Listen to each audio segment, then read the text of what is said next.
To the August Tool City Council meeting. We have a nice crowd tonight. We've got a lot of important topics to talk about. I know everybody's interested in the budget and their tax rate, so I'm glad everybody's here to talk taxes. So you're always welcome. The first thing I want to do is just, as I've called the meeting to order, it's 6:01, Kimberly. I'm going to call a roll call if I could, please, and I'll start with Michael, please. Floodmark present. Sayer present. Bennett present. Figueroa present. Stikes present. We've established a quorum, and let's do the pledge and the invocation, please.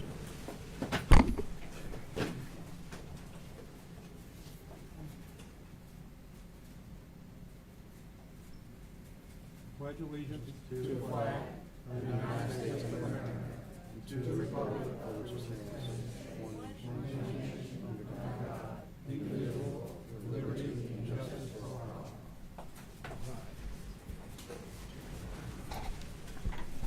All right.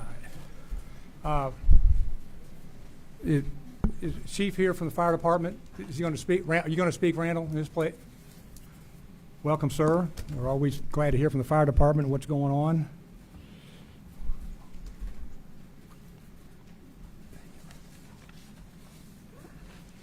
How y'all doing? I'm Lieutenant Newkirk. My chief couldn't make it tonight. He's not feeling pretty good. He ain't felt good all week. But anyway, I don't have a call log. I just got off work. I'm sorry about that, but I can tell you we've ran quite a bit of medical calls this week, this month. We had one grass fire. We had one structure fire that we attended. They saved the house. They put it out. What's going on now with the fire department, the members and the chief, we now are establishing a good relationship with our ESD, and I think that's a great thing because it's been a roller coaster for a minute. But we appreciate our ESD and everything that they're doing, and I just hope that our citizens can back the ESD as well. I put on Facebook we are needing at least 14 to 16 members to join, and I'm hoping we can fill that seats to so that we can go ahead and get our goals that we now have put in place to accomplish those. That's it for the fire department. Really, we don't got anything else than that besides working on game plan. But I will say, I don't know what's all going on as a fire department, as a leader in the fire department. Before the city council meeting gets bad, I've heard some rumors. I just want everyone to remember where you come from, and let's not make it look bad for the citizens. I mean, that's why we're here. That's why I serve. It's for the citizens. So that's the way I look at it for the fire department. Anything goes bad, I do my best to, look at it in a positive standpoint, no matter what the situation may be. So there we go. If y'all have any questions for the fire department, I'm right here. Let me know. I can't stay long. I got some stuff I gotta go get to, but that's it. That's all I got. Thank you, Thank you so much. Yes, sir. Thank you. The next item we have on the agenda 5 is that we, as you all may have remembered, we put in and we got authorized for a Purple Heart City. And Ben, you're here. Ben Pate's here. He's the president of Caring of America of Henderson County, and he's going to speak. And there's some other folks here to talk about what this is all about. It's a very phenomenal thing, and it's a great thing for the city. And he reminded me we're the last one, so he saved the best for last. Thank you. So Ben, the floor is yours.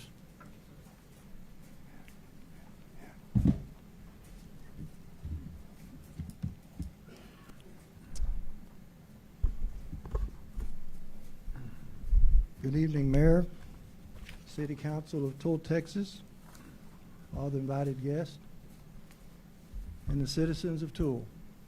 My name is Ben Pate, as he's already told you, so I won't repeat that.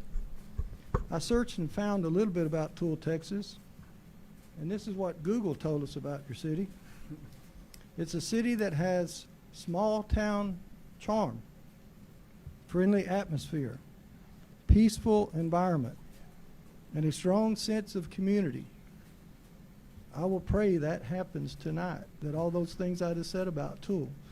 And now I don't know much about Tool. I will tell you I did make my way over here about a month ago and ate at a fine restaurant that was extremely I rated it excellent. I'll put it that way. So I'm very happy to be here tonight. Caring for America is honored to be in your city this evening with this special presentation. We're especially grateful this evening to have in attendance, which he hasn't made it yet, the Honorable Judge Wade McKinney, and we're hoping he'll still be here. Other special guests. When I mention your name, I'd like for you to stand. Ronnie Payne, United States Army, served in Germany. Greg Carver, United States Navy. Westpac, he played with and worked on drones before we knew what a drone was, but they were a lot larger than the ones that they fly today. Dennis Vickery, United States Army, Fort Knox, and he wasn't there guarding our gold. He was on a medical detachment. Caring for America Vice President Jennifer Browning. Anyone with the Caring for America board, whose members, if you would stand. I know we have one member of the board, our scholarship committee chair. And I would like to take this time to have our Purple Heart recipients please stand. Bill Malone, Elvis Allen, Eric Walter is in the back. I have here in my hand, I gave the mayor a copy of the stories that these veterans wrote on behalf of the Veterans Affairs, Catherine Albert Captain, United States Air Force. She asked me to write about Caring for America and basically about the recipients of the Purple Heart.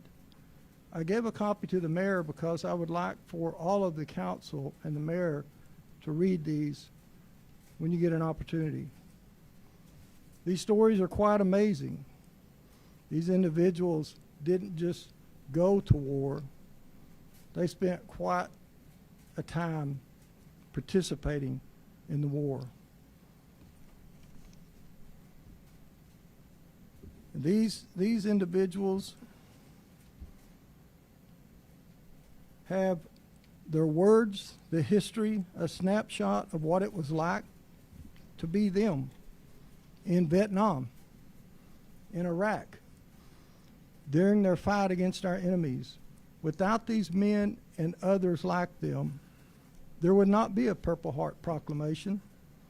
Their accounts were submitted to the Veterans Affairs Officer, Captain G. Albert, United States Air Force. Toole is especially noted this evening of being the final in Henderson County to be proclaiming your city a Purple Heart city.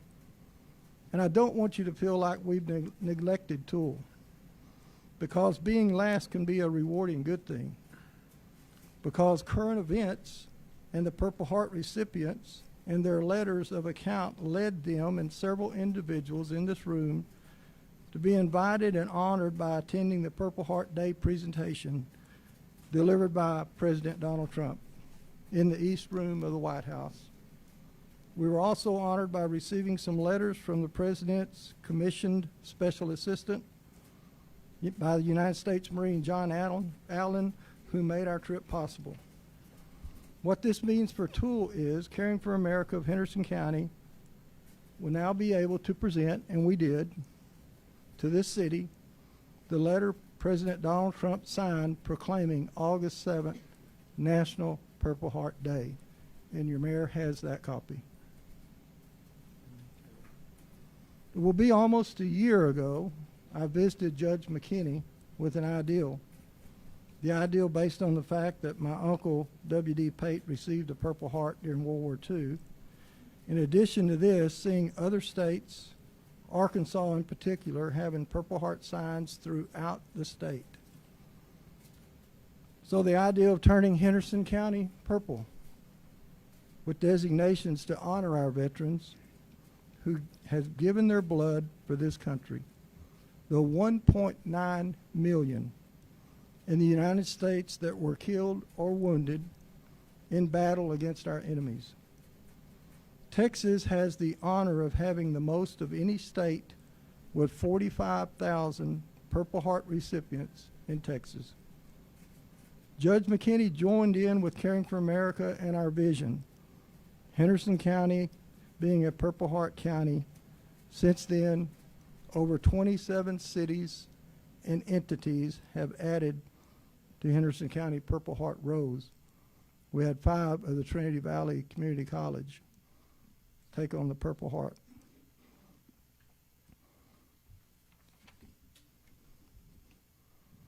And at this time, I would like for Major Bill Malone to step forward.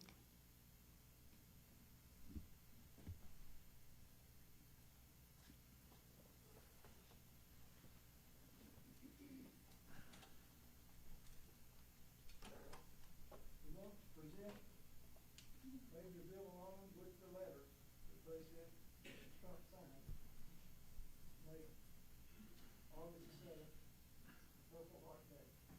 He served 40 years in the United States Army. He is now still serving. He's our Commander-in-Chief of the U.S. Navy Post.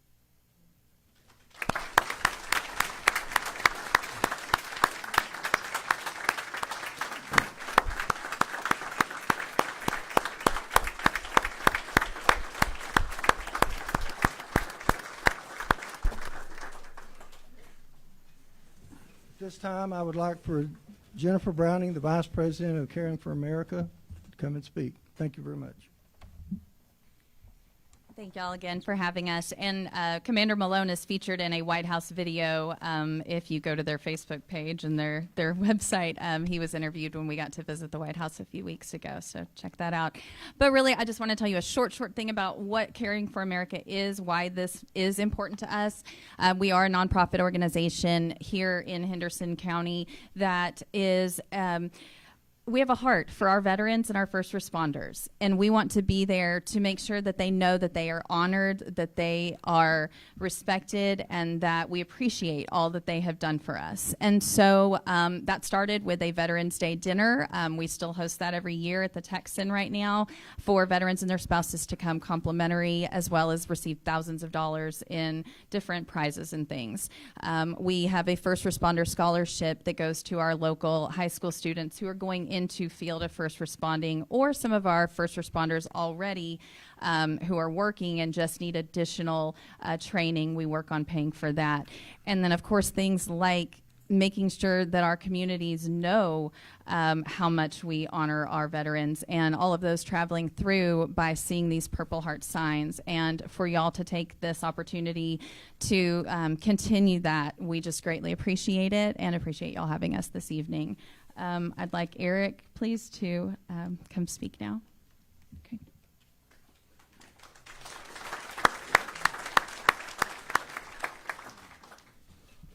Good evening. My name is Eric Walter, and I am the Junior Vice Commander for the Military Order of the Purple Heart, Chapter 1513, DFW Mid-Cities. I am also the Commander of the Veterans of Foreign Wars Post 7523 in Mineola, Texas. When I served in the United States Army, I was part of the 1st Infantry Division, known as the Big Red One. During my 2 tours in Iraq, I had the honor of serving alongside some of the bravest men and women in uniform. Like many of my brothers and sisters in arms, I was wounded in combat, a reminder of the sacrifices made by so many in service to our great nation. Tonight, I would like to extend my heartfelt gratitude to the mayor, the city council members, the citizens of Toul, and most importantly, all veterans who have served this country with honor and courage. What does it mean when a city is recognized as a Purple Heart City? When the city of Toul receives this designation, it signifies more than just a title. It is a promise. A promise to remember and honor all Purple Heart recipients, both living and deceased. A promise to recognize and appreciate all veterans who call this community home. A moment to reflect on our nation's history and the contributions of leaders like George Washington, who established the Purple Heart as a symbol of sacrifice. And perhaps most importantly, an opportunity to educate the next generation about the cost of freedom and remind us to all thank our veterans for their service. Before I leave you, I want to share something meaningful. Our DFW Mid-Cities Chapter 1513 is named after a powerful Bible verse, John 15:13, and I believe this verse speaks to the very heart of military service and sacrifice. Greater love hath no man than this, that a man lay down his life for his friends. For those who have been in combat, for those who have lost friends, and for those who continue to serve, it is a reminder that sacrifice is the ultimate act of love and duty. Once again, I want to personally thank you and the entire city of Toul for your dedication to our veterans and their families. May God bless our veterans, this great city, and the United States of America. Thank you.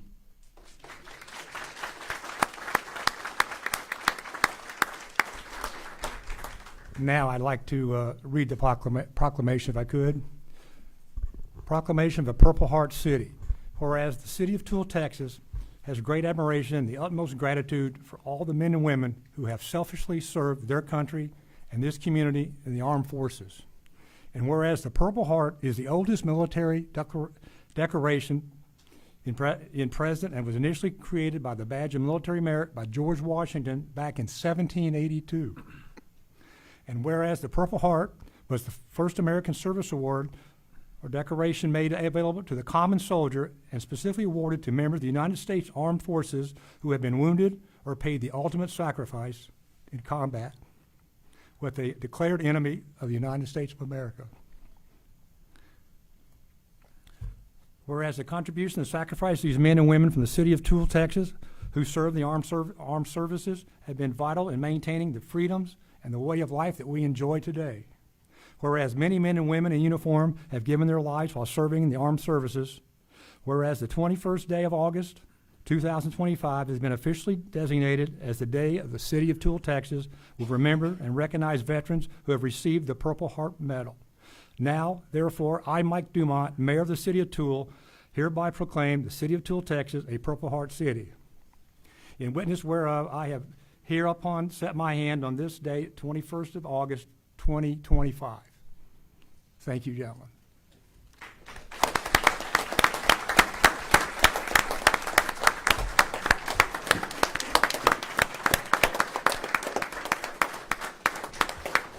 At this time, can I have every veteran in the building would come up and take a picture with the Purple Heart? Yeah.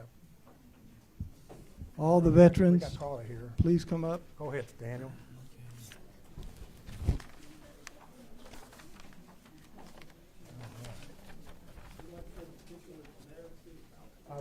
Yeah, we would. It'd be great. Why don't you do it up here, and we'll get out of your way, and you take their picture.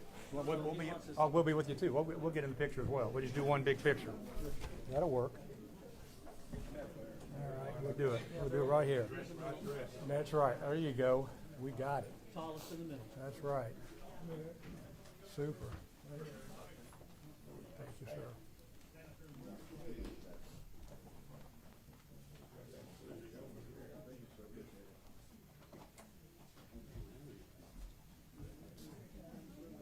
Just try to even it up. So, looking good, guys. We good? All right.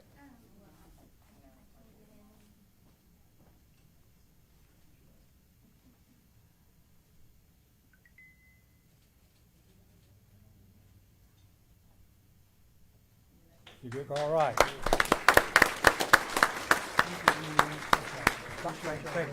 Thank you very much. Thank you. Thank you. Go right ahead. Yes, sir. Yes, sir. He said this is not the auto pen. Not the auto pen? Yeah. That's good. Thank you very much. Thank you, guys. It's very good handshake. Thank you. You guys. Thank you, sir. It's a pleasure.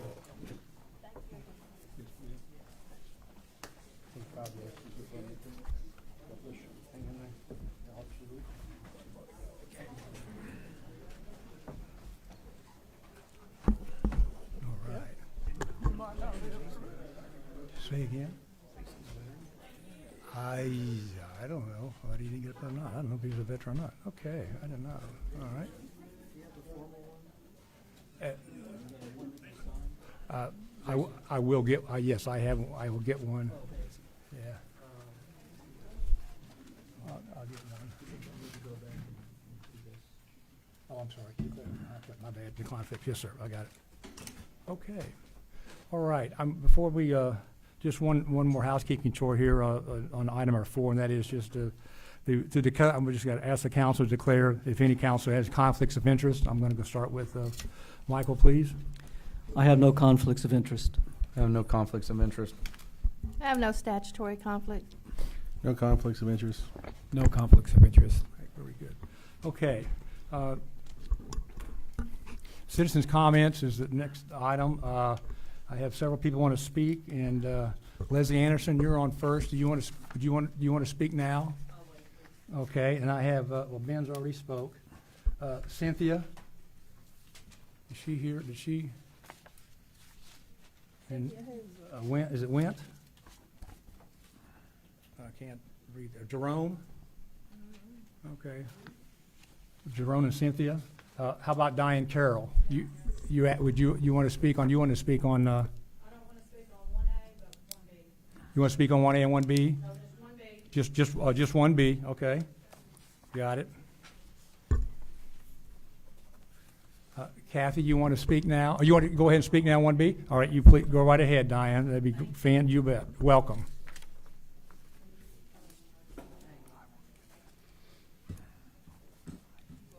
Okay. Oh, well, I had a piece of paper here. I'm sorry. Well, let me find my piece of paper. I'm sorry about this, guys. I had it out. I'm just a little nervous. Okay. There we go. Okay, I'm here for, Could you state your name and oh, I'm sorry, address? Diane Carroll, 1026 Rim of the World, Tool, Texas. Here I have a contract between the city and the city administrator.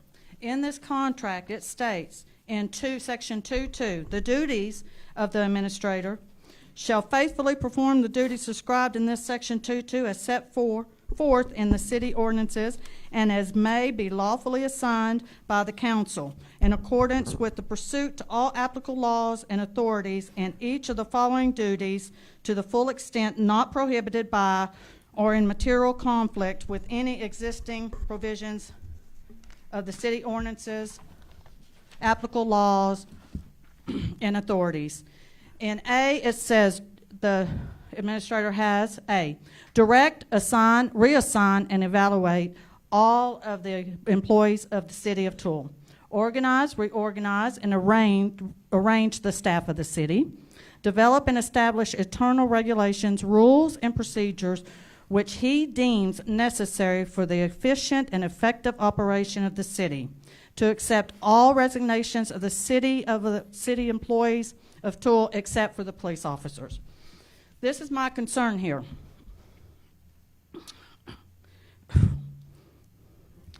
Optics seem to indicate that when council members or the mayor disagree with the city administration's decision, that they can override that decision and take it upon themselves to do his duties as stated in the contract.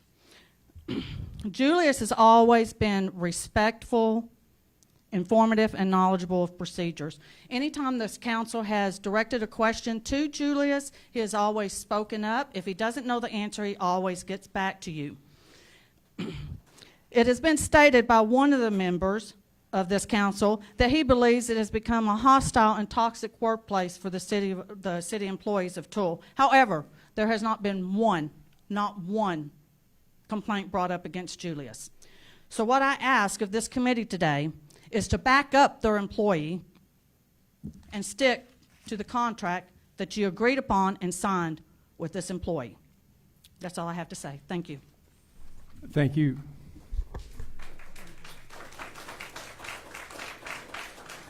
Kathy, you were next on the list. Would you like to speak now? You asked for about 7A and B.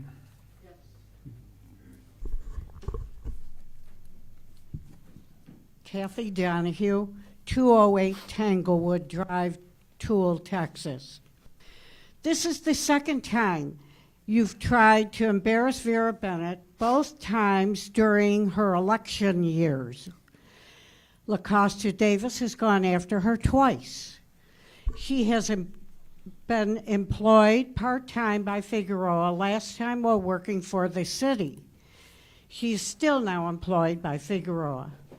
This is definitely a strategic political move that should not be tolerated. Your administrator tried to take charge of this time. It appears that he is damned if he does or if he doesn't do his job. Lessons should have been learned when you lost your last police chief over the same tactics. How many times do we have to see this during an election? You know, life is strange. You arrive with nothing, and you spend your life chasing everything, and you still leave with nothing. Make sure your soul gains more than your hands.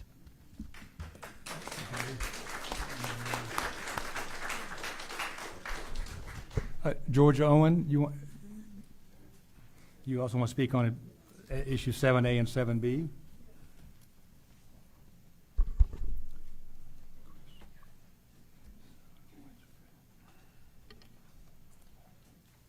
My name is Georgia Owen, and I'm here just to, I don't know if you call the word retaliate or what, but in the latest talk that you just heard was not the full story. You do not know the full story. LaCosta was in San Antonio in a school taking classes to get better at her job. And while she was gone, a person on the council who has flung things at her for 2 years and never has proved it because it's not true, went again to Julius and bent his ear. They've accused her of putting permits in that were not legitimate, not put in at the correct time, not this, not that. So during the time that she was in San Antonio, Julius was going to go in the computer and find it, and he couldn't find it. So he assumed she didn't do it. When she got back and was in his office, she said, Julius, come to my office, let me open my computer, I will show you where they are. They are all there. No, he wouldn't even look because he didn't want to be proven wrong. So I'm here to tell you there's more to the story. Thank you. Thank you. Marcia, you also want to speak on 7A and B. Marcia, go forth. My name is Marcia Goforth, 1933 Island Circle, B202, Tool. This is election year, of course, and of course it's time to trash Vera. It happens every election time, and it's not fair to her. She has done nothing wrong.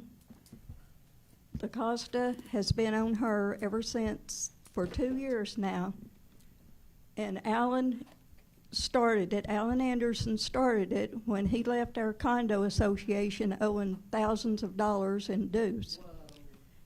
And then he passed it on to LaCosta, and they have harassed us for the last 2 years. I have never received any request for a permit or anything, even though I am on the deed to our property. It has all been directed to Vera. I have never received anything. And as far as that goes, Julius has started out slow, but he has really gained momentum here. He is really trying to do his job now, and he's doing a great job of it. And I admire him for that. Thank you. Thank you, Marcia. Jackie Moses, Oh, you are, Jackie. I just didn't see it. You want to speak on 7A?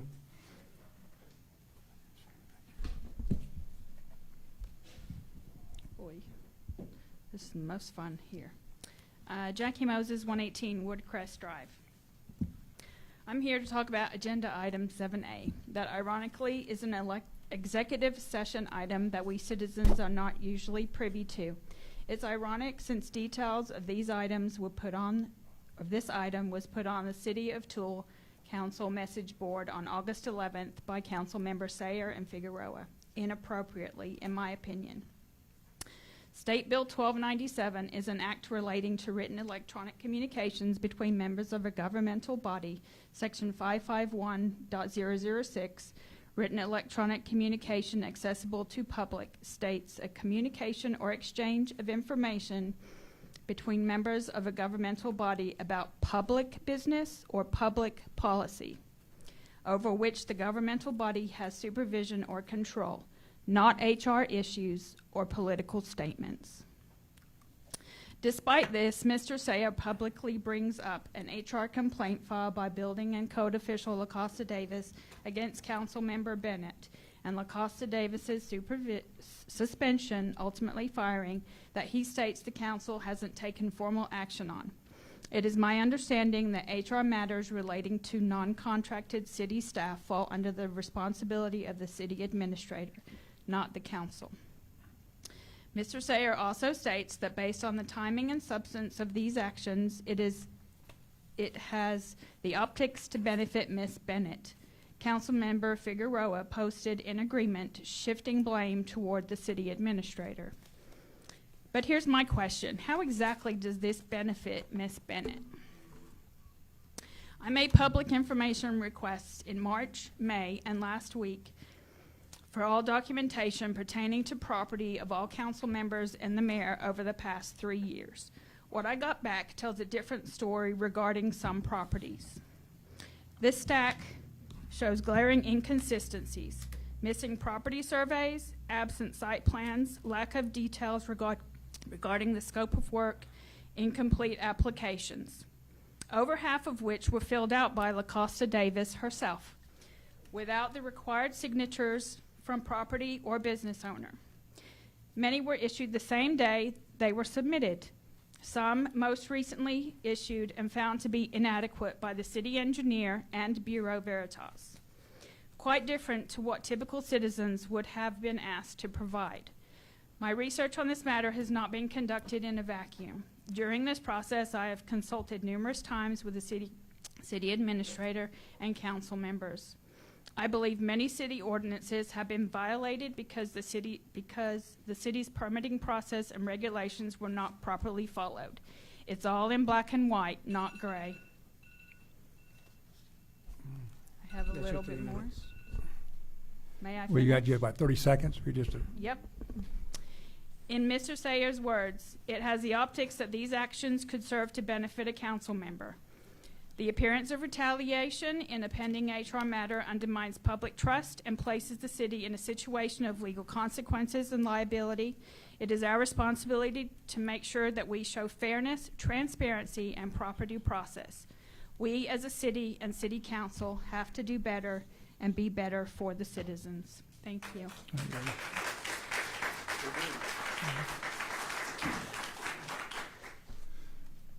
Alicia Keith, you want to speak?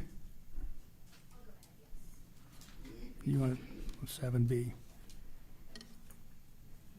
Alan's on 15.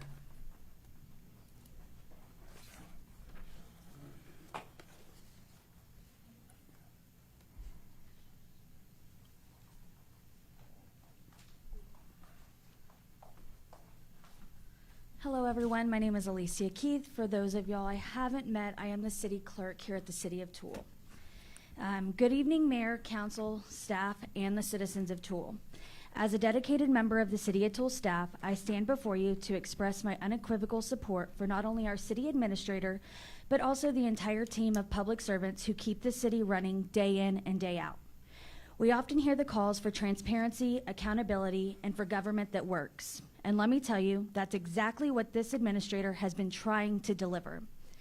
And they've done so with the full support of the professional staff who serves this city. What we're witnessing tonight is more than just a disagreement. It's a pattern of official oppression carried out through undue pressure and behind-the-scenes tactics aimed at undermining the leadership of a person who has consistently acted with professionalism, transparency, and a deep commitment to this city's well-being. When certain council members choose to target and isolate a leader who is simply doing their job, who is following policy, upholding ethics, and refusing to play into the politics, the damage doesn't stop at one person.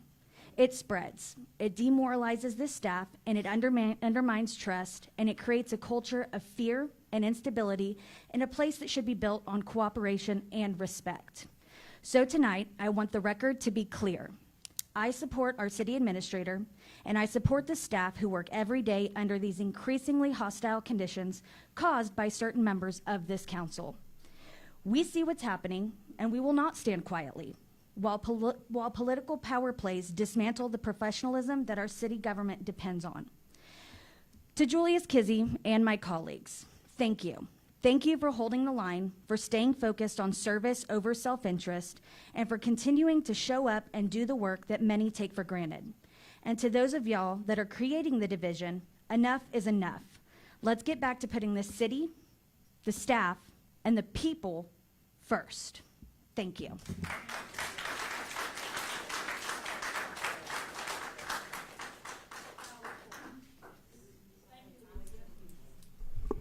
Stacy, you've asked to speak on 7B as well.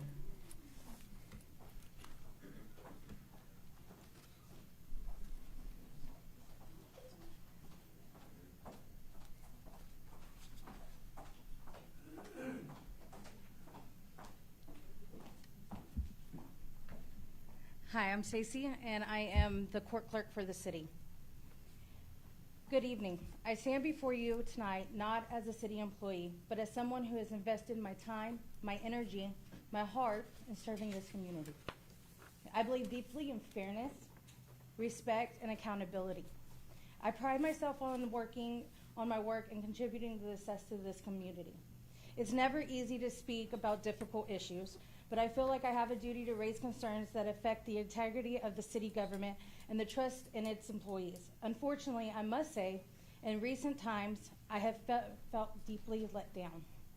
When I joined this team, I believed that we shared a common goal, that our work would be supported, that our voices would matter, and that our leadership would stand with us through challenges. But I have witnessed decisions and behaviors that have made it clear that the decisions of the employees are not always valued or respected.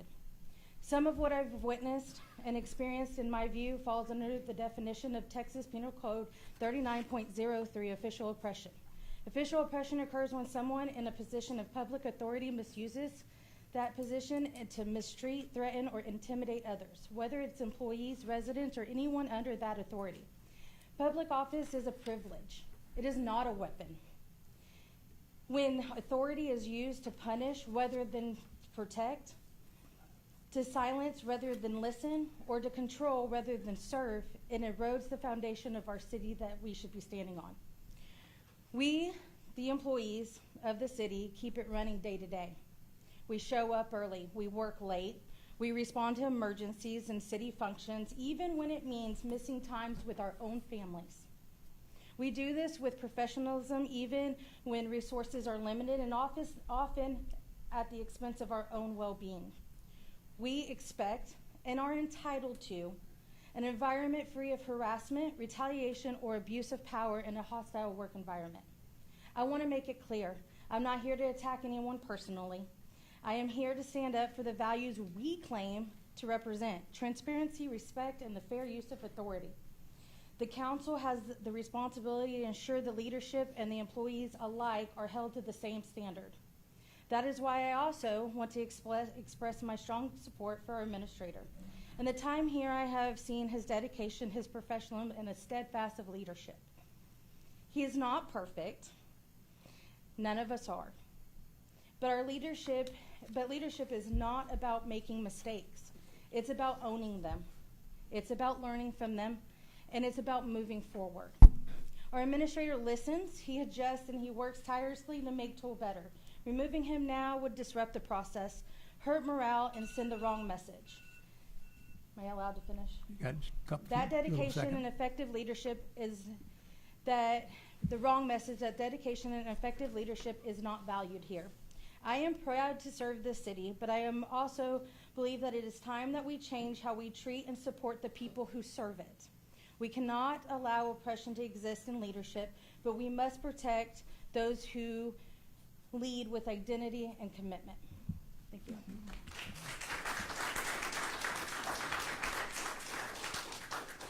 Heath, you signed up to speak?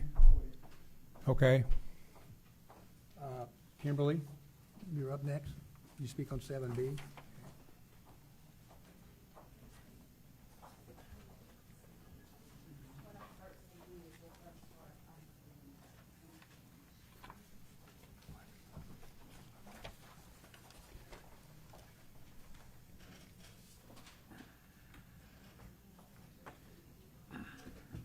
Hello.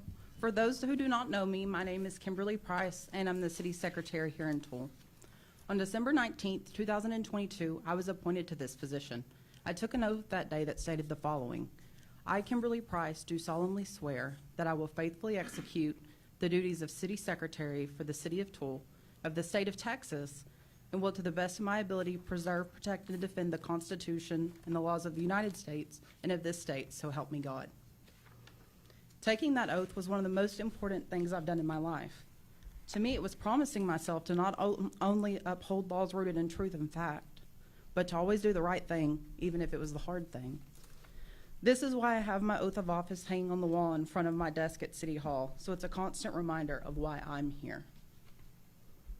I firmly believe that if you see a problem or issue and you say nothing, you are just as bad, if not worse, than the problem at hand. Over the past few weeks, I have personally witnessed and have been informed by several members of city staff of countless attempts of intimidation, official oppression, and defamation of character towards them from several members of the governing body who sat before us today. During my career as City Secretary for the City of Tool, I too have faced very similar issues regarding attempts of intimidation and official oppression. Most people don't know that. Experiencing, witnessing, and being informed of issues of wrongdoing is not something that I take lightly, and I will not sit quietly if wrongdoing is taking place. It's not who I am, and it's definitely not how my mother raised me to be.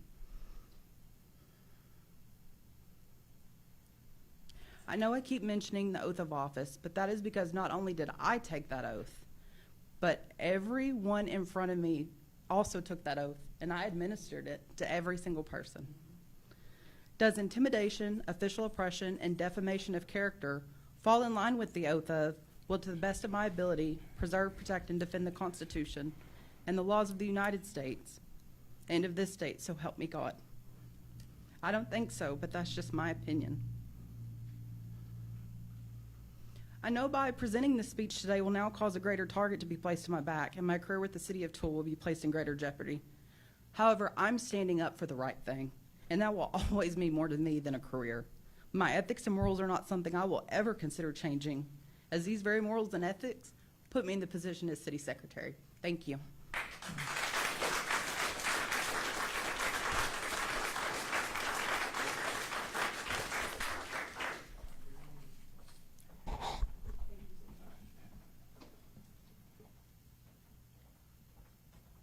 Leslie, you want to speak? You want to speak? You're still holding out? Okay, fine. And I know, Alan Terry, you're speaking on agenda number 15 when we get to it. So, yeah, when we get to number 15. Okay. Having said that, I'm going at, it's 6:45, Kimberly. We're going to executive session. Convene an executive session pursuant to Texas Government Code, Chapter 551, Section 7A is Section 551-07 for municipal officer to discuss and complain against a municipal officer, council member Vera Bennett, and possible discipline. Yours, you want to go ahead. You want to say something, Vera? Yes, I have a statutory right to have that done in public, and I'm invoking that right at this time. I have nothing to hide, and transparency is very important to me, so we're not going to do this behind closed doors. Thank you. You beat me to the punch for clarifying that. We'll do it. Open, we're going to be open in open session. Mayor Council, on June 27th, 2025, building official Acosta Davis gave me a letter in regards to. Oh, sorry. Gave me a letter in regards to a sense of harassment she faced from Ms. Vera Bennett, Councilmember Vera Bennett, excuse me. And I'm actually pulling up the email right now, so give me 1 second so I can read it for the record.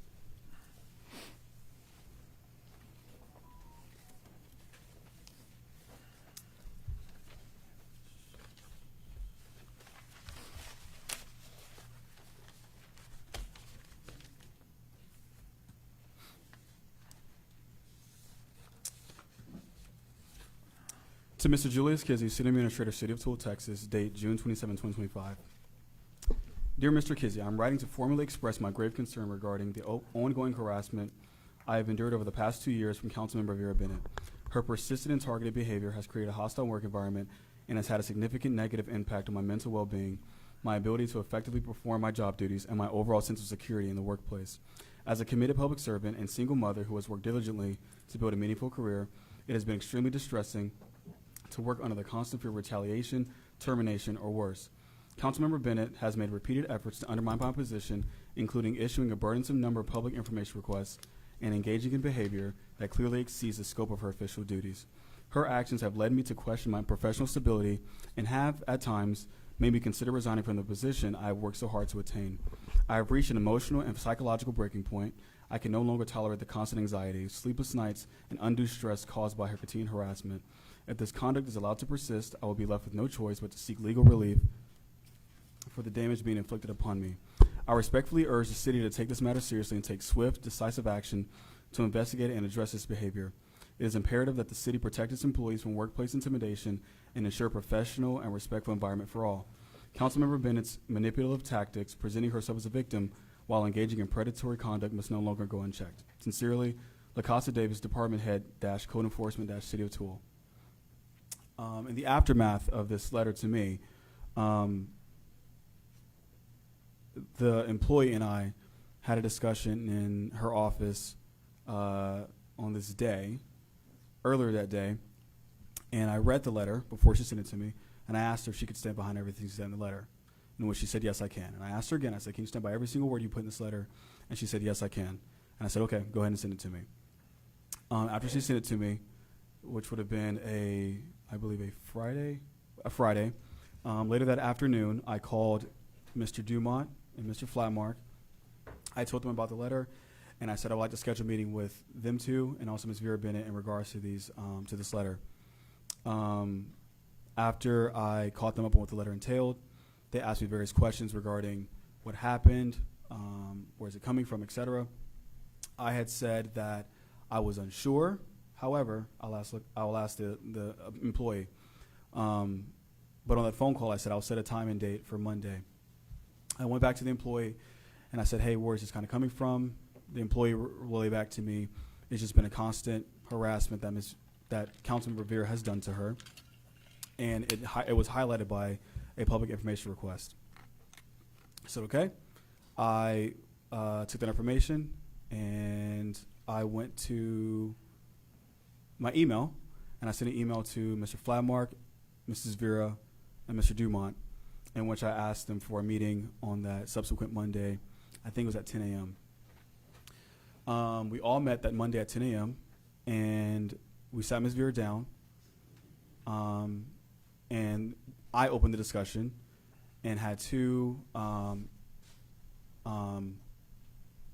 instances that I wanted to bring up. The first instance was the conversation that I was a part of that Wednesday prior, Thursday, and then Friday.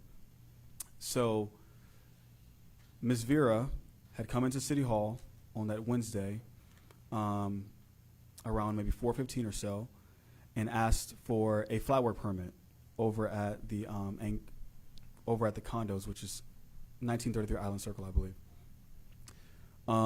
When she asked for that permit, I said, you have to get with Alicia or LaCosta, whoever could help you, because I couldn't help you do this permit. She said, okay. She walked to Alicia. Alicia started to help her. Alicia, to my understanding, asked for a site plan in regards to the flat work that's to be done. At that point, Ms. Vera supplied a site plan that showed some structures and it showed some of the work. After that, I walked off myself, and I think I went outside to get on the phone or something else like that. And I came back inside. The building official, Alicia, and Ms. Vera were all having a conversation, I'm assuming, about the permit. That conversation ended. Ms. Vera did not get her permit that day, and the day was kind of over at that point. Ms. Vera asked me to come to my office. I said, okay, no problem. We went to my office. Ms. Vera sat down, and she said, how long does it usually take to get a flat work permit? And I said, Ms. Vera, I'm unsure. I don't really deal with permits like that. I just don't. And I said, but what did Alicia tell you? Alicia told Ms. Vera about 2 or 3 days. Ms. Vera asked, oh, okay. And I said, although, Ms. Vera, you have gotten permits for the park sooner than that. So with that being said, I don't know what to really tell you right now, but otherwise, that's really, if Alicia said that's the standard, then hey, that's what it is. If we can get it sooner, no problem. I took that recollection of that conversation all the way to that Monday conversation in which all 4 of us were sitting down, and I put that conversation back to Ms. Vera, and I said, Ms. Vera, what happened in the conversation at that point, and from when me and you talked, that there's an issue? Did something happen? Ms. Vera said, to my knowledge, no. I don't have any issue with anything. I don't have any issue with the permit. I don't have any issue with the timing. I don't have any issue. I said, okay. So why did you fill out a public information request? And Ms. Vera said, she looked at me very confused, and she told all 3 of us we cannot ask her that. Again, we all did ask you again, Ms. Vera, so why did you put in the public information request? Ms. Vera said, be careful, you cannot ask me that. And we asked why, and she supplied us back chapter 552 of the Local Government Code, which is more so the Public Information Act. In the Public Information Act, it says that you may not ask a requester why they put a request in, the reason they're using the request, or any intricate details besides how they would like to receive their information, and a cost estimate whenever the time comes to be. So at that point in time, myself personally, I refrained from asking Ms. Vera any more questions regarding the request, and I moved on to the next subject, and I said, Ms. Vera, regarding this letter, has there been anything that's happened in the last week that would lead to this letter? Ms. Vera said, I saw her Wednesday, I saw her Thursday morning, and that was it. I said, okay, Ms. Vera, did something happen on that Wednesday and Thursday that I should know about? Ms. Vera said, to my knowledge, no. And then I said, are you sure? And she said, I'm not answering that. I said, okay. Mr. Flatmark made the remark that said, Ms. Vera, we're just trying to get to the bottom of it. Mr. Dumont made similar comments. I made similar comments to Ms. Vera and said, Ms. Vera, the reason we're here is not to really ask about the request. We're really trying to get to the bottom of why this letter was presented to us. Ms. Vera, in her defense of that notion, had said that she did not believe she did anything wrong, and she submitted a public information request, which you cannot ask for by law or about, or in regards to, or the information is about, which is a law. And in the conversation you guys had on a Thursday morning in regards to that flat work permit, Ms. Vera did not disclose any of that information. Okay, no problem. Then this subsequent conversation in that one, after that kind of settled out, we talked about the permitting process overall. Ms. Vera, Mr. Flatmark, and Mr. Dumont talked to me specifically about issues with paper permitting, turnaround times, consistency, etc. All 3 talked about an ease of a permitting process and how to make it smoother for residents who are technologically savvy, maybe at not at a astute reading level, et cetera, just being more customer friendly. And in that conversation, we all pretty much entertained it and had a pretty robust conversation for about 30 minutes. After that conversation ended, I reiterated to Ms. Vera, in front of Mr. Flatmark and Mr. Dumont, Ms. Vera, I just want you to know that today was about information gathering. And I really wanted to know if something had happened to preface this letter. Ms. Vera said, okay, I haven't done anything wrong. No problem. After that conversation, excuse me, I went back to the employee and I said she gave me nothing. There's really nothing there that she had given me. So what has happened with you specifically? And we were standing at her doorway. The employee told me, well, it was a request because she's questioning my credentials, in which I said, okay, I can see that. And secondly, she said the time that she called Bureau Veritas for inspections over at 705 Royal Way that undermined my position. I said, okay, I can understand that.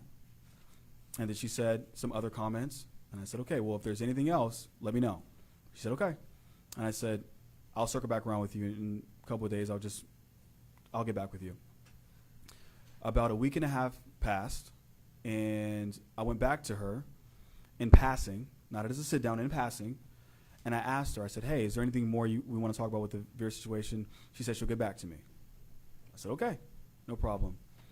And the weeks follow up after that, several council members have come to me and expressed that there was no end to this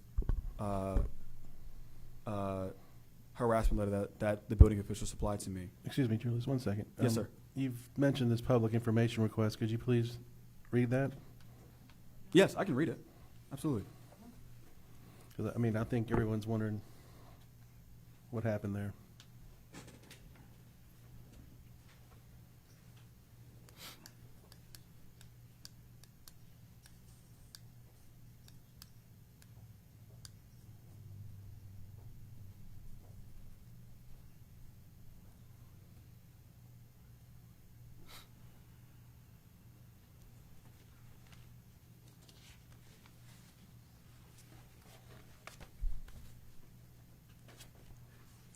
On June 26, 2025, Vera Bennett, address 1933 Island Circle, A108, Tool, Texas, 75143. Phone number, not going to save. Email, not going to save. Requested information be as detailed as possible. A copy of the survey for the last 5 flat work permits issued by the City of Tool. A copy of the ordinance or rules that outline the requirements for a permit for flat work. A copy of the last 3 permit surveys for Raymond's Concrete. A copy of the last 3 permits for Fig's Backyard, including surveys and all inspections. A copy of the final inspection for the last 5 homes built in Tool, Texas. A copy of all the building officials' testing and credentials. Okay. In the aftermath of this, and like I said, in the subsequent weeks, several council members have come to me and said, hey, is there a resolution to this harassment letter that was provided by the building official? And I explained to them that based on the 2 things I received, I said that it's unsubstantiated. I believe 2 things. 1, a public information request cannot be questioned, nor can it be contested in regards to Section 552 of the Government Code. Secondly, it is a part of everybody's job in the City of Tool to fulfill a public information request. So to deem that as harassment, in my opinion, would be misplaced. Secondly, the notion that Ms. Vera was harassing and undermining LaCosta's position by calling Bureau Veritas, the city's third-party engineer, in regards to inspections at 705 Royal Way was something that I told Ms. Vera before. I did not think that was a smart move to do. I'll be very open and say that. And I told her this on 2, maybe 3 occasions. I said, I would not have done that. However, the item was coming before the council agenda in the May meeting. And Ms. Vera informed me that when she called them, she asked if there were inspections done. It wasn't. She did it not wasn't say, becoming. That's not true. She did not say at that point. It wasn't going before the council. He has the floor. Okay, wait. She did not say. Greg, let Julius finish. Go ahead. And then you can speak. In my conversation with Ms. Vera in regards to that request, Ms. Vera supplied back to me that she called in regards to inspections. She did not recall in regards to sending out the building inspector to go see the property. Okay. To date, any other factual evidence that supports this claim from the building official has not been given to me. And in subsequent conversations that I've had with council members who have brought this to my attention, I have asked them, because they have had conversations with the building official in regards to what factual, substantive information that they have supplied to, or that that person has supplied to them. I've still been given nothing. So, to date, it is unsubstantiated by those two claims. And that is why we're here today. Thank you. You want to comment, Greg? Or you Well, want no, to comment? so I just want to correct a couple things. At that point, there was nothing coming before council at that point. The issue was I didn't apply for the proper variance for a roof that went 15 feet from the property line over a deck, and there was no conclusion at that point.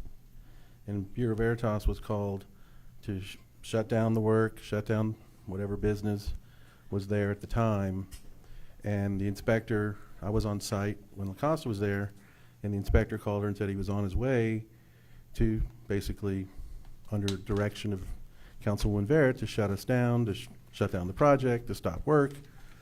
And LaCosta said, well, I didn't order that work. Why are you coming? I'm the only one in code enforcement that could ask for that to be done. And he said, well, Vera Bennett, told me to come out here and do this. So she told him at that time, that's not necessary. You don't need to come. So he did not come.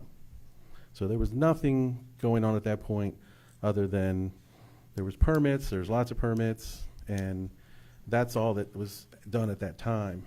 So that's not correct. And as far as you say you haven't, I think you let LaCosta give her statement, but I don't think you actually interviewed her or took written statements or anything from anybody in relation to her complaint. And if you read her letter, it's a lot about how she feels and her perception for 2 years. It's not just about those two incidences. Her letter speaks about every detail over the past 2 years of how she feels. So that letter isn't just about two incidences. And I don't think you did a proper investigation with her, and that's why we're here today. And none of this, for the record, is political. It just happens to, this letter was in June, has nothing, the election hadn't even started. Vera hadn't announced for mayor. I hadn't announced for any position. And so this is not a political, this is an HR issue, and to say it's political or anything other than just an HR issue that needed to be dealt with by a city it was a serious complaint by an employee, a department head, and I don't think it was taken seriously. I don't think there was any action followed through. So,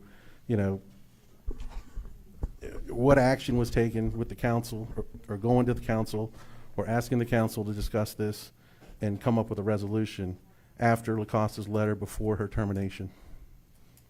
Is that a question? Yeah, what happened?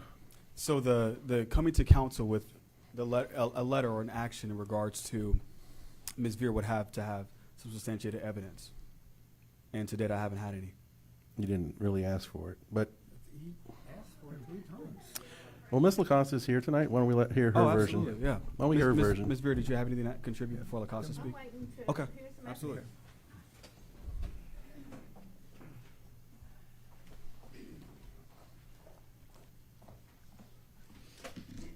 Dear Mayor and City Council members, my name is LaCosta Davis. I have served the City of Toole for nearly 3 years as the department head of code enforcement with dedication, professionalism, and pride. Today I come before you not out of anger, but out of necessity. For the past 2 years, I have been subjected to hostile work environment and targeted harassment by Council Member Vera Bennett. This has gone far beyond ordinary disagreements or oversights. It has been persistent, calculated, and deeply harmful. I have lived under the constant threat of being fired, humiliated, undermined, and even criminalized, all while performing my duties in service to the residents of Toole. What began as tension has become into a clear campaign of intimidation and bullying. It has affected my mental health, my job performance, and my ability to feel safe at work. Councilmember Bennett has misused her authority in the following ways. publicly challenging my integrity in council meetings, burdening my office with excessive, invasive public information requests, directly contacting Bureau Veritas to influence actions on matters under my enforcement jurisdiction, repeatedly pursuing city leadership to suspend or terminate me without valid cause or due process. This is not governance. This is harassment. Moreover, her behavior has not been limited to me alone. I have witnessed and others have shared with me that Councilmember Bennett has targeted fellow city staff, contractors, vendors, and even members of this council. This represents a pattern of abuse of power and a culture of intimidation that has gone unchecked for far too long. I remained silent for as long as I could. I tried to endure. I followed appropriate channels and voiced my concerns with professionalism and discretion. But rather than being protected, I was forced by city administrator to either accept termination or resignation, only to later be told I was placed on suspension with pay. My complaint was not only ignored, it became the basis for retaliation. I was removed from my position because of speaking out. As a single mother who has fought to build a career in public service, this experience has inflicted profound emotional distress. I have felt isolated, afraid, and betrayed by the very institution I served with pride. I am left with no option but to speak publicly on the record and ask for justice. Here is what I respectfully ask this council to do. Reinstate me to my position, restore a safe, respectful, and non-toxic work environment free from retaliation, fear, or political vendettas. Ensure all department heads are treated equally, held to the same standards, and offered the same opportunity for correction, support, and professional growth. Acknowledge and formally address the behavior of Councilmember Vera Bennett for what it is, an abuse of power that has endangered the integrity of the city's leadership and the welfare of its employees. This is your opportunity to lead, to show the citizens and employees of Toole that this city will no longer tolerate abuse of authority or culture of silence. The people who serve this city deserve dignity, protection, and fairness. Under legal advisement from my attorney, I will not be taking questions following this statement. Everything I have shared is truthful, heartfelt, and supported by documented records and patterns of behavior. I respectfully urge this council to act decisively and with integrity. Sincerely, LaCosta Davis. Thank you, Phil. Thank you.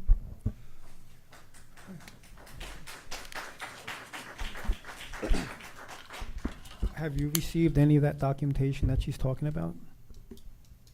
She that ran you through asked for? She ran through 6 items. The Bureau Veritas thing, I'm already acknowledging that. Mhm. The public information request, I'm acknowledging that. She mentioned a burdensome number of public information requests. I think Ms. Vera has submitted. Go ahead, Kimberly. I'm unsure of the number of requests that Ms. Vera Bennett has placed. So I emailed Vera Bennett previously. Okay. At the time I emailed her, I said that she had submitted 2 public information requests. Okay. But I called her after that and let her know it was actually 3 Over the course of how long? since she's been in office. Okay, so 2 years. So the burdensome number of requests is 3 in 2 years. Besides that, no documentation of a constant fear of retaliation or constant harassment that Ms. Vera's done. So, there's that. Okay. Thank you. Yes, sir.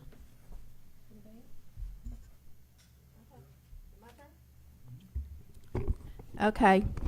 First of all, I want to express that this is embarrassing to our city.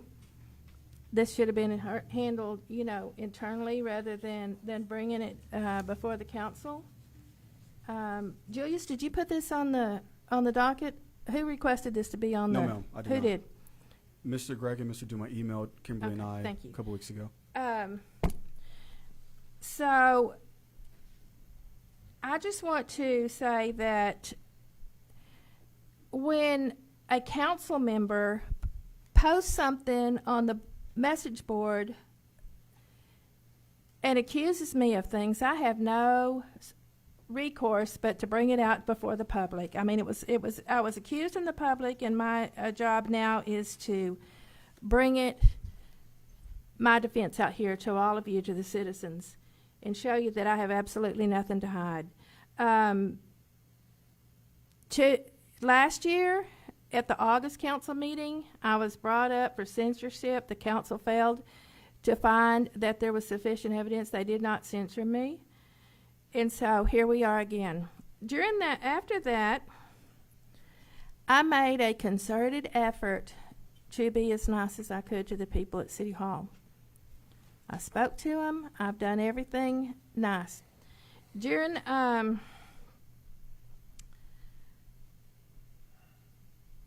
She talked about burdensome public information request. I sent one last year at the time the council tried to censor me, asking for the book on council procedures that they were using against me, and found out it wasn't adopted. I did a public information request for that. I filed one as a citizen requesting information about the building department process. I'm the president of the HOA for the Anchorage condos. I filed it online. I paid money for it, and I filed it as a citizen. Now, if that's the basis of an HR complaint, then they would file one every time a citizen filed a public information request. Now, I know some people are going to say that you're a citizen 24/7, but the law says that a council gets anything they need free when they're acting in their official capacity. So when I did a public information request, I was not acting in my official capacity, but rather as the president of the Anchorage Homeowners Association. What was the other one? Was from my lawyer, is that correct? Yes. Okay, so there was another one that was sent from my lawyer. That's all I've asked for in the last 2 years on council. But if I need something, I'm not going to be afraid to ask for it, because I took an oath of office to uphold my position. And also, I said that I would try my best to make sure things were done right in this city, and I continue to do that. The HR complaint came directly after I filed a public information request. To ask for that and to cite numerous things in the HR complaint is pure retaliation against me. It's retaliation for me filing a public information request. I contacted the Attorney General's office. He said that's retaliation. Contact the DA's office. And I said, oh, okay. I believe on 6/30/25, I was called in the office to address the complaint. I was asked repeatedly why I filed it. And finally, I told them that it was an absolute right as a citizen to assure transparency. It's codified in the statutes that I have an absolute right to ask that. And I shouldn't have to be answering an HR complaint of that. During that meeting, I asked them, what evidence do you have? They couldn't come up with anything. They said, Julius later told me about the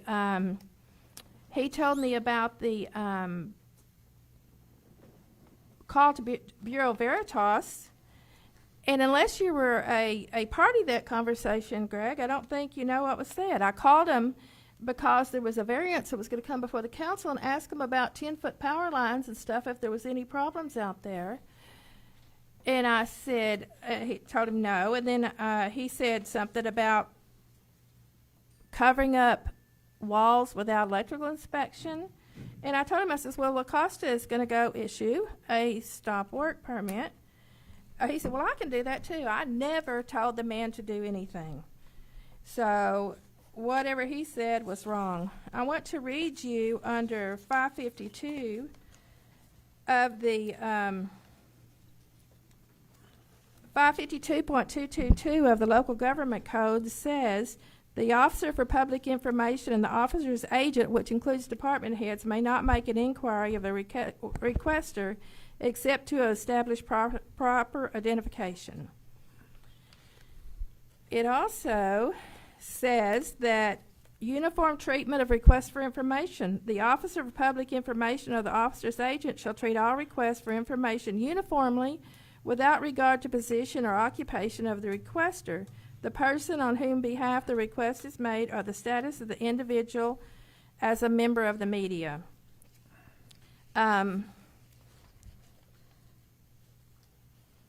Also talks about, well, I'll get to that in a minute.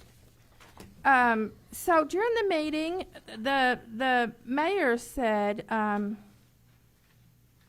you clearly did something to her. What'd you do? And I said, well, Mike, if it's clear, you tell me what I did. He didn't know. He didn't know. So before I was brought in on an HR complaint, I think maybe a thorough investigation should have happened. I sent a formal complaint about that meeting, and I just want to let you know that to this day, the 3 people that have participated in that meeting have given me an apology, and I accept that apology. I didn't like the way I was talked to during that meeting, but anyway, it happened, and they've apologized.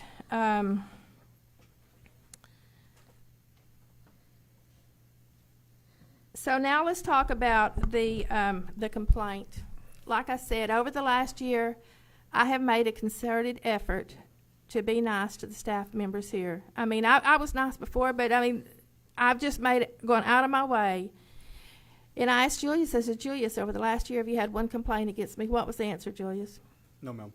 Have you had any written complaints against me? No, ma'am. Has La Costa made any written complaints No, ma'am. against me?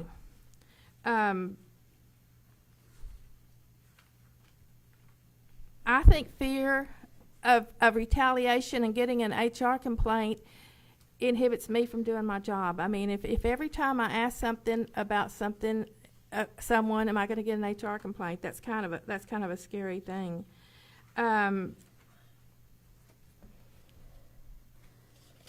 I have talked with some of the employees down here and ask them, say, hey, look, have you seen anything? Have I done anything? No.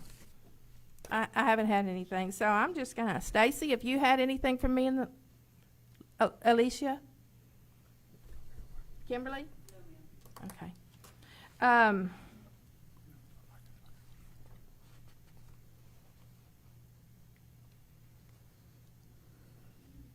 I'm just can't believe that we're really here on this. And like I said, the accusation and the toxic work environment is uncalled for. And I'll touch on some of this during Jules' thing, and you're going to really hear some stuff about what's really going on. Like La Costa was told to issue a stop work order, she didn't do it. I mean, there's just so many things. But I just don't know what evidence. I mean, La Costa said a lot of things. I've made her feel bad. I've done. She's looking for justice, and she's got these complaints. But what did she tell you I did? Was there one thing that she said on this date? The only 2 things I hear is a public information request, which is nothing but retaliation. The other was me calling Bureau Veritas. If there's an item before the council, I always research it. Greg calls the people with the bond company to follow up. He calls the county. I mean, people. That is our job, is to get down to the bottom of things coming before the council. And if that's wrong, then it's wrong. I'll do it again because I research the issues. I take this job serious. And I intend to continue to research. I never call around and say, don't do that. I don't care what LaCosta told you, don't do that. I've never done anything like that. I've not done anything but to go out and offer to help her. And I can get to a lot of other things, but I don't think that's what we're here for. You have to have some evidence. You've got to have specific things, and they're just not there. Today, I got a letter from Julius.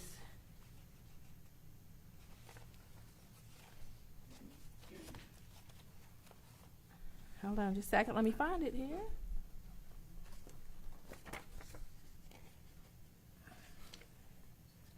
It's called a written determination of facts, and let me read this to you.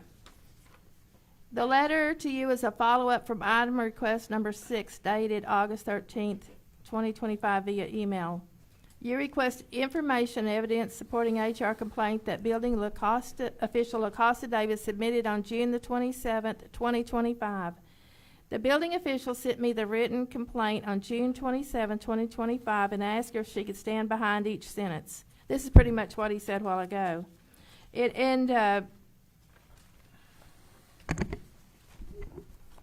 At the bottom of this letter, it says, I drew the conclusion that the HR complaint against Councilman Bennett was unsubstantiated as of this date. Julius, did you tell me one day that she said, let me think about it over the weekend, I'll get back to you? Do you remember her making that statement to you? Yes, ma'am. Okay. If she had valid evidence of an HR complaint, she wouldn't have to think about it over the weekend. She would have put it in there in the beginning. There was nothing but conclusory statements, but nothing in there. I mean, nothing. So I'm just asking the council to So let me make some statements, if you don't so mind. let's move on. Hang on, not through. Okay, I go ahead mean, and finish. Go ahead and finish, Vera. yeah, let's move on. And if our city administrator, who we've been empowered to do his job, found nothing, I don't know why the council would find something. That I haven't heard anything from anybody to substantiate an HR complaint here today, and I don't think it should have ever been brought before the council. Thank you. Thank you, Vera. So in her letter, she doesn't say anything about, she says in the first sentence, I've endured over the past 2 years. 2 years. Okay? So let's go back 2 years, or in that time frame, a year ago, when the first censorship happened. And the council stopped short, but a lot of things came out in that. I'm going to LaCosta Davis was LaCosta. I'm gonna. Hang on, Her point of letter. order. Her letter says Wait, 2 let him years. fin- I let get to him finish. fin- Okay. let him know the So in floor. 2 years, You can review. what caused LaCosta first to begin her trauma was they were in a public meeting with contractors, probably 10 to 15 people, and LaCosta was trying to run the meeting, and from what eyewitnesses have told me, That's hearsay. it's not here. Well, I'm hearsay, whatever. This is not a legal court. This is us. Well, whatever. Okay, So I'm sorry. I'm telling you what people. I'm telling you what people told me. Okay. Unless I'm the sure we can get complaint was signed written up affidavits. after the Anyway, fact, regardless of it's the situation, I'm going to finish what. Excuse me, everyone, just to have one meeting, just one meeting, please. Yeah. And let Greg speak, then Vera get her turn. So No problem. in this, said I wasn't there, but I'm sure we can get affidavits to the fact. LaCosta asked Vera to be quiet or something to that effect, and touched her on the shoulder. Vera told her, "Don't you touch me," or whatever in the meeting, and then proceeded to go into Julia's office and have her fired or terminated or suspended for that. When Julius didn't take action, she filed criminal charges against LaCosta Davis to have her basically face trial for this. That prompted a lot of employees to be intimidated and write a letter to us about their fear of, not wanting to be in the same room, not wanting to be around. They don't know if they're next on any particular criminal charges being filed against them. So that's where this started and started kicking off for her. And if you look in some, you can try to judge whether or not that would mentally mess with you. And you tell me if you're a department head and a council member files criminal charges against you, okay, if that's not intimidating, if that's not threatening, if that doesn't make you lose sleepless nights, according to her letter. So this is where it started. This isn't just about this, okay? Then it also talks, about the other things. So in your public information request, Vera, and you say you can't ask you about it because you're a private citizen, but I'm just going to ask you to answer this. A copy of the surveys and the last 5 flat work permits by the city. Could you not just walk in as a city council person and ask for those? A copy of the ordinance or rules outlining the requirements for permanent flat work. Couldn't you just walk in as a council person and request anything you wanted? Yes, the answer is yes. A copy of the last 3 permit surveys for Raymond Concrete. You could have just asked, you'd have gotten them. A copy of the last 3 permits for Fig's Backyard, including surveys and inspections. Now, I'm a constant target, and I feel Lacosta's a constant target because I'm a target to Vera on these things. And so why I come up in every public information request with her is phenomenal. And other people. And there's more public information requests from her surrogates. So she may have done 3, but she has surrogates that do a lot. Okay, so anyway, you must, I don't know, how'd you know I was talking about you? Anyway, so a copy of the last 3 permits and a copy of the final inspection, the last 5 homes built in Toole, Texas. I think any of us could walk in and just ask for that nicely. We would get it. A copy of all of the building officials' testing and credentials. You could just ask for that too. Now, I'd ask staff and anybody in here, and I know the answer, and I know I'm not going to get an answer, but as a council member, if I made a public information request, requesting the chief of police credentials, or anyone else in here, or Julius's college degree, instead of just walking in and asking nicely, I think that would be intimidating, and you would think they're out to get you. Now, common sense is what I apply to this, not, oh, it's this, it's that. It's like I said, it's really slippery to say, oh, it's not this. So when I talked to Vera about this, she said, well, I have my rights to this. I said, Vera, yes, you do. You have a perfect right to do this and file a public information request. I'm not going to say whether it's right or wrong. It's just not nice. It's just not kind. It's just not a way to foster a work relationship or an office where we can go in and either counsel or try to give good advice or ask for things in a way.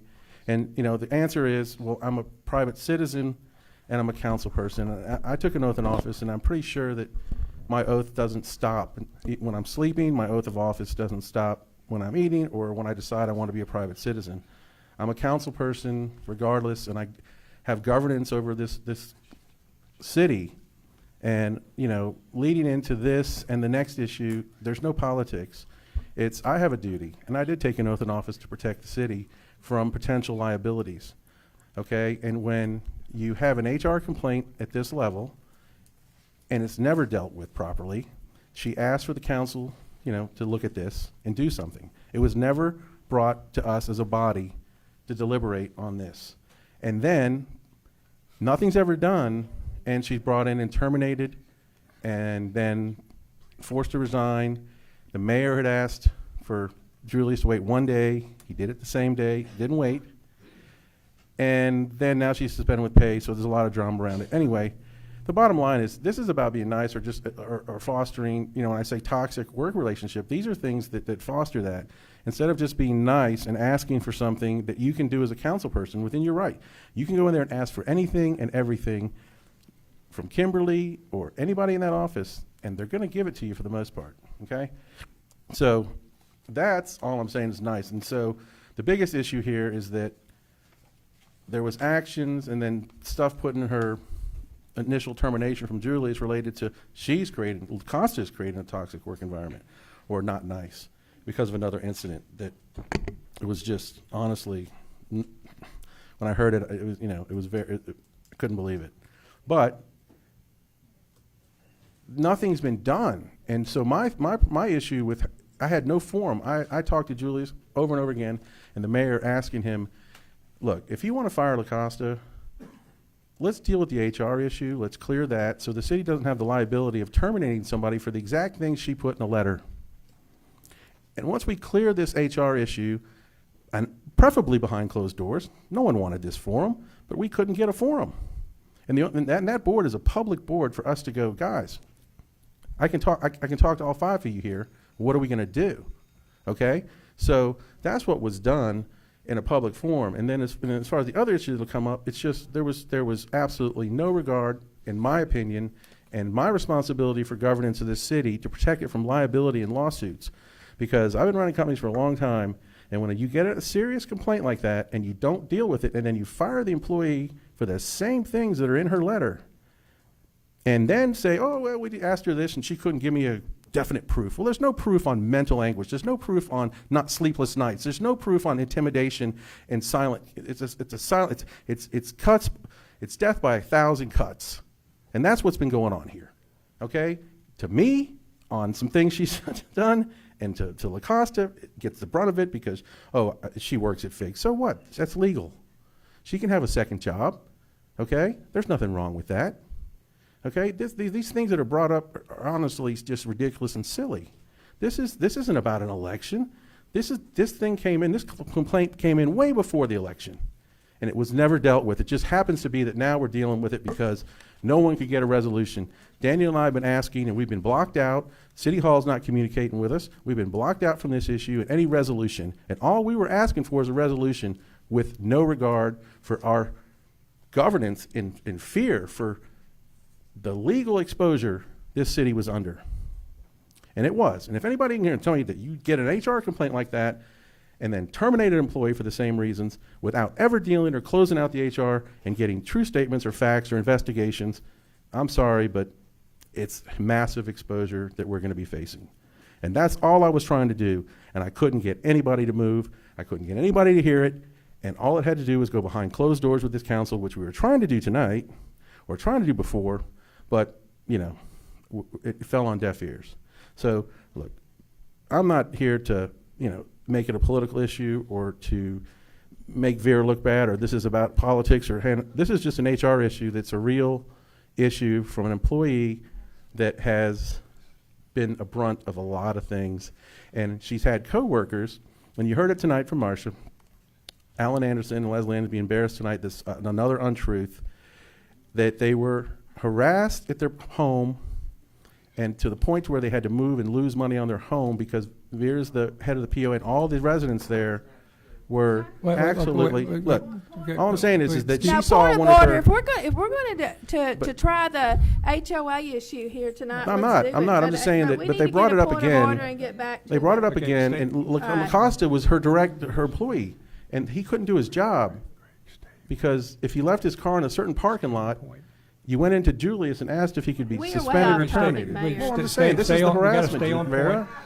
Okay. Again, I'm going to ask one more time. Jason, please, everybody, please.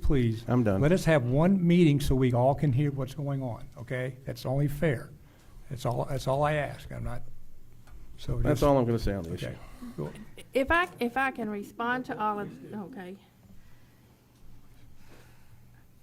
I disagree with everything he said, but boy, the way he said it. A year ago, I was brought before the council for all of this stuff that he wants to bring up again. That is not even fair. I mean, there's a thing called res judicata, and Greg's a smart man, and he knows that. So are we going to bring this up at every time Greg Figueroa is upset with me? Yeah, probably. This has got to stop. This is embarrassment to the city. It is. It was unsubstantiated. I went and I talked to each of the employees just to get a good relationship with them. I have done that. There's been not one complaint. They've all sat here and told you that they haven't had one issue with me in the last year. And let's talk about if you want to go back into that, let's talk about what brought all of that about. It was one person poisoning the mind of people against me because he didn't like what I did at the condos, or I didn't even do anything to him. But that's. Okay, guys. Okay. Okay, guys. It's okay. That's come on. Get a public information request. Okay, excuse me, Vera. Hey, wait. Okay. Order, everyone. Again, you're out of order, Leslie. Vera has the floor. Here's talking. Just. Thank you. You go ahead and finish your statement. LaCosta, the issue here is between LaCosta and Vera. Get the text messages between LaCosta and the former code enforcement officer, and you will see what I'm talking about. Greg wants to talk about what I did to him. Get the text messages between Greg Figueroa and Julius, and you will see what I'm talking about. You will see if I'm the bad actor here, if I'm the one causing trouble. You'll see if I'm the one that is creating a toxic work environment down here. You'll see if I'm the one that's creating any official oppression. I'm telling you, get the text messages and you will see. To attack me like this in a city council meeting with no evidence is just uncalled for. You're the one that wanted it in open session. So, again, there is no written complaints, no complaints. It's just a couple of you know, and he's sitting here blasting me for a right we have under 552 to ask for public information request. You could have done this, you could have done that. I mean, that is not even fair. It's not even fair to go there to try to come up here and punish somebody for asking for something. This is a hearing. This is a hearing. I'm allowed to ask questions. We had done it back. Point of order. Let her finish, Greg. Let her finish, Greg. Then you can. If somebody asks me for my law license, I worked hard for those and I'm proud of them, and I'm going to show them to you. If I ask you, Chief, do you have your peace officer certificate? Are you going to get upset? No. Julius, do you have a college degree? I do. Okay. I mean, really? So, why would you get upset if you have nothing to worry about? Why would you get upset with a public information request that asks for some items if you have nothing to worry about? You're not going to. It's my right to go in online, pay money, and get those public information requests. You're absolutely right. And if I said you were right. Okay. Just wasn't nice. LaCosta, Are you finished? No, I just want to say one more thing, and I get blasted for bringing this out here, and when we should have done it behind closed doors. I've got the right to do that just as much as you have the right to post on the message board about an HR complaint. And let me ask you one more thing, Julius. Have I ever asked you to fire anybody? No. No. Have I ever, where is this, coming from? I'm not trying to get anybody fired. Did I have anything to do with LaCosta's termination? I never talked to you about it. Okay, so did I even know it was happening? It didn't come from me. No. Only people I talked to ever about LaCosta's termination was myself and Kimberly. And then in the aftermath, or in the beforehand, I shared concerns with Mr. Dumont. I shared concerns about permitting processes with Mr. Gregg the week that the building official was out of town. And I called Councilmember Sayer the morning of the meeting I was having with the building official. Okay. So you weren't But privy a to these point of order here, conversations. the issue here is not the termination piece. Correct. That's just clarification here. So Absolutely. That's what we're talking about here. You're absolutely right, that- and thank you, Mayor, for bringing that up. But I was responding to I something understand. yes. So we should have stopped. Okay. We should have stopped when Councilman Figueroa was bringing all of the stuff up that wasn't a part. But now that we are, I agree with you. Thank you. Go ahead, LaCosta. Does she get to speak again, or Yeah, it's her what? hearing. Yeah, she is. Okay. She gets to speak again. In my 16 years of working for municipalities, I've never had a council person ask for anything open record wise. They just walk into my office and you look on the wall and you see certificates, or they say, have you done this? They just walk in and talk to us like the rest of you do, not like Miss Bennett. She just does her open records request, and there's that. And then you just asked all of our several employees that did they have any complaints? Is that correct? In the last year, yes. Julius, didn't you tell me that Alicia Keith was the one that came to you the day that Vera was in the lobby having a fit about her flat work permit? Alicia Keith complained to you. I didn't even mention it to you. It was Alicia. Complain about what? Vera's behavior in the lobby. What'd she say? You told me that Alicia came to you Mm-hmm. because Vera was being aggressive against her in the lobby. I don't recollect that at all. Well, you're both lying. Okay. Perhaps he's done, okay, all right. Okay, what? Anybody else have any other discussion? I mean, I do. know- I have go a ahead, question. Michael, go ahead. I have a question Go ahead. of Julius, and Yes, kind sir. of go back to the permits, and basically the permits that came before council, or the variance, really. And what came up at that meeting was a stop order that you had written and issued for work at the Figs backyard. Can I clarify, Mr. Flatmark? Mhm. The week that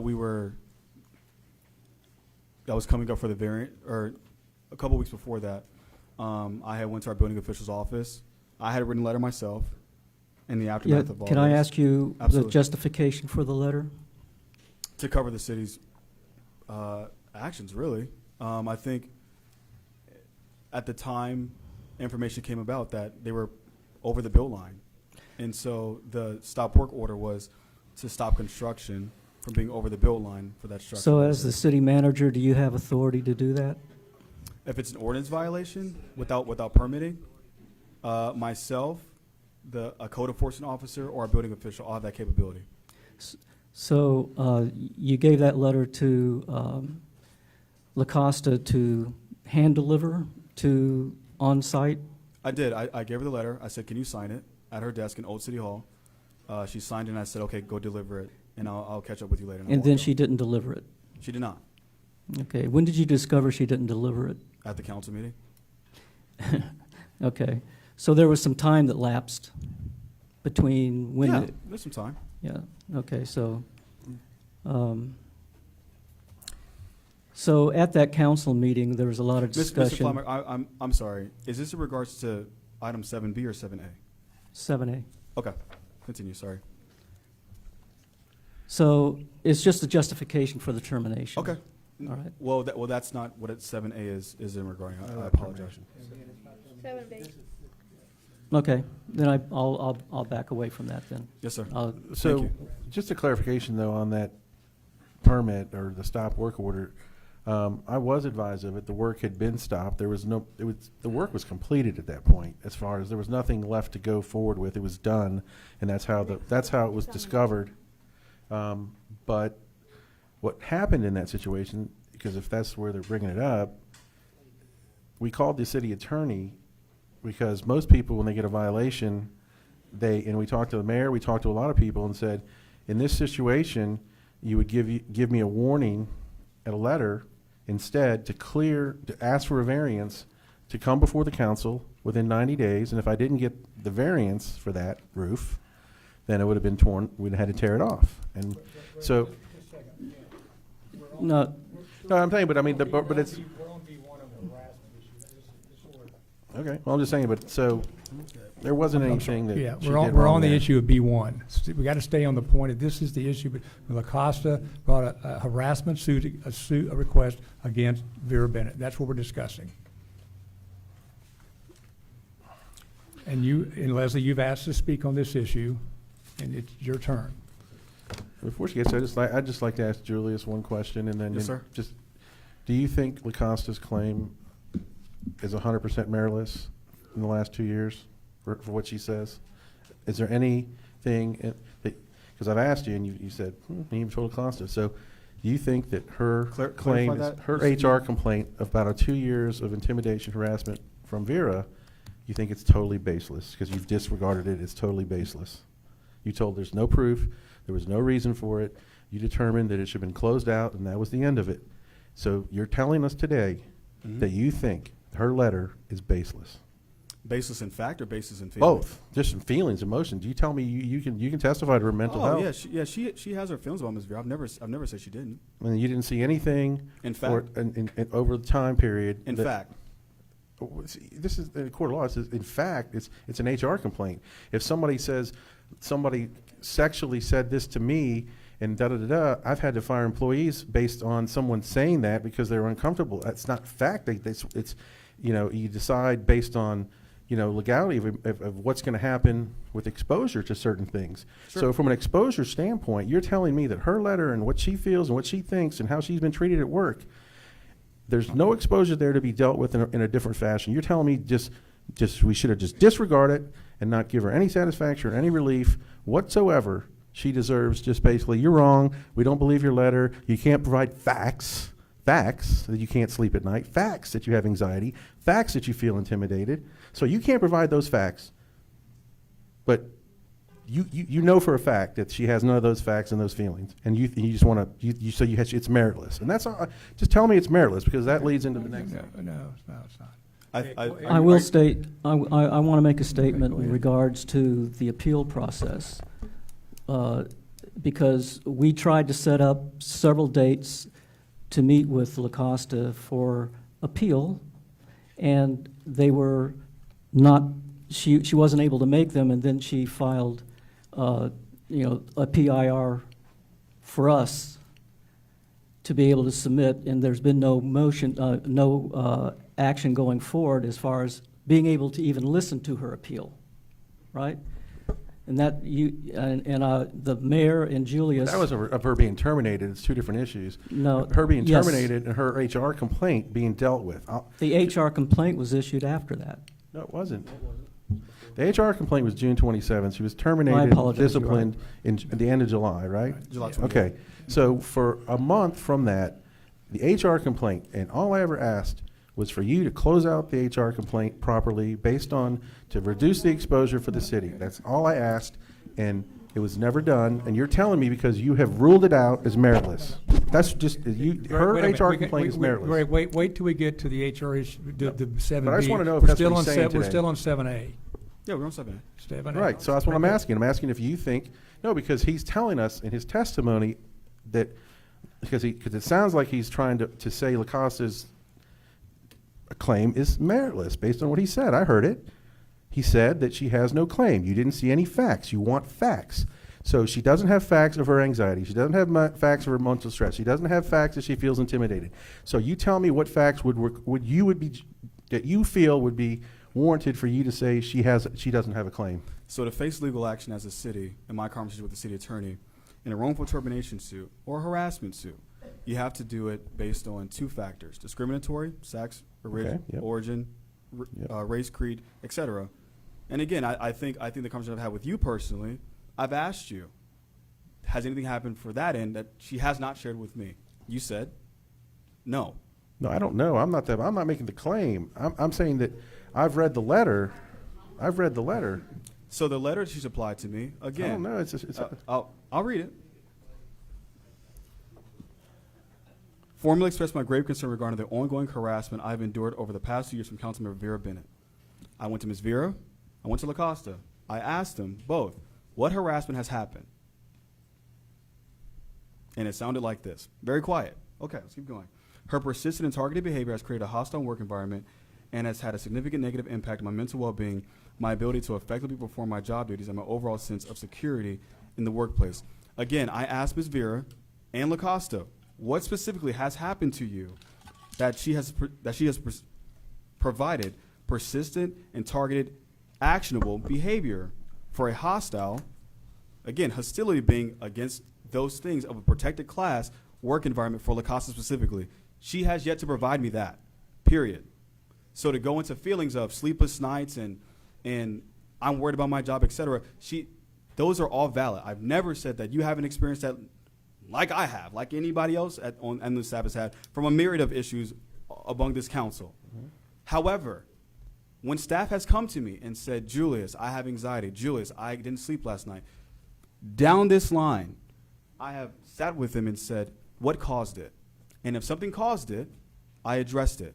However, if they don't have anything that said this action by this council member caused it, there's nothing to take action on. That's all I'm saying tonight. What I'm saying tonight is that when our building official came to me and said there are 2 instances that caused me to have these things, I believe those 2 reasons, based in fact, not feelings, are unsubstantiated. Again, I am not minimizing or discrediting or diminishing the fact that she may feel like Ms. Vera has done some things. She may feel like Mr. Flamark may be too prudent. She may feel like other council members have done things to her.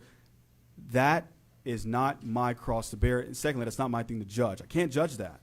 However, you're talking about exposure for the city based on based on a wrongful termination lawsuit or a hostile work environment. And again, based on two things, a discriminatory act and retaliatory information.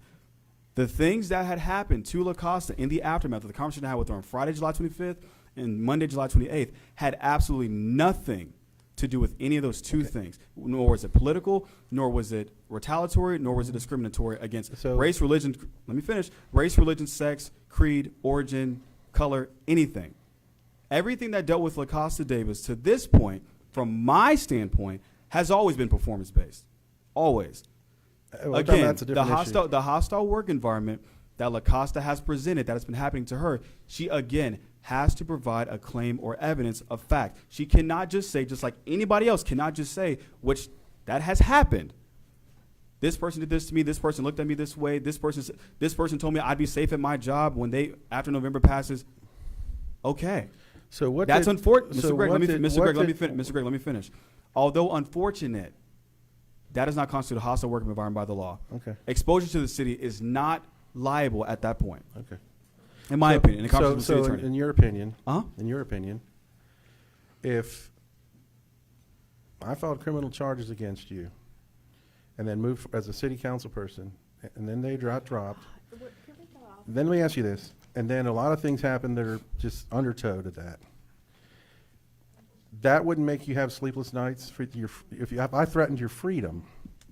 That wouldn't make you have any kind of sleepless nights and worry about your job or worry about if you're going to go to jail or whatever it is is that a concern? Do you know about that? You said the undertows. Do you know about what LaCosta went through and what she felt after criminal charges were filed against her? I was with her every step of that. And did Vera not come in and ask for LaCosta to be either disciplined or fired or terminated for that? Discipline, yeah. Okay. Absolutely, discipline. Right. That's what I'm saying. Absolutely. And then you didn't do anything, and she didn't think you did anything. No, the building official Okay, received. I'm just saying, but you're saying it's 2 years. Her letter says 2 years, not 2 weeks. Okay, thank you. Leslie, you have the floor. Leslie Anderson, 205 Isle of View. I just want to remind the council about the statement I read in August of 2024 that brought up a history demonstrated of harassment and retaliation on the part of Ms. Bennett. Here we go. You might not think that the issues of the Property Owners Association or the letter that every person sitting at that table just about signed last August and said it was a harassment, there was harassment, retaliation, and a hostile work environment being created by Ms. Bennett.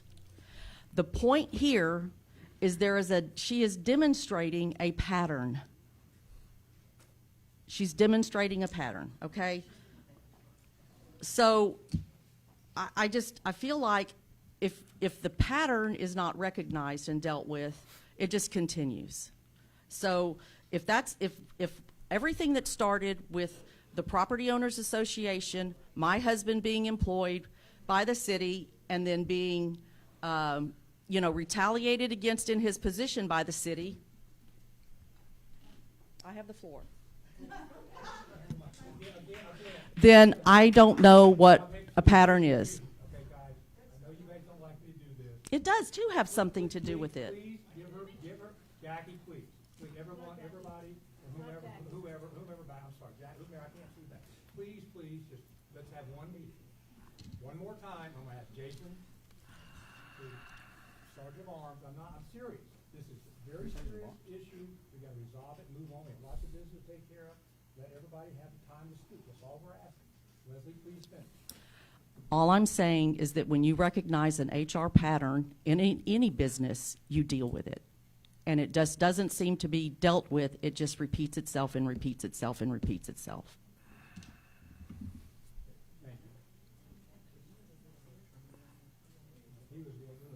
Young up.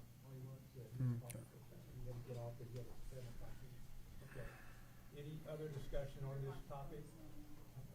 I'm sorry, thank you, Kimberly. Any other discussion from the council about this issue, or does I know LaCosta spoke, and Kimberly? Right.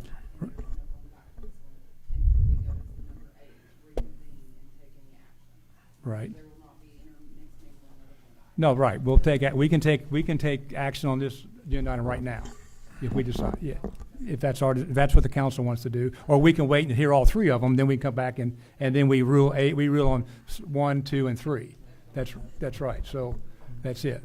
So any other discussion on this topic before we move on to 7B, which is a closed session, unless in the executive session? Anything else?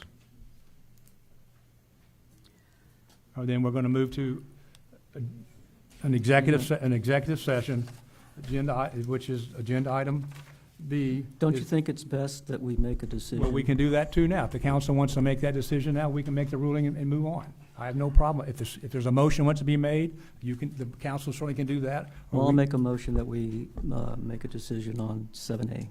Okay. Make a motion. I just did. Okay. What's your motion? That we make a decision. Okay. Make a decision. Okay.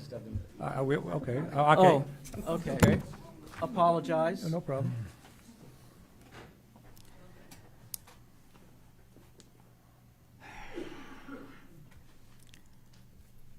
I make a motion that we should not discipline Vera Bennett for the complaint issued by LaCosta Davis.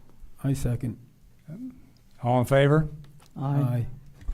All opposed? Nay. Okay. 3-2, it passes. Okay, very good. Now, let's go to executive session, which is 7B, and under sections 551-074, the employee to consider appointment, employment, evaluation, reassess duties, discipline, dismiss of city administrator. Yes. And the time is 7:56 for the next agenda item. Mayor, I'd like mine in open session. You want an open session? That's fine.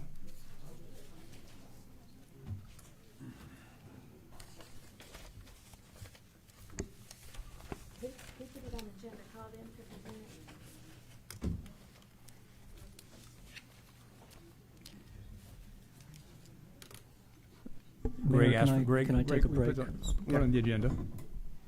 Greg did. Wait. You want to take break? Okay, let's take a quick 10-minute break if we could at 7:58.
Okay, let's kind of start taking our seats if we could, please, so we can get, we have a lot of important topics to discuss. Continuation, please.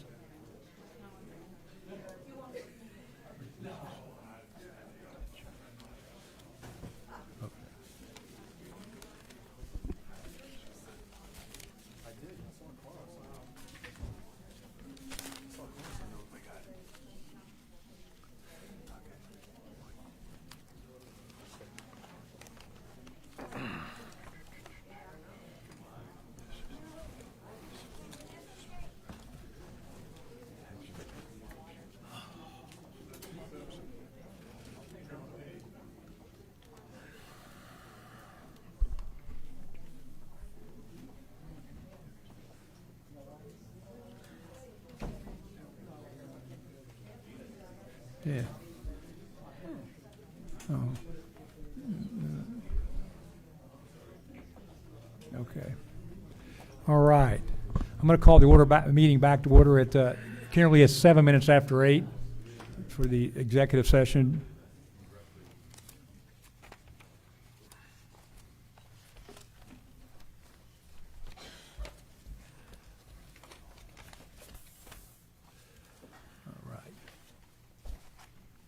This is, again, we talked about is agenda item 7B. So, all right. Again, Greg, put this on the agenda, so start the discussion, please. Yeah, I'm sorry. Yes, ma'am. No, I'm sorry. I'm sorry. Everybody spoke on. Let me double check. I crossed them all off. I think I did everybody. I'm sorry. The only one who was going to speak on 7B, I forgot. Sorry, Heath, I was marked down here. You asked to speak on 7B. I knew Alan wanted to speak on 15, and I checked him off and shouldn't have. Thank you, Kimberly.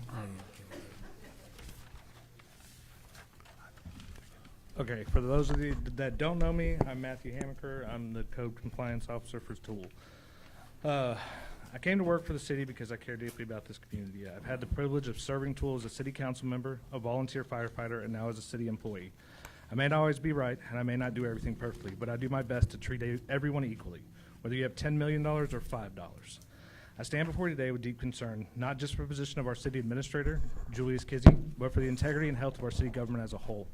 In my opinion, Julius has from day one performed his duties with dedication, transparency, and an unwavering commitment to the best interest of Tool. Although he might not get it right every single time, his record shows that he acts with integrity, fairness, and an honest desire to see this city succeed. He has made difficult decisions not for personal gain, not for political favor, but because they were right for the city, for our budget, our infrastructure, and our people. And yet we find ourselves here facing the question of whether to remove him from his position. The simple truth is this: firing a public servant for doing their job they were hired to do, especially when that job involves making hard but necessary calls, is not just short-sighted, it's damaging. It sends a message that integrity is punishable, the loyalty to the city is less important than loyalty to certain individuals. This is a message none of us should be willing to send. But beyond this, we must address the deeper problem. The conduct of certain members of this council toward both staff and citizens, the disrespect, intimidation, and inappropriate behavior have no place in our government. This building is meant to be a house of public service, not a venue for personal vendettas or power plays. Some council members have treated staff in ways that would never be tolerated in any respectful workplace. They have spoken to citizens with contempt instead of respect, creating division where there should be unity. And in some cases, their own conduct towards staff has crossed the line into behavior that is wholly inappropriate for elected officials. Let us remember that this council exists to serve the people, not to serve egos, not to settle grudges, and not to undermine those who are doing their jobs with honor. If we allow good people to be driven out for doing the right thing, we will be left with only those willing to compromise their principles for the sake of staying in the room. This is not leadership. That is a slow death of democracy at the local level. I call on this council to put aside personal politics, to hold themselves to the same standards they demand of staff, and remember why each of us is here: to serve the citizens of Tool with honesty, respect, and fairness. The people of the city deserve leaders who will lift the community up, not tear it down. They deserve a council that values truth over rumor, respect over arrogance, and service over self-interest. And so I urge you, stand for what's right. Thanks. Thank you, Heath. Okay, Greg, you have the floor. Yep. So, I put this item on the agenda for 3 to 4 different points, and it doesn't reflect on, and I appreciate the staff standing up and speaking on your behalf, Julius, and I think that's a good thing for you and the staff to say those things. You know, it's disheartening to hear staff pointing fingers at council, and it's our job to do governance over the staff and to give counsel based on things that could create exposure for the city. Things that could be, nothing's detrimental, but could cause liability, expense, and major errors, okay? So the first issue, and I'll just list the issues that, why I have this put on the agenda, whether it's disciplinary action, whether it's termination, whatever this council decides, it's up to them. But one, you know, I heard your testimony in regards to La Costa, and it sounded more of an advocation for someone else than for La Costa, one of your employees, one of your department heads. Whether you think her performance is up to par, your par, whatever. La Costa was never written up, not once. The only time she was written up was for touching or hitting Vera. There's no other write-ups in her employment file, are there?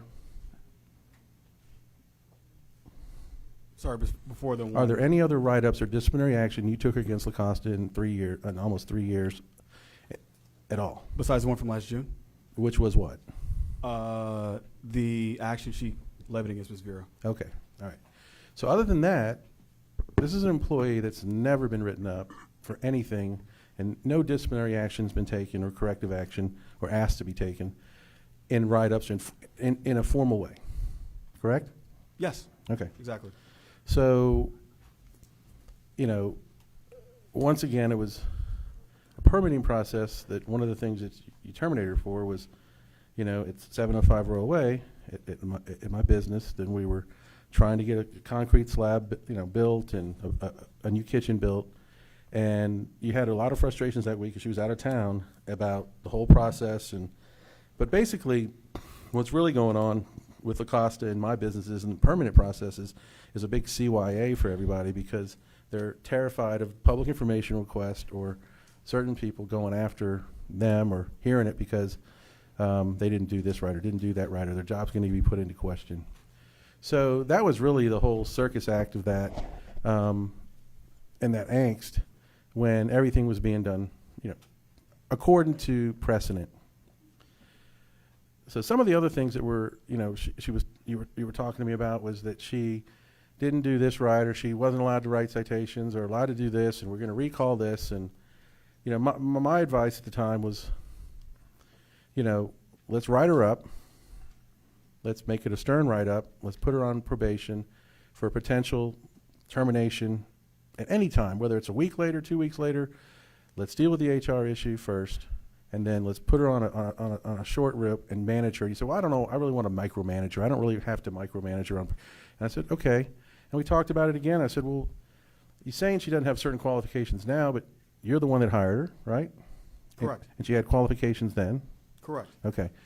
There's a lot of mistakes that have been made on checking people's qualifications to do their job or now putting them in question that I think, you know, it was okay 3 years ago, but it's not okay now. And then we're going to go from 0 to 100 with disciplinary action of termination or resignation on a department head that really had no, I mean, I didn't think it was justified.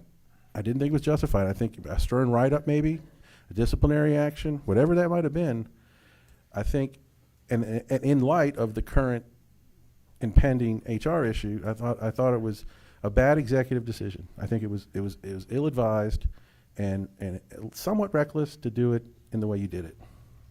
So that's number one. Number two, when I ran last year, I advocated for the over 65 tax break, tax freeze, and I was within 30 days to 60 days, got it on the agenda for a vote. During those sessions, we had a very robust debate about you telling me that if you pass this, you know the consequences. And I mean, we went on for, man, you just were relentlessly telling this council that we were going to wreck the city and wreck the tax rate, and that we were going to, you know. Excuse me, Greg, please, I'm not gonna ask Yeah, again. okay. Jason, the next person speaks out, Yeah, please, thank you. okay? I'm sorry. And you guys get mad at me, whatever, but we're gonna run a meeting here for everyone. Somebody gets out of line, please escort them out of the building. I'm sorry. Thank you. It's not called for, I'm not gonna ask for it again. Everybody got a chance to speak. So Jewish wanted an open forum. He's getting his open forum. Yep. And so We're staying on point about this issue. And everything Thank you. that I'm laying out, Mayor, is why, you know, I've asked for this action in this hearing, because it's about judgment and decision making, and to me, maybe it's immaturity, maybe it's lack of experience, but anyway, during this robust debate we had, which is fine, you know, it was more, instead of giving us the correct information, it was more about you wanting to be right. Prove me wrong, and for you to be right, which I didn't care. I did the math. I did the math on the calculations of what it would cost the city to do that senior tax freeze and homestead. I did it to the penny, within reason, and I knew what it would cost. So fast forward to this year's tax rate. You spent time doing the truth in taxation form. The rate that you guys calculated from 0.375 to 0.44, and the diminished rate being 0.54, would have been a massive increase, a tax increase on almost 20% on the under 65, because you were totally taking the accountability. You were giving the seniors a 100% tax break instead of a tax freeze at $5 million. When I came in to speak with y'all, my argument was, it's a tax freeze. There's no way we lost, that much revenue. They were calculating the entire rate for everybody other than the seniors. They took the entire senior amount out.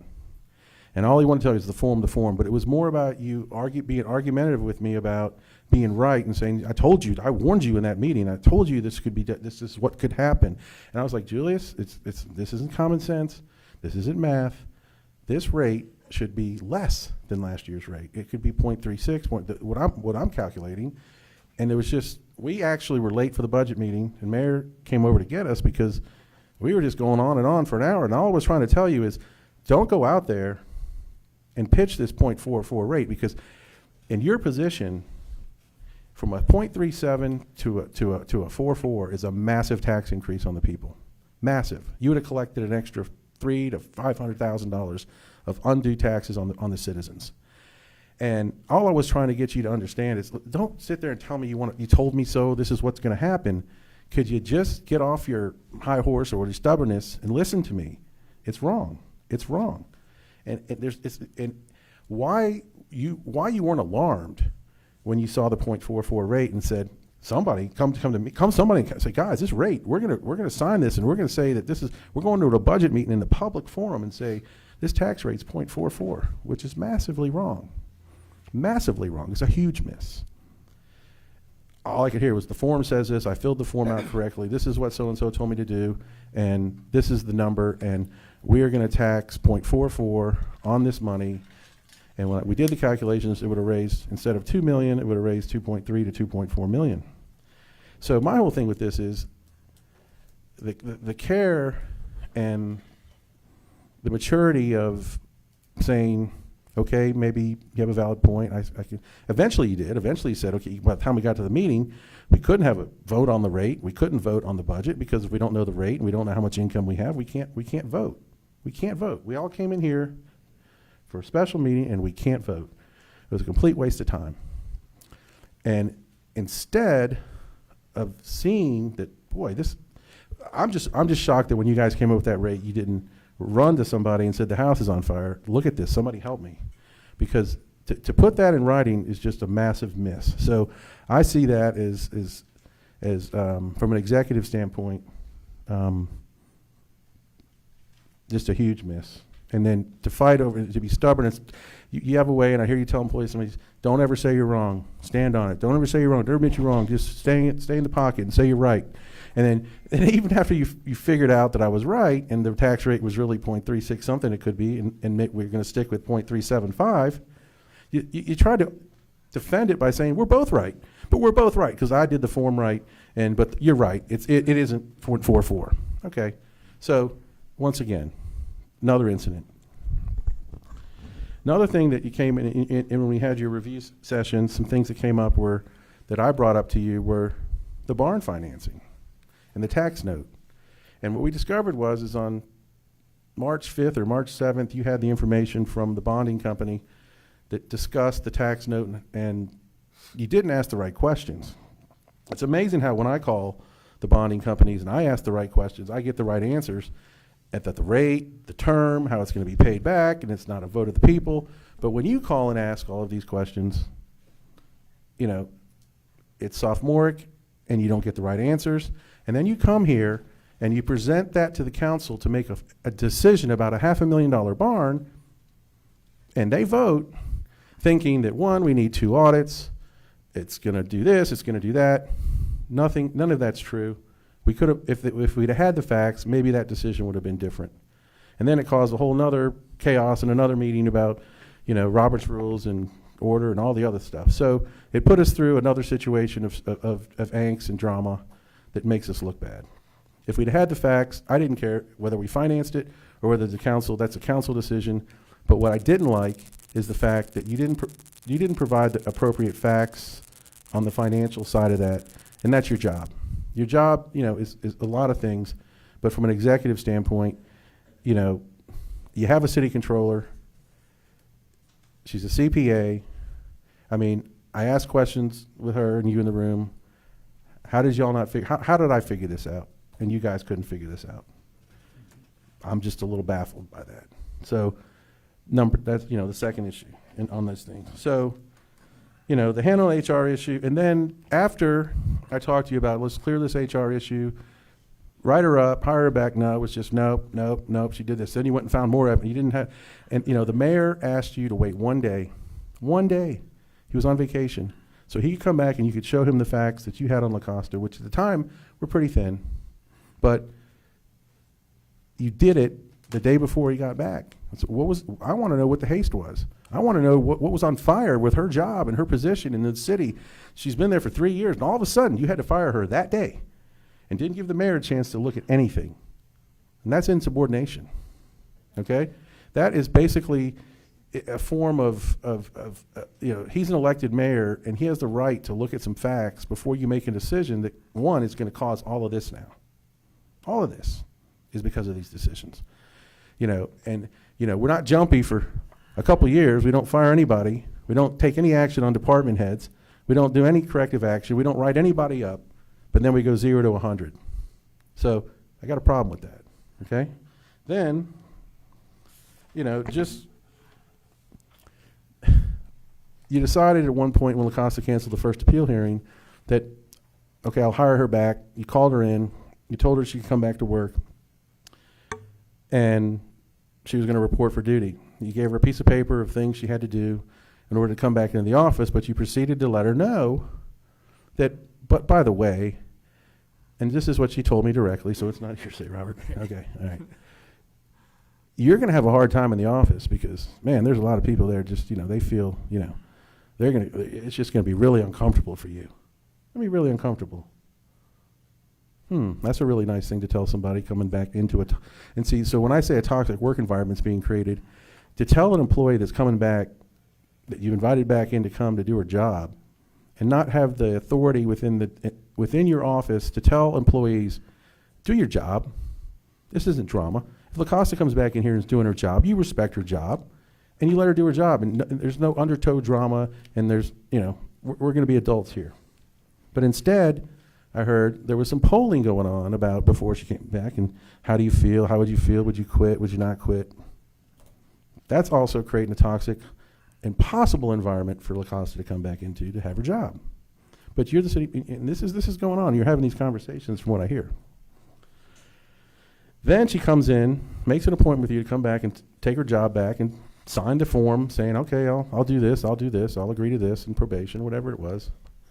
And you tell her 2 minutes, nope, you gotta go back to your appeal hearing. So terminated suspension, now all of a sudden, you're back to suspended with pay, because I'm not hiring you back. You have to have your hearing all of a sudden. So I don't know what changed, other maybe than the polling in the office about who may be upset and who may quit if LaCosta comes back to work, or whose feelings may not like that. I don't know. So, you know, but it's never lately, and I don't know why, it's never a conversation or just a healthy debate. It's almost like a stake in the ground. You're stubborn. You don't want to listen. You just, this is the way I see it, or I'm not going to ever admit I'm wrong. And to me, that's creating a situation where we had some department heads based on some things that were happening in the past. And I was told by several areas that the police department and the office and the staff, everybody's got this tension and all this chaos going on. No one's getting along, and they feel uncomfortable. And it's just a shame that they have to go to work and feel this way, like they can't talk, you know. This department is not taking this department. It's like a war between department heads, and there's no comfort, there's no harmony that there used to be, what I'd say 2 years ago, 3 years ago. The first year I was in office, it seemed to be very harmonious, and everybody was getting along, and we had great things happening, and we've increased pay and salaries over the last 2 years, 3 years for everybody, and a lot of positive things were happening.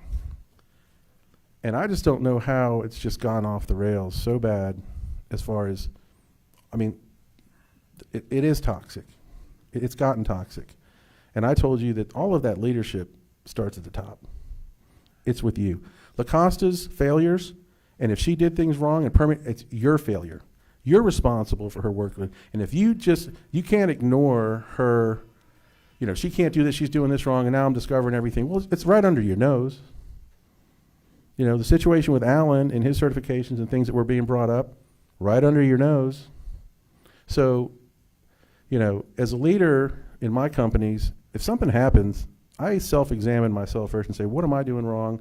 And if I've been negligent, or you can't, you know, for 3 years and ignored these situations, and all of a sudden I want to pay attention to them and take action, I'm going to get tough all of a sudden. Okay? It creates insecurity, anxiety. You listen to a lot of politics, no doubt, and council people and this and that. And, you know,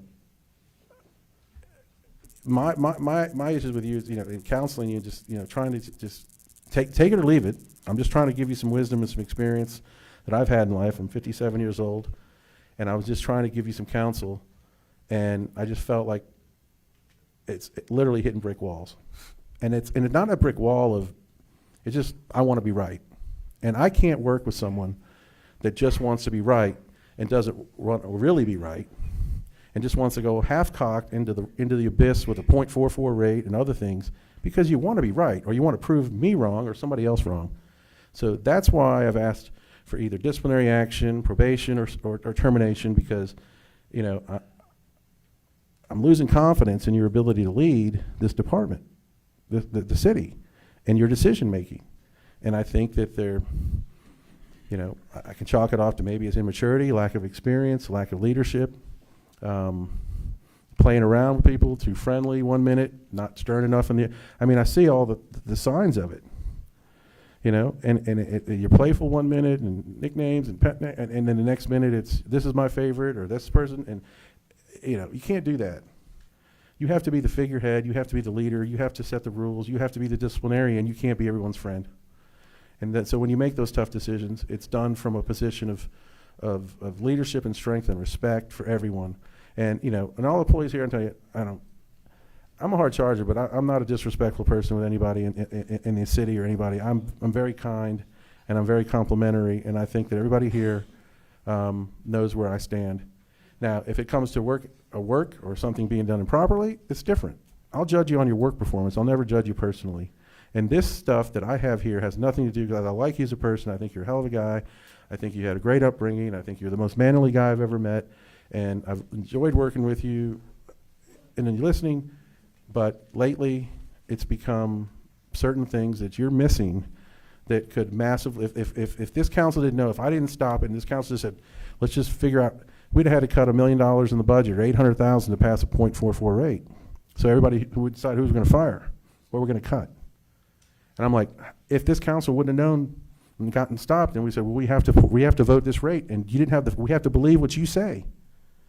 And we voted that rate in, it would have been disastrous. And I just think the care to it was poor. So my points are, council, I'd like to get confidence back in Julius's leadership.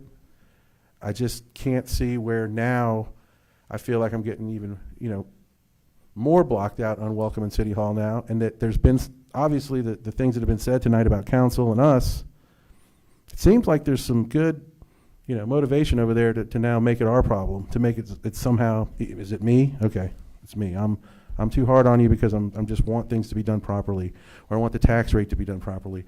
I want employees to be treated fairly. I want them to be written up and disciplined fairly. I don't want the emotions of one employee because she get her feelings hurt or whatever affect someone else's job or livelihood. So here we are. That's my statement. Any other council member? Oh, excuse me. Any other council members? Any other council members have in regards to the things that Mr. Gregg said before I respond? Yeah, I've got a couple of things.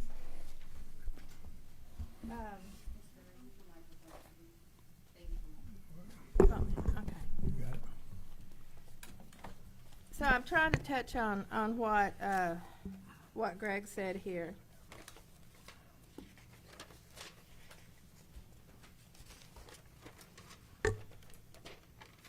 Back in, was it June that we did your evaluation? Yes, ma'am. We talked to you about doing some things and being, taking a better leadership role and doing things. Is that correct? Yes, ma'am.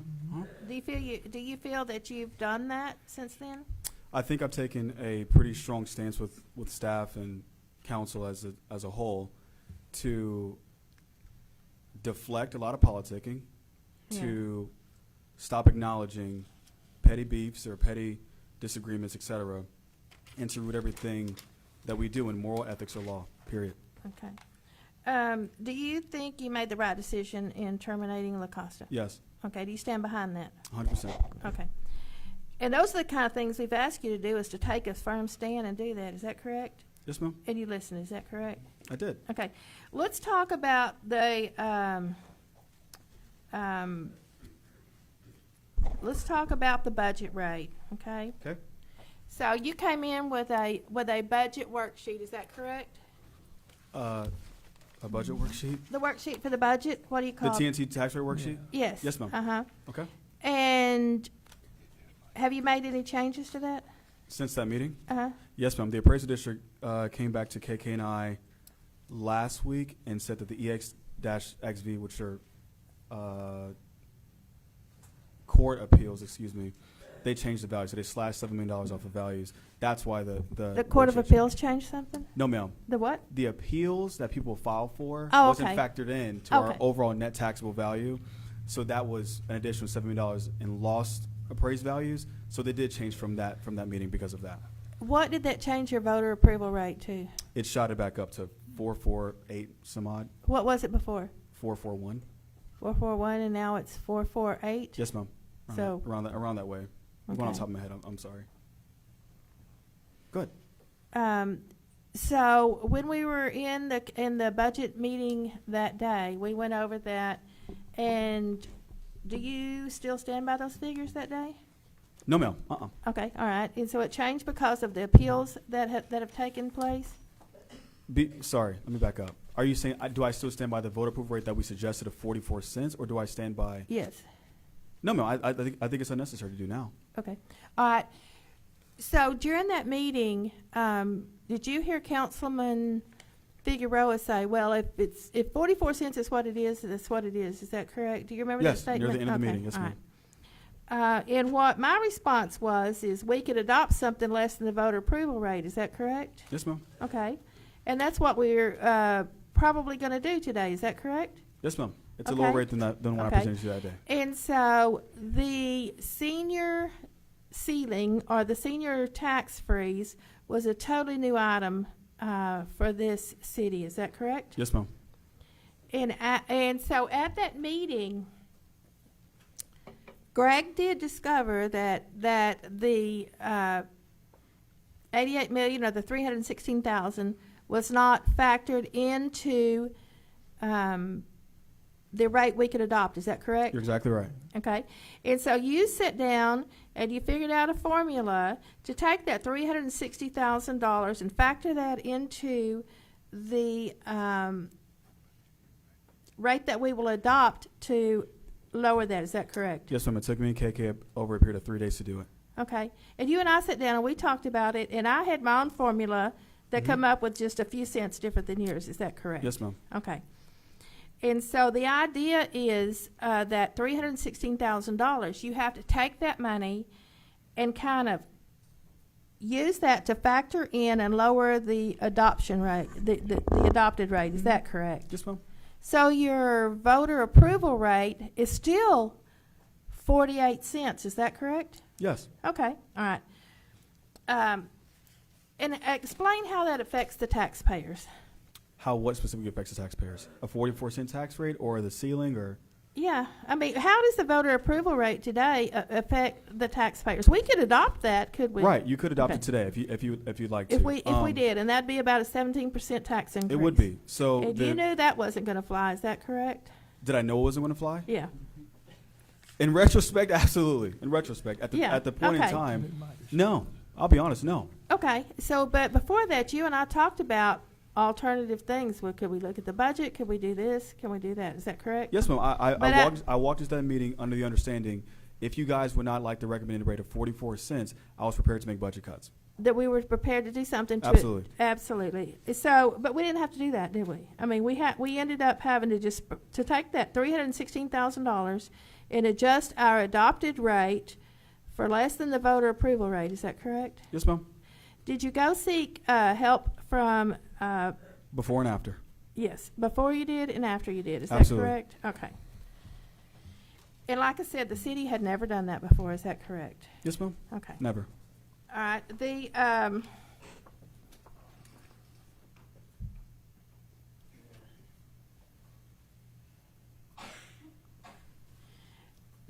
When Greg figured that out, did he give that to you in time for you to do any research before coming into that meeting that day? Or did you get it that morning or the night before? No, ma'am. I got it the night before. He sent me and KK an email the night before requesting clarification on why that was why that was a recommended tax rate. Okay. Did that give you enough time to do anything other than tell us what was going on and then go out and talk to your mentors to help you with that? I think when Mr. Gregg approached the situation, he came to our office 9 o'clock, and we had a pretty robust conversation. I'll say that. It was pretty Yeah. robust. I informed Mr. Gregg at the time of the tax code and the ramifications of the tax code, and specifically line 20 Right. of what's called a tax ceiling.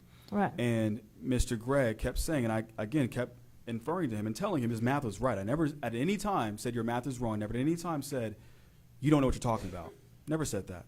I said that this worksheet is in respect to section, of the tax code section 26, period. The whole worksheet, Right. all the footnotes at the bottom, is section 26 of the tax code. Okay. So specifically, the $88 million that he's referring to that is quote-unquote not accounted for is section 26.0126B, which says the net taxable value excludes the homesteads under the ordinance that we adopted. So again, I never said that he was incorrect in his math. I've never said that. Even when we came to the budget meeting, I said his math was correct. Okay. I laughed when I said it because that's usually how I compliment Okay. people, but Next year, do you think you're going to have this kind of problems, or do you think no. everything? Okay. No, It's just- because it's- next year you'll have a line 2, what's called prior year tax ceiling. Absolutely. So it'll even it out. Okay. It was a learning curve. It's been a learning curve the last year. Okay. Let's For this- talk for this about. specific thing. Let's address what he said about the bond decision. Okay. What was your stand on that? Let me ask you this. Yes, The ma'am. tax note that he's talking about, that was in the budget packet, is that correct? The tax note he's referring to? Uh-huh. The mention of a tax note or the issuance of a tax note During for the maintenance bond? Yes, in the meeting that day, did you have a CO bond or tax note in A CO bond. Okay, did you ever give us a tax note? Yes, ma'am. I gave you guys the tax note information on March 20th, 2025 and April 17th, 2025. Was that before we voted on what to do? You guys voted at the February 10th meeting, March 20th meeting, April 17th meeting. Okay, all right. 3 months straight. And then Mr. Figueroa or Daniel Sayer brought it up for reconsideration after the vote, is that April correct? 17th. Okay. And then again, we voted to Use use cash. the CIP fund. The CIP fund, last year at the tax, when we were doing our tax rate the last year, we earmarked the CIP fund for maintenance barn and police remodel, is that correct? Yes, ma'am. Mm-hmm. And it's on the city's website, is that correct? Mm-hmm. It's in the budget Okay. book. And so also in 2023, early 2023, the council approved where part of that money could go for economic development, is that correct? Per the Capital Improvement Fund Ordinance, 2023-12, I believe. Yeah. But it's conjoined with the general fund overage, so they Okay. split money out and go to the Capital Improvement Fund. Okay. That'll be mention number 4 of that ordinance. All right. So, all right, let's talk about the mayor asked you to wait, is that correct? Yes, ma'am. We had a phone call. Is this in regards to La Costa? Okay, what are, Ms. Vera? Is this in regards to La Costa? yes. Mr. Dumont and I had a conversation after the Tool Business Symposium on Thursday outside in the parking lot. I told him that I'd give him a call in regards to something that was alarming and I wanted to take some action. And me and him talked on that Thursday around 5 or 6 p.m. Okay. Is that your sole decision to terminate or not terminate La Costa? Yes, ma'am. Okay. And in the mayor's handbook, does it say he has the power? In the 22 of the Texas Local Government Code, under the powers of the mayor, does he have the power to hire and fire anybody? Not to my knowledge. Okay. I'm not that familiar with that section of government code. Okay. I've got a copy of it Okay. here, but I think the mayor's pretty familiar with his duties. So how much, let me ask you this, what all has happened and how much pressure, since you fired La Costa, how much pressure has been put on you by council members? Heavy. Tell me about it. I think ever since or before, when was this posted? Before August 11th, I heard from somebody every single day. And who did you hear from? Mr. Figueroa. I did not hear from Mr. Stikes, actually. I heard from you. Mm-hmm. I heard from Mr. Dumont several times. Heard from Daniel one time. And I heard from Mr. Flymark pretty robustly because Mr. Flymark would be a part of her appeals process. Okay. Did anybody try to persuade you to do anything different? Yes, ma'am. Okay. And who did that? Mr. Figueroa, Mr. Dumont. That's it. Okay. Are there numerous text messages from Greg to you? Numerous, like Text messages, yeah, between you and Greg about this issue? Yes, ma'am. Okay. There are. Is that cause stress in your job? Yeah. Okay. Now, when they were trying to censure me before, there was a big discussion about legislative actions by the council, that our job is to make legislative action. Is that correct? Yes, ma'am.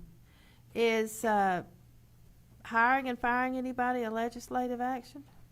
Not to my knowledge, no, ma'am. Okay, unless it's brought up that we're going to terminate you or the Or the police city chief secretary or or the the chief of city police. secretary. Mhm.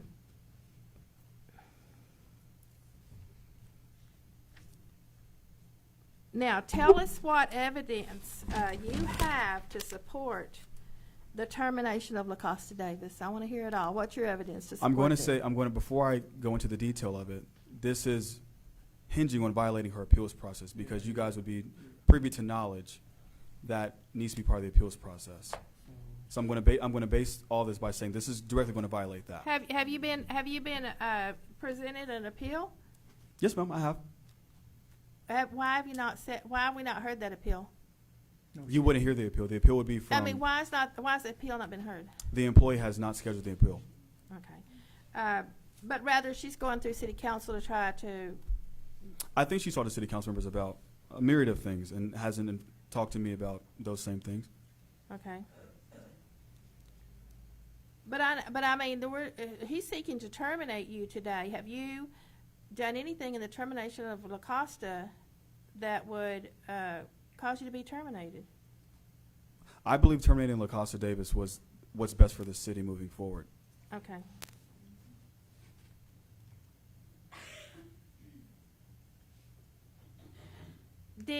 He's talking about you went from 0 to 100.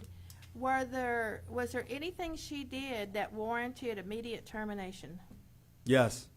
Okay. Uh, What was it? He doesn't want to answer that. Well, I'm You sorry. got to let the appeals process play out here, and that she's entitled to that. Yes. Well, I hear you. Yes, Kimberly. Uh, Kimberly has a question. Yes, Kimberly. Yeah. Yeah. We can't discuss Okay. that. Yeah, we can't discuss that. No, we Thank you, can't. Kimberly. No, I didn't think so. Let me ask you this then, how does he defend himself against, he's been accused of basically wrongfully terminating her. How does he defend himself against that without going into that appeals process?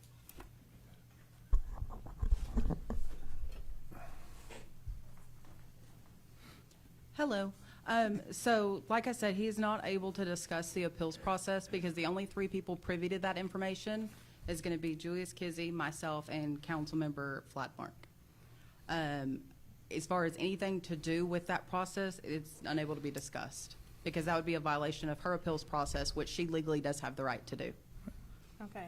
the appeals process spells out that the information relative to. Let me get it. Give me a But second. I don't think you're being accused of wrongful termination of La Costa. Where's that being done? Mr. Gregg, you claimed that the facts were pretty thin and I didn't listen to the mayor. Well, respecting the mayor, the facts were thin at the time. What were the okay? facts? Now you've had weeks and Mr. weeks. Gregg, what were the facts at the time of her termination? 705 Rollway. How do you know? You showed it to me. Okay, continue. Go ahead. Yeah. I don't have it in front of me, Julius. If you want to give it to me, I'll read it. But I mean, anyway. Did La Costa tell you why she was terminated? She was pretty unclear. Did La Costa tell you that why she was terminated? Yeah, she told me she's pretty unclear. So did she know she was violating the appeals process? On what? The information privy to her appeal. No, is you not told me. information You shared showed from me a the city council paperwork. I member. mean, I think. I didn't say me. I said I'm asking about her. Well, I don't know. I don't know what she would discuss it. She didn't show me anything. If she has her opinion, yeah. She showed you nothing? I'm not on the appeals board. I'm not on the appeals board. I'm asking you a question. My question is, did she share any information regarding her termination with the city of Tool? Did she tell me why she thinks she was terminated? She told me she has no idea. She told me that it was very vague. So how would you know the facts are pretty thin? Well, you haven't shown me them. I'm not supposed to. That's what Okay. I'm explaining. So I know you're being cute. But let me ask you a question. I'm not talking about wrongful termination here. My concern is not wrongful termination. You said the facts are pretty My concern, we are over department heads, just so y'all know. He's a department head. He's a city manager. So he is hired and fired by the city council. La Costa is under, you can hire and fire. I told you that. You can fire her, and that's it. It's final. It's only your decision. Uh-huh. So my lobbying to you is not to say you don't have the right to do that. I know you do. Mine was, it's a judge. I'm concerned about judgment, not about a wrongful term. I'm concerned about, this is about your judgment in a situation with an open HR claim that I think is pretty broad and wide against the city. And my concern as a city council person is governance over potential litigation that could drag this city down, okay, period. And I asked that you pause, and what you did with the mayor, whether he has the power, you are under the guidance of the mayor somewhat from a supervisory position, but he doesn't have the authority, but he surely should have the respect of one day to review something. He's an elected mayor, okay? And you serve at the pleasure of the council, and we can hire and fire you. So my bringing this action against you is the council's right to determine whether or not your judgment in situations, whether it's the tax rate, the barn, the firing of La Costa hastily, why it was so hastily, after 3 years. I mean, it was just like, boom, she'd never been written up. You should have, I mean, to me, it wasn't, I question your judgment, not whether you're right or wrong for firing her. You can fire her. Don't know, appeal. My appeal to you was, let's slow down here. Let's do it the right way. Let's clear something before we go to the next phase. And you weren't listening to that. And to me, I'm more concerned about the liability and the lawsuits that could come against the city, okay, and individually against other people. And I was trying to mitigate that. That's it. You can fire her, whether she works here or not. But that's up to you, okay? But I'm concerned about your judgment related to it and your obstinance in just saying, I don't care what the liability, I think it's liability, I think I'm right. And the mayor, and, you know, to me, it's judgment, and that's what this is about, not about wrongful termination. So let's get that straight. Okay, well, Wait, what- can I want to talk for a second? Go ahead, Robert. I worked for the federal government for 37 years. The last 15 years, I dealt with discipline. Some of what Greg is saying is very true. If someone has never done anything, normally you get written up. They do it again, maybe 3-day suspension. They do it again, maybe a 4-day suspension. But there are some circumstances where what they did is so wrong, they deserve to be fired. Now, apparently, we don't know what happened. And until we do know what happened, I think anything we do against Julia should be postponed.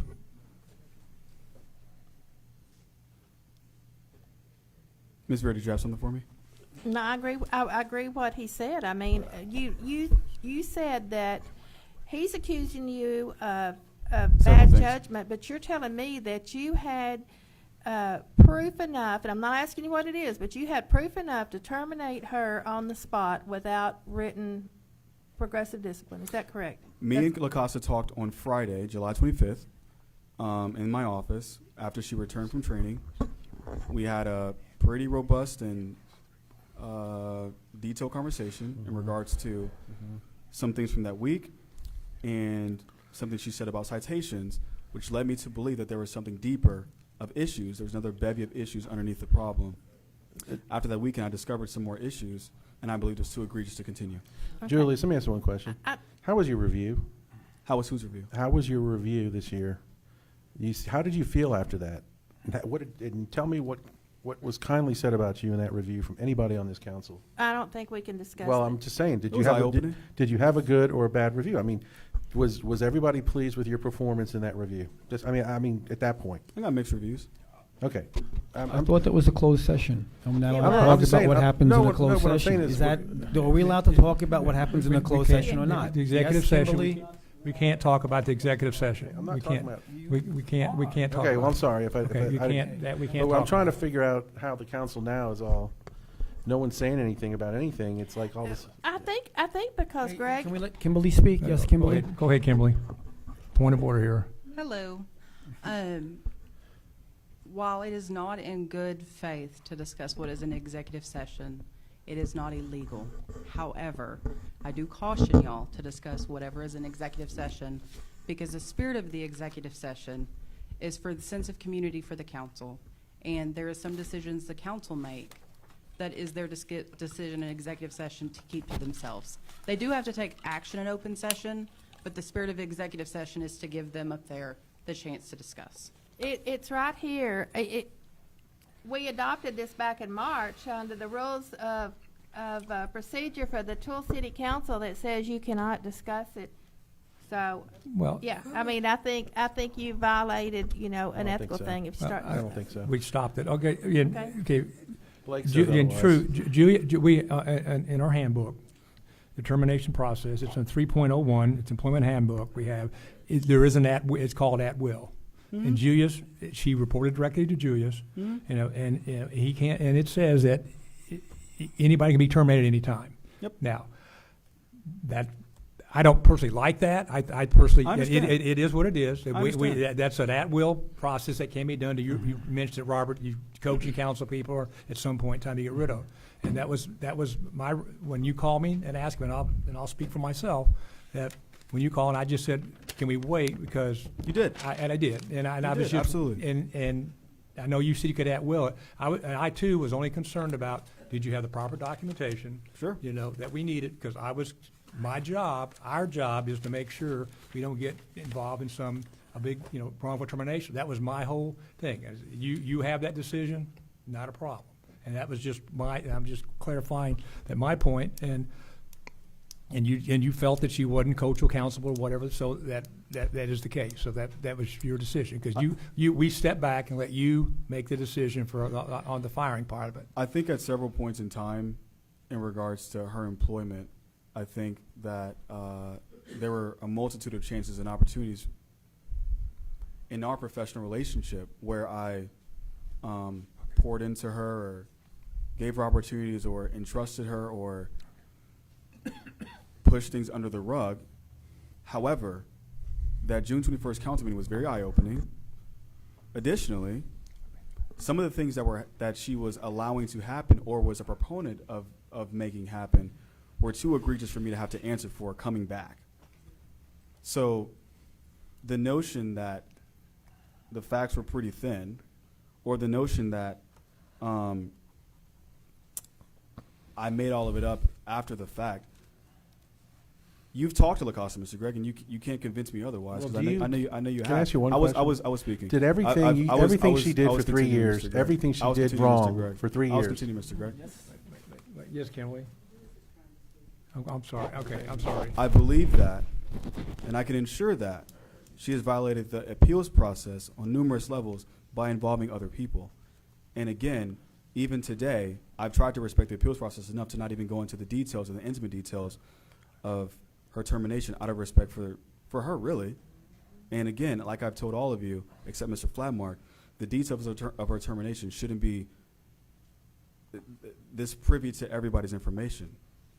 And I'm not understanding why LaCosta is the first employee that has been terminated or disciplined, and now we have opinions, when otherwise, before, no one's ever asked about any other employee.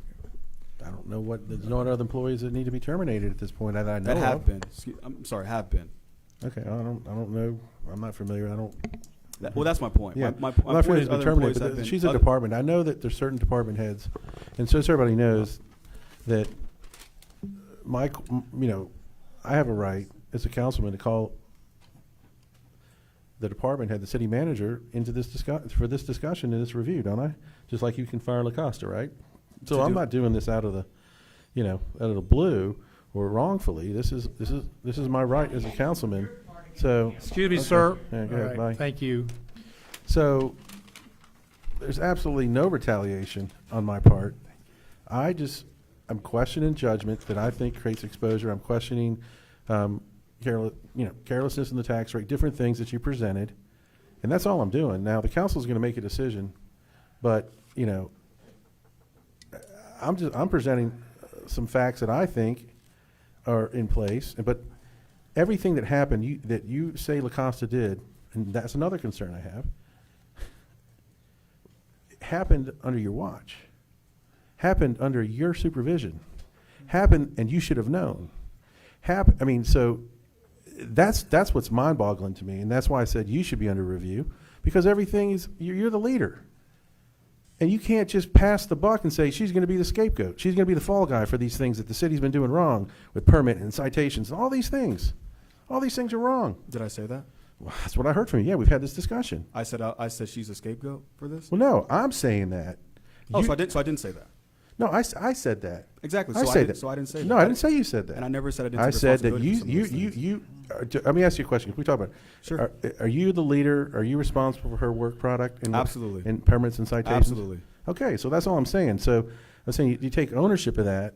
So if all of that happened and it's so terrible and so jeopardizing, everything you're saying is so terrible, you couldn't let it go on for one more day. Uh-huh. But it's been happening for 3 years. Okay. Okay, so another point made. All right, any other discussion on Julius? Yes, I have Go ahead. some Please counterpoints. Go ahead, Julius. Mr. Gregg brought up 5 points that I wanted to address. The first one was the permitting process of 705 Royal Way. The permitting process of 705 Royal Way has been from the jump inconsistent, for lack of a better word. In the very last conversation since we talked about direction, the direction that Mr. Dumont Mrs. Vera and Mr. Flatmark gave me in the meeting we had regarding, that was adjoining the HR complaint, was that they believed it was best for all plans to be sent off for plan review at 705 Royal Way.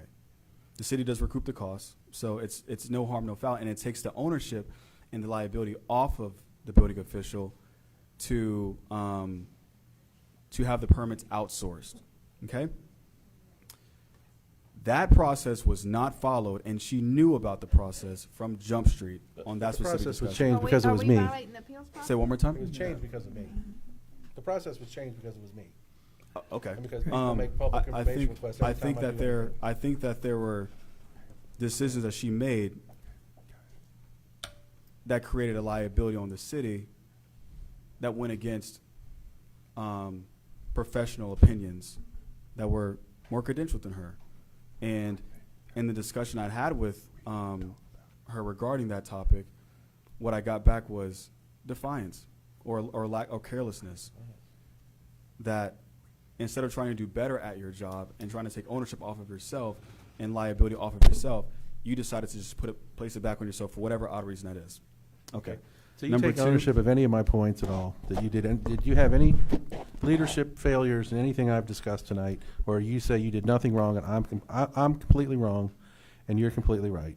I was on point number 1, so I haven't gotten to No, all any of five. the points, just because I want to end this. I just want to say, if you guys want to kick it down the road, look, I would rather just, you tell me if you think all of your leadership and all of these points, you've done everything correctly, and that you couldn't have done it better. Whether it's wrong, right, or just leadership, and all of these points, the tax rate, presenting the tax notes properly, not termination of an employee that's under an HR review, that has an HR complaint that she has.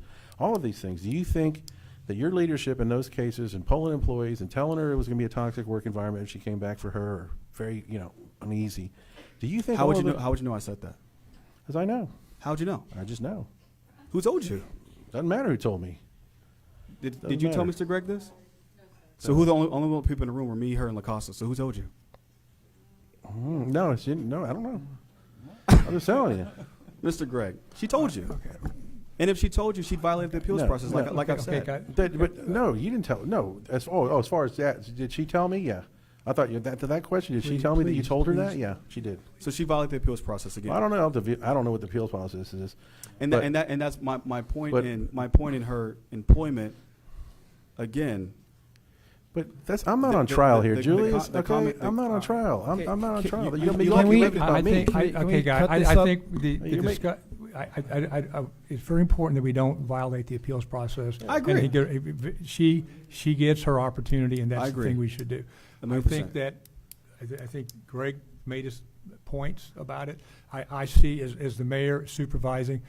What's come out of this is I think we sit down and we can discuss things, Julius. Some coaching and counseling would be appropriate things to do, because only to help to improve what you're doing to manage your people. Because I think one of the key things about is in management it is that you find that people do what you inspect sometimes versus what you expect. Okay, and that's just part of in management. So I think you guys have more discussion about this. It's 9 o'clock. We do have. I mean, I'm not cutting anybody short here, but Kimberly. Well, I'm going to give him the right to do that, and without interruption. Right, without interruption, so we can bring this to a conclusion. Okay. Go ahead. You're on point number 2, Julius, please. I was. The senior freeze and exemptions. Mr. Gregg quoted and said, "I want it to be right, and I said the city will go broke." I never said the city would go broke. Those words have never come out of my mouth. And the words that I wanted to be right. No, Mr. Gregg. What I told you that Thursday when we met at your office was I wanted to show the ramifications of when you pass the ordinances. If you can take that as I want to be right, no, Mr. Gregg, the bevy of information, calls I made, research I've done, etc., has only come into question this year specifically in regards to the tax rate that I told you about last October, November. And you asked me via text, do you know who Connie Rose is? I literally brought that lady last November. So the notion that I didn't know enough or I was stubborn or what, no, Mr. Gregg, it wasn't that at all. When we met in my office, I said, just like I did out here, your math isn't wrong, Mr. Gregg. I've never said your math is wrong. There's text messages between me and you where I've said, hey, you make a lot of sense. Hey, you don't have to have a 44% tax rate. I've said that. However, what I did share with you at several times was you cannot not truthfully, fairly, and honestly, and in good faith fill out the tax rate worksheet correctly. The tax rate worksheet is applicable to tax code section 26.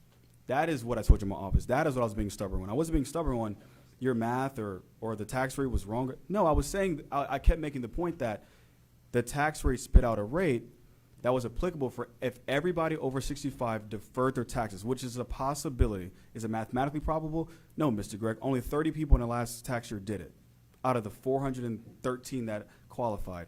So is it mathematically probable? No, Mr. Gregg, it's not. However, if I came to the city and said, hey guys, do a 35% tax rate, and all those seniors didn't pay, then there's a budget shortfall. And then you'd still point the finger at me and say, you didn't know better. No, Mr. Gregg, I did my research. And however, when I went to the county, Mr. Flatmark, you've seen me at the county, Mr. Dumas saw me at the county.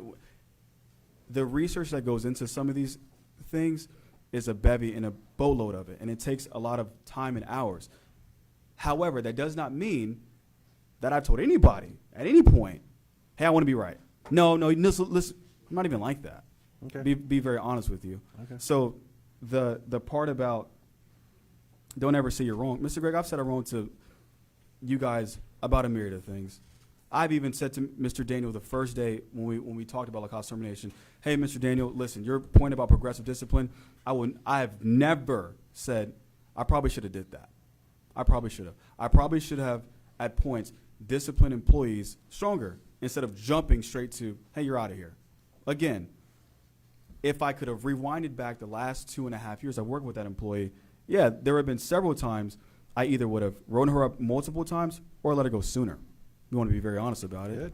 However, that doesn't mean that when something comes to your attention, you just ignore it. Because that's what I've been doing.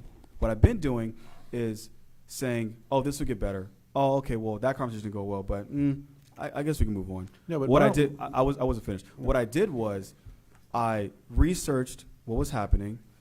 I took into account a myriad of facts and information, and then I made a decision based on everything I could prove to her in facts, not anything based on the paper being too thin or I made it up afterwards. That'd be very short-sighted.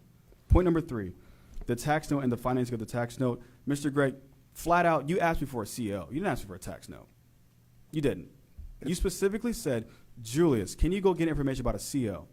So for you to keep bringing up a tax note is to me, pointing the blame in the wrong direction. Mr. Gregg, I never said, hey, a tax note ain't a smart option. When I got the information back in March, I presented it to you guys. And I did it back again in April. And the council said, no, that's not my problem. That's not. Again, the facts of bringing forth financing tools is a point that I said before when you asked me in a council meeting in April, hey, Jules, if you did all this over again, would you finance it? I said, Mr. Gregg, honestly, I'd look back at it and I'd be like, yeah, we probably could have financed that. However, that's not my decision to make. My decision is to bring you guys information and say, here you go. Here's my recommendation, but like with the tax rate, you didn't want to go with it. But there's no hard feelings. There's no notion that, oh, I'm going to be mad, I'm going to be upset, I'm going to be stubborn. If you don't like what I asked, it's okay. We go on. We move forward. If we disagree, we move forward. I've disagreed with every one of you about a myriad of things, but we move forward, and that's a coworker relationship. Number 4, the facts are pretty thin in the paperwork from Lacoste. Mr. Gregg, how would you know about that? Because you discussed it with me. How would you know? How would you know? You showed me the paperwork. How would you know the details that I gave to her when you came in my office? Because you told me. Mr. You Gregg, sat down. You showed me everything you showed her. When you came to my office that Monday, how did you know the details of her termination before I said anything? I didn't. You told me. You didn't? No, I didn't. So you did. No. So there was a comment made to another employee that you brought to my attention. No, that I didn't say to you. I didn't know anything about it. All I know is, everybody's at the final whatever there's a resignation and a termination and what was going on, and I mean, the details of that and her termination. I mean, there's no reason why, So couldn't someone tell me about that then? So when did she was terminated? Yeah, when did she was terminated? Again, you didn't know the details of the termination? No, I didn't. I came and asked you, and I talked to you about it, and I came to your office after that afternoon. Come to me, and we sat there and we debated it, and I was like, dude, I don't care if you fire her, it's your prerogative. But my only concern is, with the HR issue going on, I just wanted it cleared some way, whether it was behind closed doors, whether it was private, or it was an apology. But none of this is even necessary. And all I'm saying is that this is a judgment thing again to me. Now, you defended all these things. I'm not on trial. I'm not the one here. No, I am. Okay, I am. right. So, but Yeah. you're telling me, did you just, and you're mincing words, and you're making it seem like, oh, I didn't ask for a tax. Okay, well, I didn't ask for a tax note, and you couldn't come up with a solution for financing something that was smart, or you didn't have the details of it. So, yes, right. It's not your job to look at things thoroughly. It's go in there and say, well, you asked for a CO, and I'm going to say you asked for a CO, and you're going to keep it on the rails. Julius, to me, that's all very cute, but it's just not in a business. Maybe the city can get away because people don't care how their money's spent.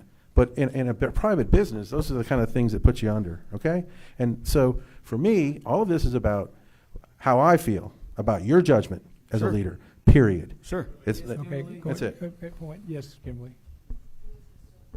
Yeah, I know, I got to give us fifth point so we can wrap this up.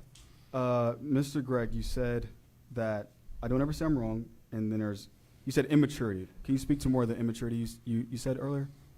Yeah, I mean, I think that it's not anything that's it's age appropriate.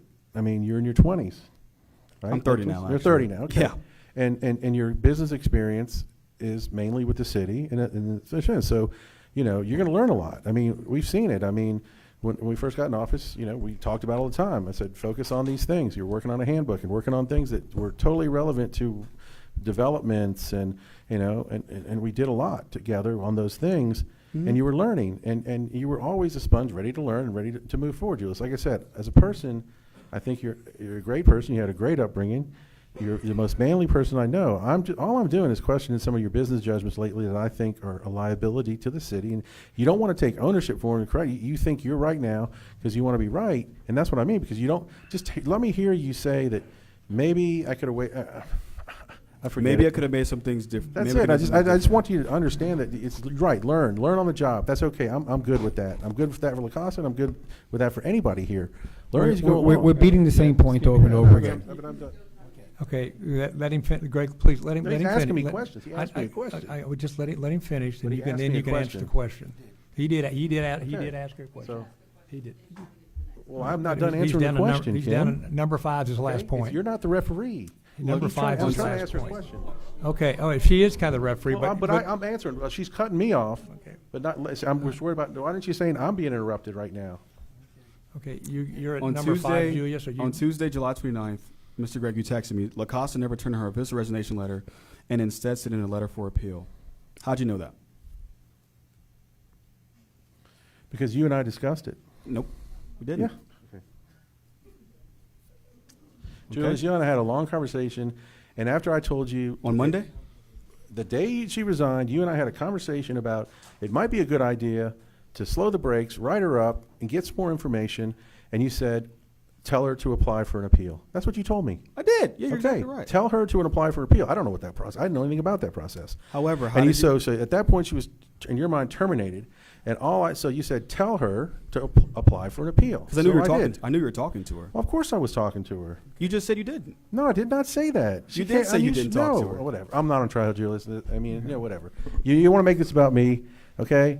Did I try to? Do I think you wrong? You were jumpy with an employee, that you didn't write her up, that you handled it improperly. Yes, and these are my opinions, and I'm a councilman with governance over this city and over you. Absolutely. Okay. You have that right. So it's my prerogative to ask questions related to what I think is creating liabilities for the city and leadership of the city. Okay, and I want this council, whether it's whatever action it is, okay. I think you've done some things wrong that are a little bit reckless and a little bit jumpy, a little bit immature, a little bit lack of experience, and so I'm bringing them into question. Okay. So I'm not here to be questioned. I'm questioning your leadership and what you've done, and it's for this council to say, Greg, you're crazy. None of these things warrant any of this. And then you know what? Vote, and we're done. But I'm going to tell you exactly what I think you're doing that's just causing a toxic work environment. That's not leadership. That's exposing the city potential, not closing out HR issues, not writing employees up. showing favoritism, all these things. There's a whole myriad of things, and financially irresponsible on doing things that we have to vote on. And these are all the things that I'm bringing up that saying you've done. Maybe I'm crazy, but I'm saying you've done them, in my opinion, and they could have caused harm. So that's all I'm saying. I'm not on trial here. I'm just telling you what I think. That's my job to govern you, not your job to govern me. Yeah, I do think that you have a right, and I do think you have the privilege. And Mr. Gregg, my relationship has ebbed and flowed in terms of ideologies, and I think that the one thing I respect about your ideologies is that you come to them in fact, right? You come to them in fact. I'll give you that, or you come to them in previous experience. So in the times that we've talked about the tax rate, maintenance barn, La Costa, and the tax note, I think the thing that I always gave prudence to was that let me take it from his perspective. However, if the council as a whole makes a decision, maintenance barn, tax note, or it's not privy to you as a singular council member, my job is to stay in a pocket of ethics, morals, and law. Again, I have very seldom told any council member, no, I'm telling you what we're going to do, and that's, those words never come out of my mouth. Nor have I ever tried to come off as stubborn, arrogant, or whatever. I think and I told you this, the bag that I carry every day is the bag of this entire city and staff and council and citizens and whoever may come through that door every day. And that's not a job that you guys have. I'll be very blunt with you. The times that I get called at Saturdays at 10:49 p.m. when you're blowing up my phone with text messages about La Costa, I don't know where that came from. If it wasn't from La Costa, because I didn't talk to you about it, is very much responsibility, and I take that with humbleness and honor and a commitment that I want to make this place better. And if you disagree with that, Mr. Gregg, okay. I've very seldom, if ever, have said to you, you're wrong. I may have said to you, Mr. Gregg, that's not the whole picture, or we have to do it this way. I get it. However, that doesn't mean it's wrong. It doesn't. It doesn't. You can say, like you've said to me, hey, just put a 0 for line 20.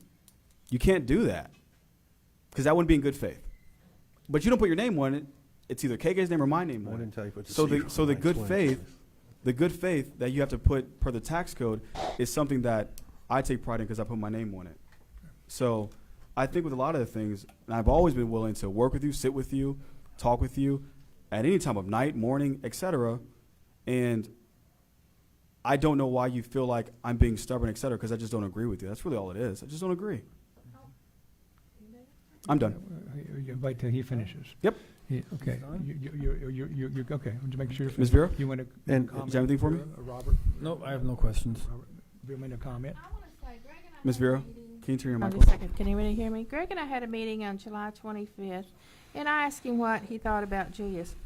Oh, he's got great potential. He's a good, we can work with him. He's got this. And I asked him about La Costa. He said, oh, she gave me bad information. And I said, we're fixing to get in some big projects. What do you think about this? How far along is she to get this, to be able to do this stuff? Can she do it? No, never. I mean, I don't know what changed about you supporting Julius on July 25th until now, except that he terminated her. She was So, terminated at that Can I finish? time. I got the floor, Greg, right now.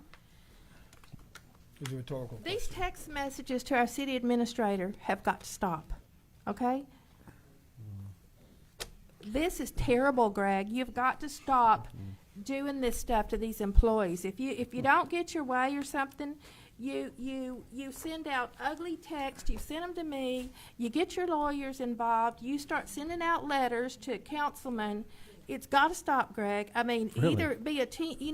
You want to blame it on me. Be a team player. But you ask all these employees in here, they're ready for it to stop. And if you don't believe me, I told you get a public information request here.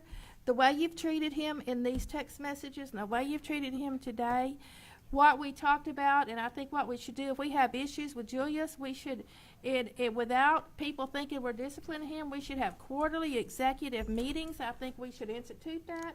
And let's have quarterly meetings to work with him and tell him what we're expecting, which direction we want him to go. But I'm ready to vote on if we're going to discipline him or not. But I think you're first talking. off, Wait, hey, let me well, finish. finish, but then I'm You're going to say talking something. 0 to 100 with LaCosta, but you want to go 0 to 100 with Julius. No, I That is don't. not. Let me finish. That is not fair. And I'm ready to vote on this, and let's see what, if anybody thinks anything else. But I think you're the way the way that you do things, and I've read these. Okay. It's time to stop, Greg. So you're mischaracterizing our conversation because you're the one that brought up, do you think Julius is capable? What do you Sure think? did. Do you think he's capable for the job? And And you were the ones making it seem as though he wasn't. And all I said was, I think Julius has a lot of potential. I think he has a lot to learn. He's young, but we can work with him just like anybody. And the same thing about LaCosta we talked about, and I said the same thing with LaCosta. She has things to learn. I recommended that we probably hire someone for, at the level of a BV level that she could work under and learn, but she does her job fine, that we could bring in somebody at that level. Those are the kind of things we discussed. They were very constructive. But I never ever said that, LaCosta or Julius wasn't somebody or anybody on staff. I said we have a staff, we're in Toole, Texas, that we work with and that we mentor and that we treat them properly and we grow with them. And, my things with Julius from a friendship and from a mentorship and from things we discuss and debate, it was never, and this is never, who said that, this is a termination hearing? This is something that it's based on, you put it on the agenda like that. You've got But it. but You've I got it think right. Vera, stop, buddy. it's not. This is a hearing that there's multiple outcomes: disciplinary actions, probation, suspension, there's all kinds of things that this council can decide. Okay, but based on things and my governance over the city manager, I think some of the things he's doing, to me, it's questionable leadership when, if anybody under him is having failures and getting terminated for things over 3 years, he's got culpability in that. And if you guys think it's all of a sudden it's about me, I'm just telling you that there's culpability here. And, I'd like the guy running the ship to know that. I'd like the guy to understand his responsibilities and that all of it falls back on him. And if things go wrong and employees go wrong and permits, all these other things that you're claiming are wrong, right under your nose, maybe you don't know what you're doing. And that's all I'm saying. Then maybe you need to learn, and maybe you need experience. And these are the same things you said, Vera. So now all of a sudden it's me. Okay, I'm the one. Okay. Anyway, go ahead and vote. Are we ready for a vote? Okay, any other comments on this or? I have no more comments. Okay, no more comments. comments. I need a motion on any action to be taken. I make a motion. I make a motion that we not discipline Julius, but also make a motion that we do quarterly meetings just to help, and to mentor and stuff. I think that's, to give him some feedback and for him to give us feedback. I think that would be helpful. I think it would be. That's a long motion. Uh-huh. Yeah, it's a very long motion. Okay, it is a very long motion. Sorry. I make a motion that we impose no disciplinary action against Julius. I second. All in favor? Aye. Aye. All opposed? Yay. How many nays? Did you vote? Okay, it was the action to take no action was 4-1 in favor of taking no action. All right, now we have one more executive session to go to, and that is going to be, you want it in closed doors. Okay. She's got time. I'm sorry, I turned my phone off. It's 9:24.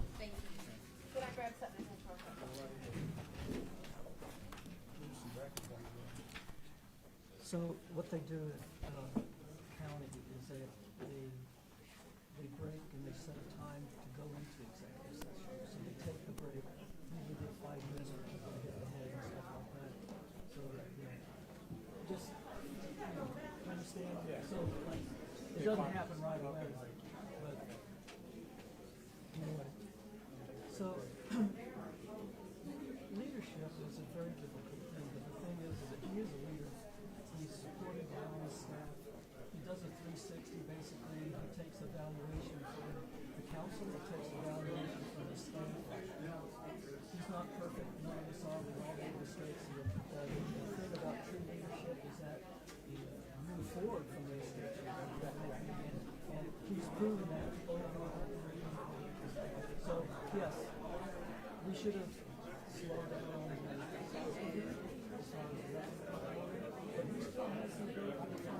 the thing is, I can't talk about it because I still don't know. The thing is, because the appeal process has been stymied because she has to move forward on that. We tried to set 3 dates. 3 dates.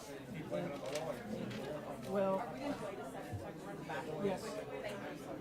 I should have said take 5 minute break. No, that's okay. No worries. That's what county does. Is they Take a bathroom break. well, basically they say they cut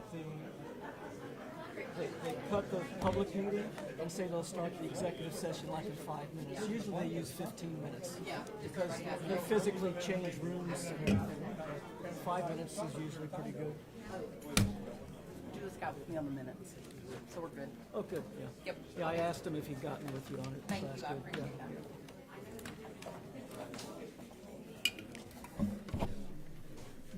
But you understand where I'm coming from?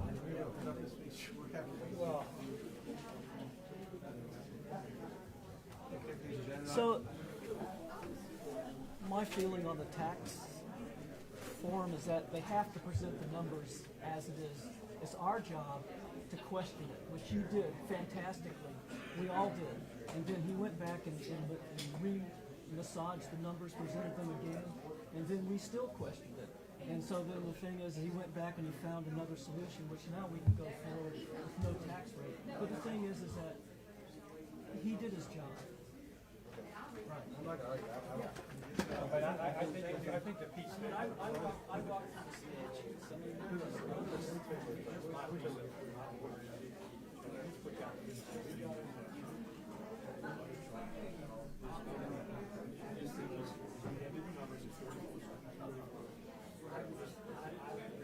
Yeah, no, that's just like, he should never sign, it's just like, he said cancel, I cancel something.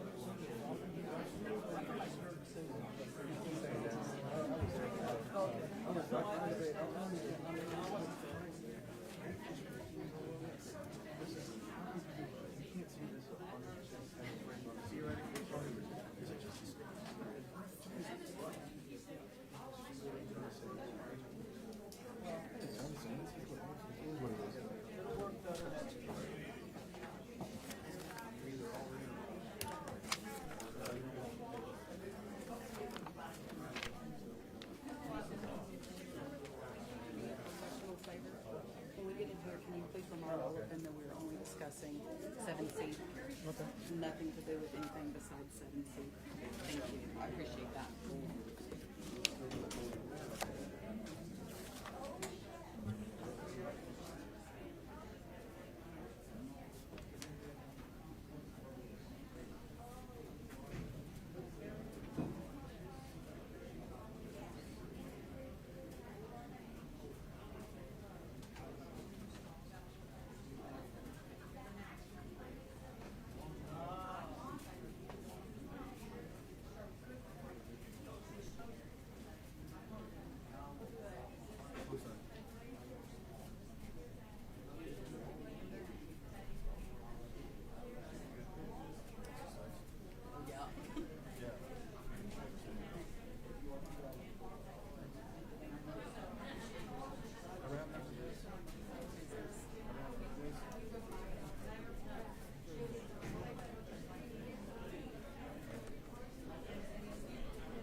get into business here. Okay.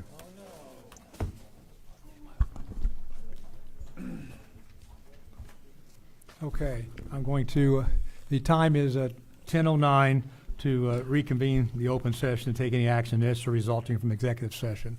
And pursuant to 7C, Section 551-074, municipal officer to discuss and complain against the municipal officer, Councilman Daniel Sayer, possible discipline action. No action was taken. Okay, yes, ma'am. I'm sorry, you're right. I'm sorry. I'm sorry. We did, my bad. All right, I make a motion I make a motion that no action be taken on executive session C. I'll second that. All in favor? Aye. All opposed? Aye. No, I don't oppose. It passed 5-0. Okay, now then, moving on to agenda item number 9. This is to approve the minutes for the July 10th budget workshop and the July 17th regular Aid at Tool meeting.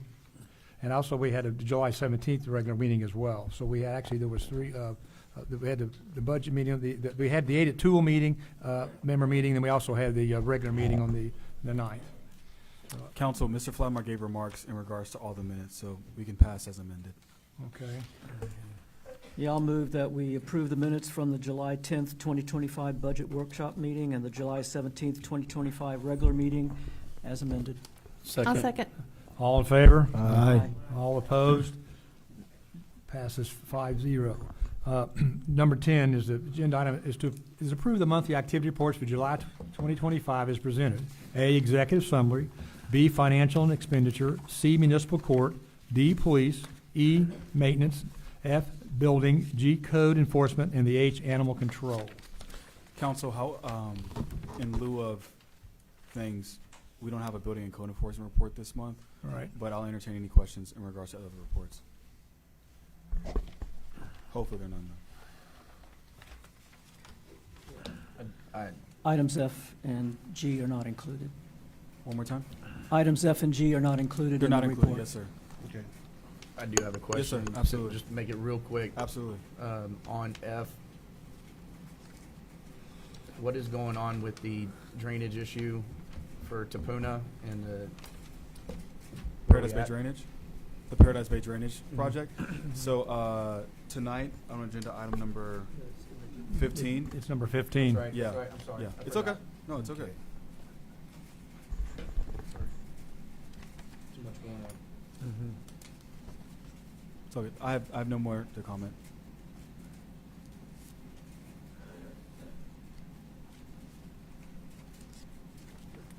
And do I need any other discussion from the council? Need a motion to approve the agenda item number 10? I make a motion to approve agenda item number 10. All in favor? Aye. All opposed? Agenda item 10 to approve the monthly activity reports for July 2025. Kimberly's passed 5-0. Okay. Agenda item number 11 is to discuss and take action on request by Gina Flores at 504 Plantation Drive for a replat request to combine lots 31, 32, and 33, Block 1, to create a 1.7 acre lot, which will now be lot 33R. I looked into this, and it's pretty cut and dry, just as it's stated here. He was taking 3 lots and want to make them 1. And it was Correct. should be. I don't have any concerns. I saw nothing wrong with that. So if I have a motion, Mayor, I have a question in Yes, sir. regards. I didn't have a chance to go by and take a look. Is there a residence or a structure already on the site? Okay. There's already a home there. The reason I'm asking that is because they provided some additional information on their variance request, and on the replat was in order to build a 40 by 40 accessory building, and so we'll be expecting that permit in the Right. future. Absolutely. that's a big building. Okay, So I make, Oh, oh, go ahead. I make a motion to approve the request to combine lots 31, 32, 33, Block 1 to create a 1.17 acre lot 33R. Second. All in favor? Aye. Any opposed? Agenda item number 11 passes Kimberly 5-0. Agenda item number 12 is to discuss and take action on a request by Jesse and Mary Thornton. I'm sorry. Mr. Gregg. Greg did. All right. Again, I'll let you catch up there. You're all good? Okay, great. Not a problem. Stop me anytime. Discuss and take action on, agenda item number 12 is to discuss and take action on request by Jesse and Mary Thornton on 1101 Doe Run Road to replat lots 217, 218, 219, and 220 to create a .460 acre lot, which will now become 2017R. And again, this is basically, now they're taking 4 lots basically, and they end up making one lot, which is, they took 217, 218, 219, and 220 to make up the 217R. This Mrs. Thornton has been looking forward to this for another permit she's looking for. So I'd strongly recommend passing this replat so she can go ahead and get going with her permitting process. Well, make a motion, we take action on a request by Jesse and Mary Thornton of 1101 Doe Run Road to replat lots 217-218, 219, 220 to create a .46 acre lot, lot 217R. Second. All in favor? Aye. All opposed? Agenda item number 12 passes 5-0. Now, agenda item number 13, to take a little discussion here, is to discuss and take action to enter into a contract agreement with the Aided Tool 501c3 nonprofit corporation for the purpose of event planning, recreational programming, and future improvements at the Aided Tool. Council, I've worked with Mrs. Vera and Mr. Gregg on this contract for services relative to the Aided Tool Incorporated. The 501c3 nonprofit will be doing several things in terms of organizing, fundraising, volunteer programs, park cleanup days, coordinated recreational programs, and making recommendations for the City Council for future improvements. If you look at page 2, the compensation in terms is left blank right now because the budget is coming up in a couple of items from now. So after we pass item number 16 with the budget for the Park Revenue Fund, we'll fill those numbers in, and sign this agreement between the mayor and also the executive director, I'm assuming, of the Aided Tool 501c3, and then we'll move forward with the agreement. Go from there. Ms. Vera? Ms. Vera? I think Ms. I'm Vera? gonna make, our budget is Ms. Vera? under item. Can you turn your mic on? It's okay. Our budget is under item 16? 16, Yes, ma'am. 17. I would probably make a motion that we put this at the end, because how are we going to know if we're going to approve this amount in our budget? So I think we kind of have the. There's not an amount in the contract. Huh? Did you There's put not an an amount in amount the in there? contract. No, there's no amount, it's blank. There's no amount in there. Blank. I put mine in pencil only because that was the proposed game plan. It's on the agenda request. It's on the agenda, yeah. So I request. think we've got to do the budget first and then go back and do this, so we know the amount to put in there. I don't share that same notion with you, Okay. but I respect it. Okay, fine. Yeah. I mean, Help help me out here. How should we handle this? Yeah, the motion would be enter into terms for the contract agreement, pending budgetary figures. I'd say something like that. So I make a motion to enter to an agreement with the Aided Tool 501c nonprofit corporation, pending budgetary figures. I'd say that. So you can leave it blank and then fill it in later. Subject to approved I- budget amount. Right. Why don't we authorize you to put that in after the budget hearing? Okay. Okay, Yeah, all right. Is there any discussion? on Oh, that? yes. Oh, yes. I got some discussion here. I'm going to go through some things here. All right. On the first one, it says, section, on number 2, it says perform fundraising task.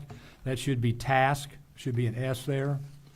When you get down to number 8, I think it says create and coordinate beautification projects within the park and city. It should only be the park, because this is the park board.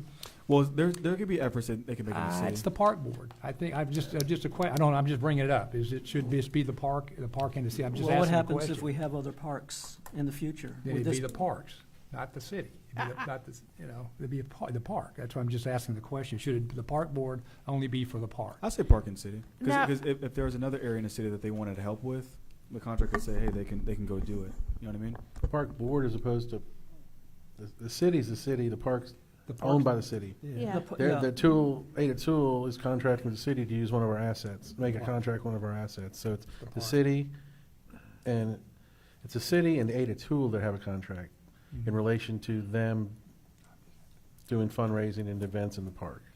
So it's a But city. not for any other future parks that may occur. Well, I don't think it's, Well, we'd have to I don't think change- we need to worry about that right now. I think we can amend it later, but I don't think it's far-fetched to think if there's 2 parks, 3 parks, what does it matter? It's still whatever events Well, they want to throw. the city owns the properties, but the thing is that, is the city going to be re-engaged to manage events and things at those other venues? If I can speak here, I think,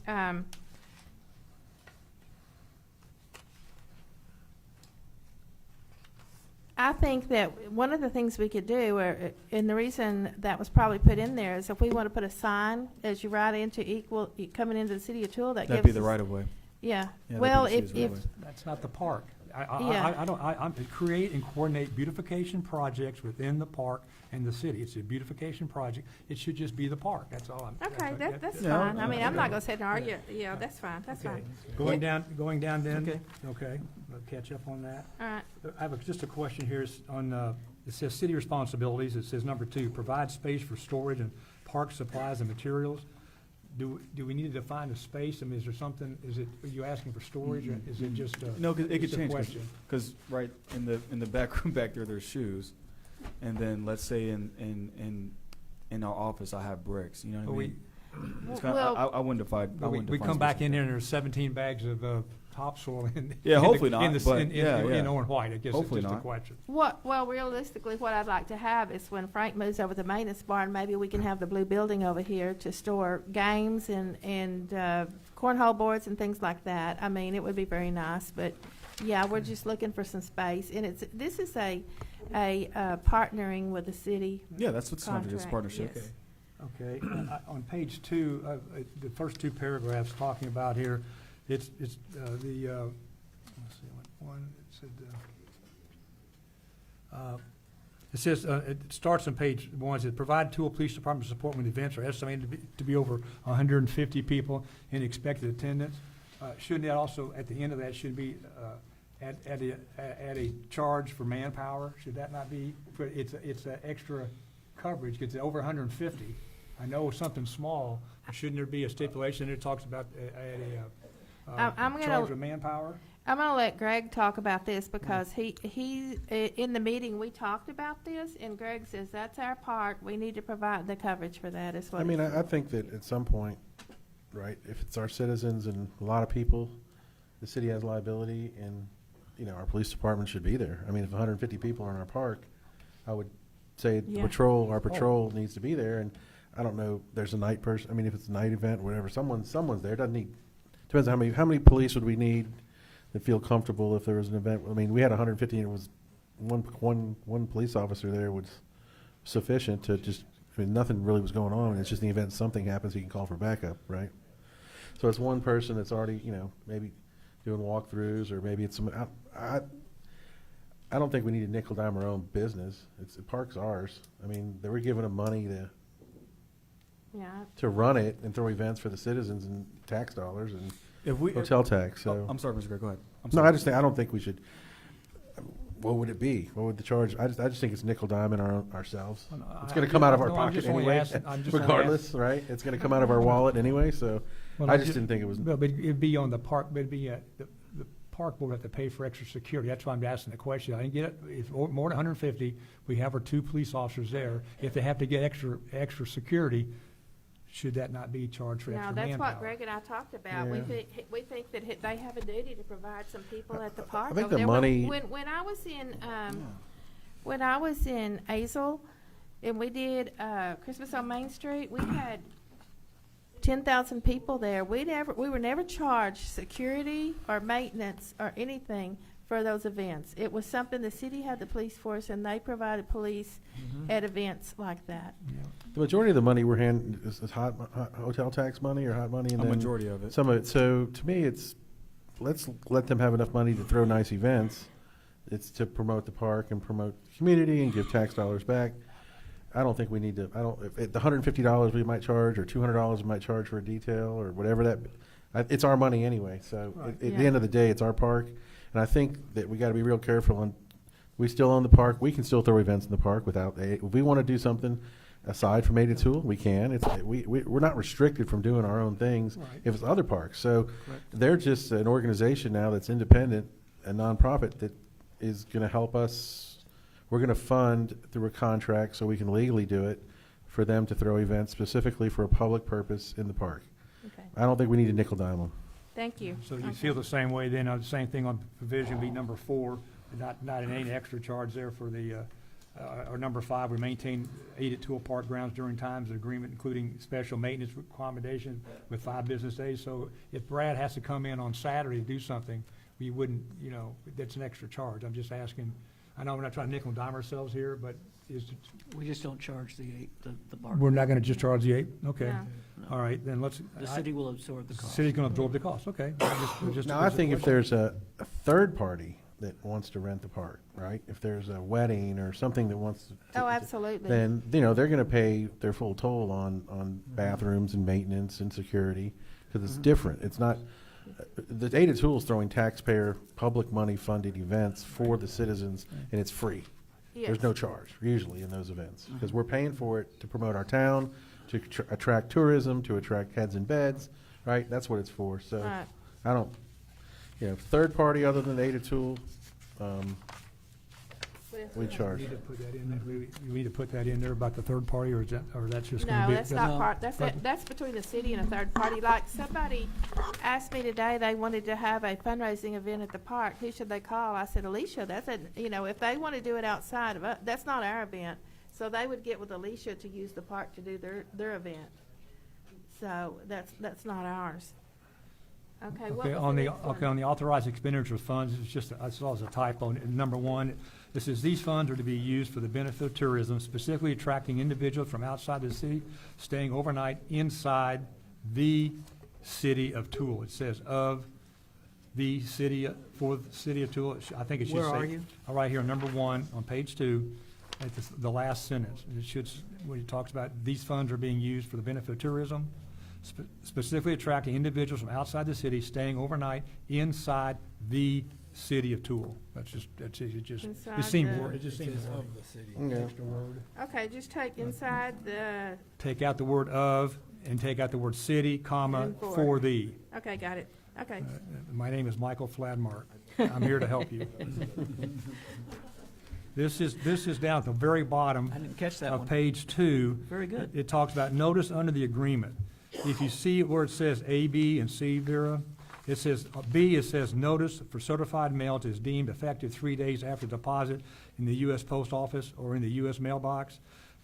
There is B, those 2 lines are part of B. There is no D.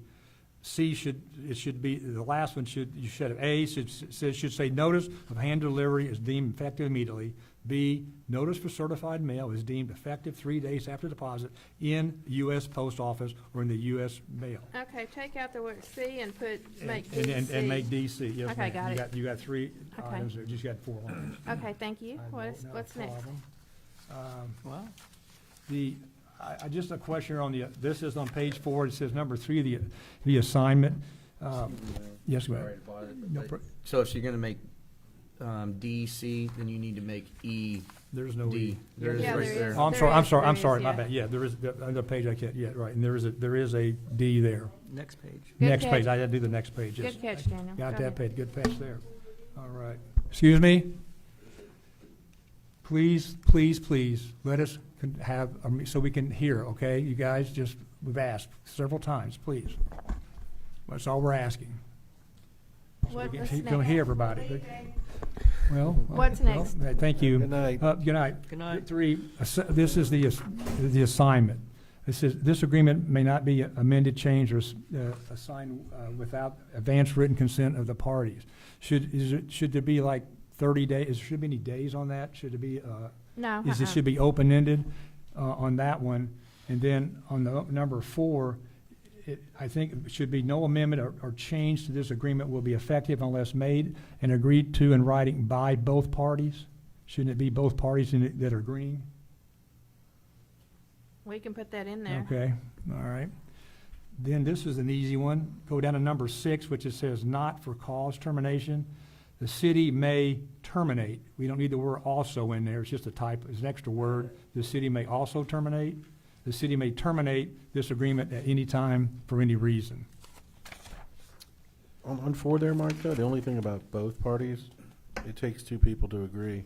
Okay, I mean, I was saying that you can put both parties, but it's just. It was just a I mean, question. I was reading yeah. it. Did both parties to the agreement. On the next page, I had made a comment at the very top of the page. It talks about number 11, control the property. Organizer at all times shall control its concessions and security. Do we need to put anything there about the food trucks and then proper gray water disposal? It talks about concessions. Yeah, But do we we're need, not do handling we the- ne- should yeah. we just say should food trucks be in there as well? We're not handling food trucks at all. The city's handling that. Yeah, we're doing that. Yeah. Okay. And we're gonna not do overnight, so they're not gonna have a Okay, gray water all right, issue. all So right, no there we go. problem. All right. That was the only questions I had. I mean, it was just a couple minor things that Okay. seemed to make an issue, a difference, just a couple Just- typos. See if anybody else has anything. Yeah, before I make a yeah, motion. yeah, No. go ahead.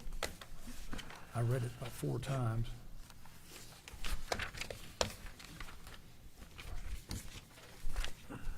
Okay, if there's, I'll make a motion. Is there anything else? No, that's all I had. I make a motion that we, hang on just a second. I make a motion that we, in fact, I'm gonna back up. I don't wanna make the motion because I'm on the Ada Tool Board. I make a motion that we approve the contract between the Ada Tool and the city for park services. Second. We were gonna. We gotta add the piece about. With amendments made. Well, the amendments, the per, to- the word, That Julius can that's late. Per insert amended. after the budget meeting. Yeah. No, it's a copy, the extra, it's a couple line, the A, B, C, D thing. Yeah. Yeah. Yes, that's, so just say per You have to do it amendment. over. Per As the a- changes, as per amended, the mayor Recommended instructed to changes. Vera, and she took notes on. And the Sorry, budget, I'm sorry, Kim. and the I just- numbers, and weren't we supposed to do something about the budget? Mr. Flatmark? Yes. Well, we Mr. were gonna Flatmark? just not mention, it's blank. Yeah. I mean, it's blank in because the all it is contract. All it is the agreement. We're gonna come back and put the number, we're gonna approve the number in the budget. And Okay. Okay, Mom, I And think, reread your ma- Kimberly wants to say something? Yeah, I'm sorry.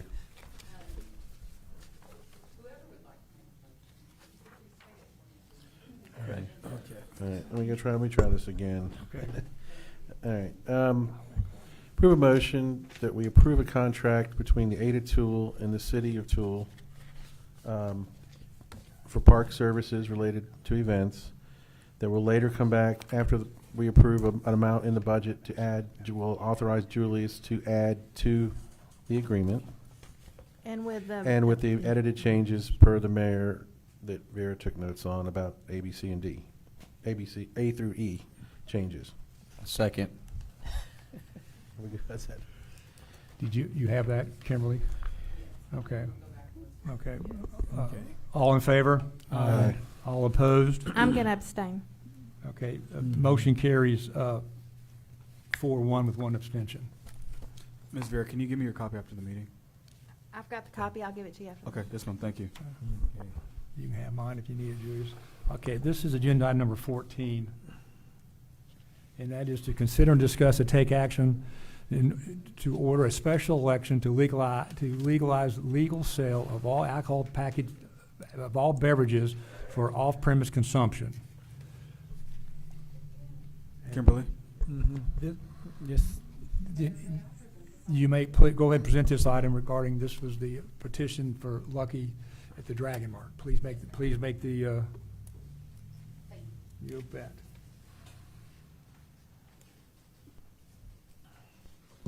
Hello, everyone. Let's see. Okay, on May 9th, 2025, Lucky Shaw submitted an application to legalize the legal sale of all alcoholic beverages for off-premise consumption only. He posted that application in the Maybank Monitor. I received that application, did the initial review, and we realized that we could go to the next step, which was a petition. On May 21st, 2025, I issued a petition with the language that they provided, legalize the legal sale of all alcoholic beverages for off-premise consumption only. I explained the petition along with Julius Kizzy, who was there with me. The required number of signatures needed, along with the deadlines that the petition pages would need to be returned to me. On July 1st, Julius and myself met with Lucky Shaw regarding the upcoming deadline of the petition, and after meeting with Lucky, it was determined he did not have enough signatures.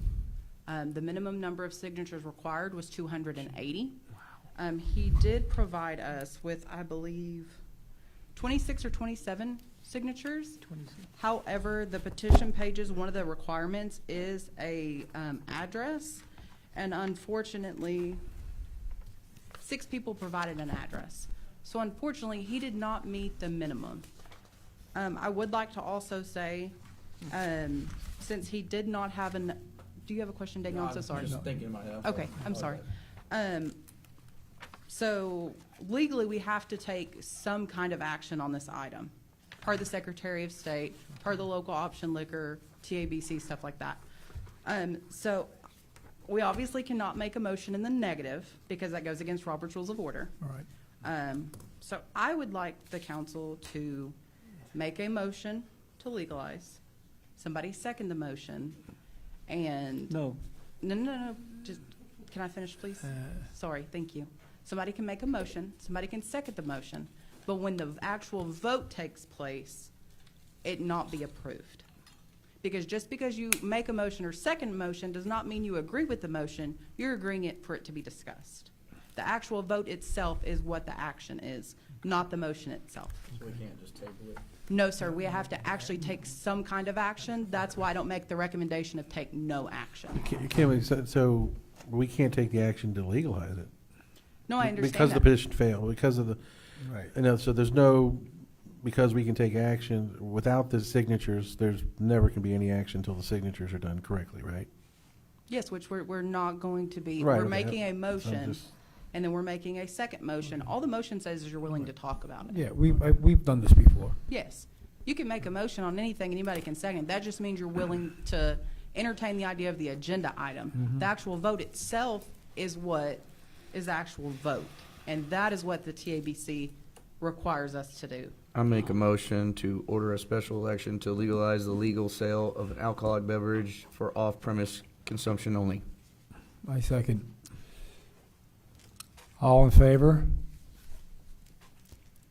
All in favor? And the third and final time, all in favor.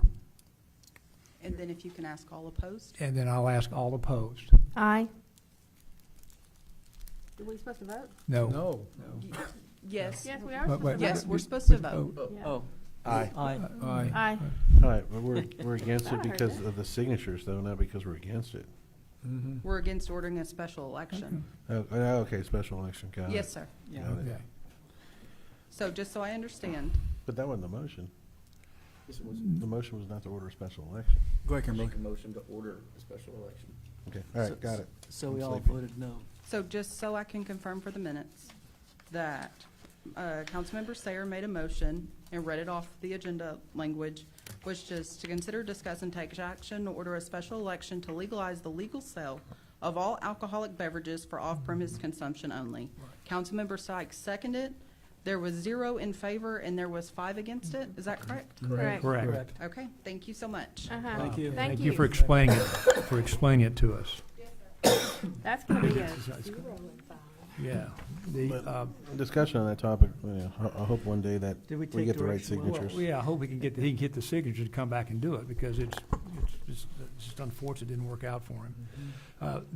Agenda item number 15 is to discuss and take action to fund the project of 2025-02 Paradise Bay subdivision for a total bid amount of $48,750. As the council and the staff will recall, we discussed this at the last meeting, and the now we've at the point where there was some concerns about Raymond's bid, I think, and now the staff is making the recommendations that we move forward with the $48,750 contract, and there was some discussion here about where we take the funds from.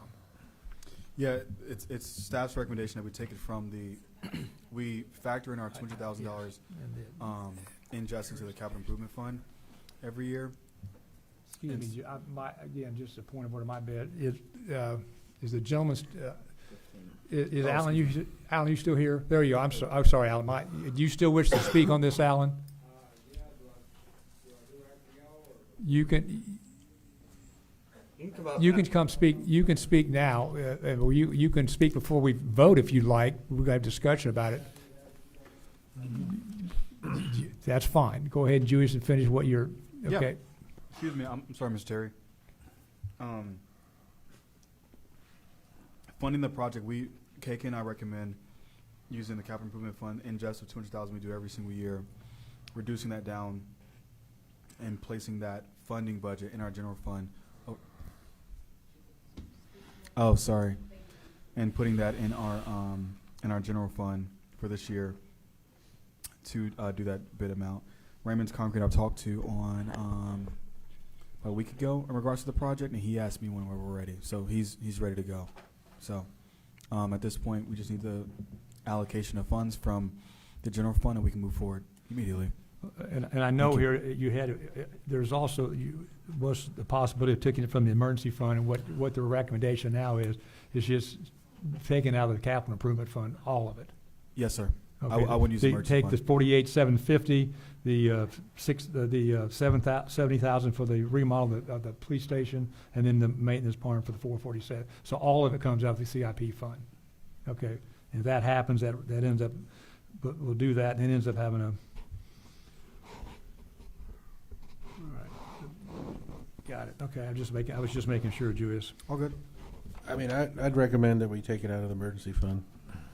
It's an emergency because the capital fund is capital for the entire city. The emergency fund, what's going on over there right now, and what we're spending, I see it as an emergency. As far as flooding, and it's one specific area that we're spending money on. So we need to do it, but I would like to recommend the emergency fund. I'm going to respond to that. Ms. Vera? Ms. Vera? Go ahead, Vera. Can you use your microphone? Go ahead, Vera. I'm going to agree with Julius. The emergency fund is just that, it's an emergency fund. The capital improvement account is designed for things like this. It's not really a savings account. It's to do things like this before we start doing deals. The emergency fund, we've historically relied on an overage of the budget to carry us through for a couple of months until we get ad valorem taxes in.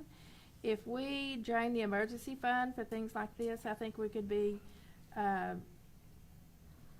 don't think that would be a prudent thing to do, because if you end up with not having enough money to make your bills until your ad valorem tax comes in, you're going to need to use that emergency fund. So for those reasons, I'd recommend we use the capital improvement account, which is what that account is designed for. Well, we use the emergency, I'll make a point, we use the emergency fund to buy the tornado sirens. So, and you look at the balance, we have the $48,750. If you do take it out of the emergency fund, we still have, we still got $341,000 in the emergency fund.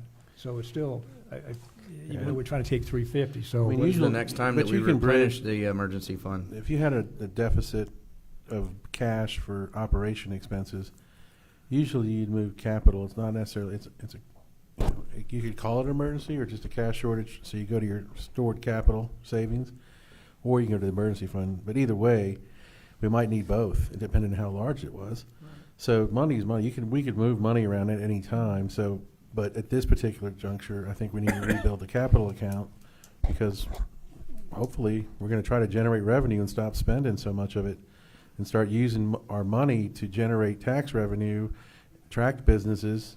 Because if we don't, next year we're going to hit a ceiling on this budget real soon, and 3.2 million is not going to be enough, and we're going to have zero capability of going to 3.3, 3.4, 3.5, 3.6 if we don't start attracting new revenue. And, you know, you're going to have to spend capital to help businesses through 380 agreements and different things because, you know, we don't need an EDC to do an MDD. That's not the point. The point is that if you keep spending the capital, you know, eventually we're not going to have money when opportunities, whether it's an annexation of Arnold Hills and they need $200,000 for roads, but it brings in $22 million in real estate. There's a lot of things we can do with our capital to generate revenue. We're spending. We have done nothing. I know of nothing in the city that's generating, or new projects that are generating revenue. And, you know, we're going to hit a wall at some point if we don't get serious about that. So taking $48,000 from the emergency fund, we have insurance. We're covered on a lot of things. We can replenish it later. I don't see that it's a big deal to take it from that fund. And if we really needed it in the emergency fund, we'd have to take it from the capital fund anyway.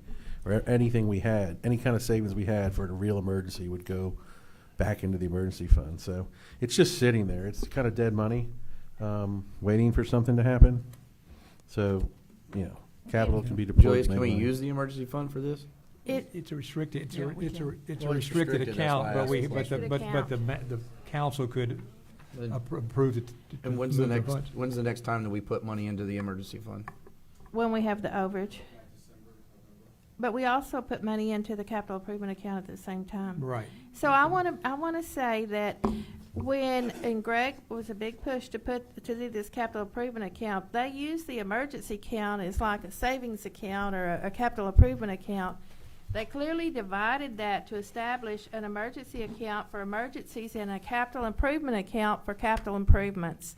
So my point is, let's do what that account was designed to do. It was for capital improvements. It clearly falls under that.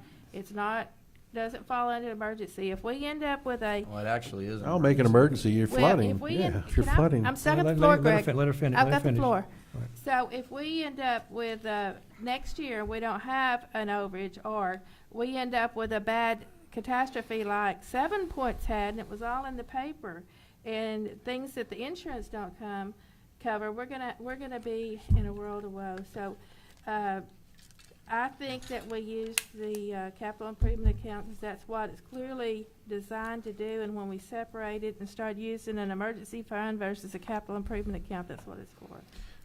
Okay. So anyway. Okay, so I think it's an emergency if the city's flooding in a certain area, that can be determined as a emergency, right? It's an act of God type emergency. So we're not really doing too much capital improvements. We're just digging ditches and digging ditches deeper. It's not like we have an asset there. It's not like there's a physical asset of cauldrons and walls and retaining walls.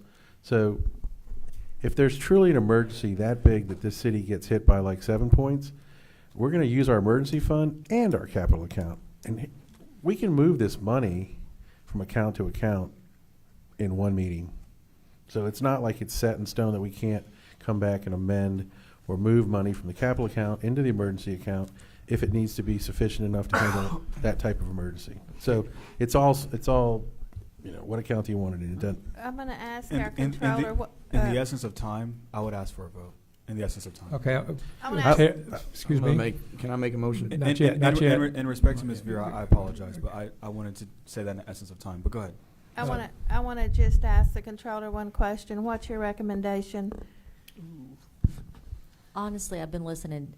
In the beginning, I was thought how you think about the emergency fund, because I think that needs to be like a savings account. But I'm going to be honest, I'm not married to either one enough to tell you one way or the other. I mean, money's money, but I mean, as far as the purposes of we should be using the capital account for things like that, and the other needs to be like a savings account for operational needs. Okay, thank you. All right, we ready for a motion? No, Alan, you want to speak? Where's Mr. Terry? Before we vote. All right, my name's Alan Terry Jr. I live at 924 Guam Street. My understanding is going through different phases. Is that correct? Supposed to be 4 phases, and this is 40,000. People in my community are a little concerned because this is just a little part. It's not covering a lot of the other areas as well, and I'm pretty sure it's going to cost more. As you said, Greg, we don't get much revenue, so guess what? Us citizens are the ones that are paying the taxes and giving the revenue to the city. Part of them taxes is to help maintain the city. So, you know, I don't know what y'all do with the fundings, but, you know, taxpayers have been paying for that. My question is, we have not even got to the first phasing of it, which we're trying to work on now. What about the other ones as well? I mean, is there a timeline we're going to try to knock this out? Because I promise you, there's a lot of people in the area and the city as well that they got issues, and it's not. And here we are, blessed, it's staying dry, but we're going to get wet again, and people are going to go right through it again. So I have, Mr. Terry, in respect to your question, when I first engaged with Hayes Engineers out of Longview, it was in April. The next time I took our building official and Councilmember Sayer, in May, maybe June, I think it was May, and we came up with the game plan of the first phase is ditch and clear, which is what today's about. Take your most problematic areas, see if you can clear out an abundance of drainage and have free-flowing water in the neighborhood. The next phase is an evaluated engineer. So the next phase is like you're saying, you don't know how much it's going to cost you. Well, that's the tricky part is let's start with something now, and let's get this ditching and clearing and see what we have, installing culverts, et cetera. And then the next phase is really take this one as a bigger project throughout the whole neighborhood. Julius, I think what he's talking about is, Tapuna is the first street we're going to do. Uh-huh. But he's talking about the rest of the streets. Am I not correct? And You know, there's multiple areas, you know that, you know. yes. And Right. I it's think not that's even what he's the talking first about. phase Okay. yet, Do we have a so- plan as far as Tapuna's first, who's next, and how much is it going to cost us down the road as far as the drainage in Paradise Bay? The costs down the road are unknown right now, and the costs down the road are unknown because you don't know the situation that you have. Secondly, you haven't been out for bid for the work. So let's say if the work on Tapuna and I think it's really Tapuna. A lot of the work is really on Tapuna. When you keep going down Tapuna and you get to Guam, or you come back to Kentucky, or you go to Kalura, et cetera, it's a different set of circumstances. So I know it's going to be more, but you got to Right. understand too, houses are going up about really fast in a few months. They are, absolutely. And so as they are increasing, everything's going to change. It's going to get worse.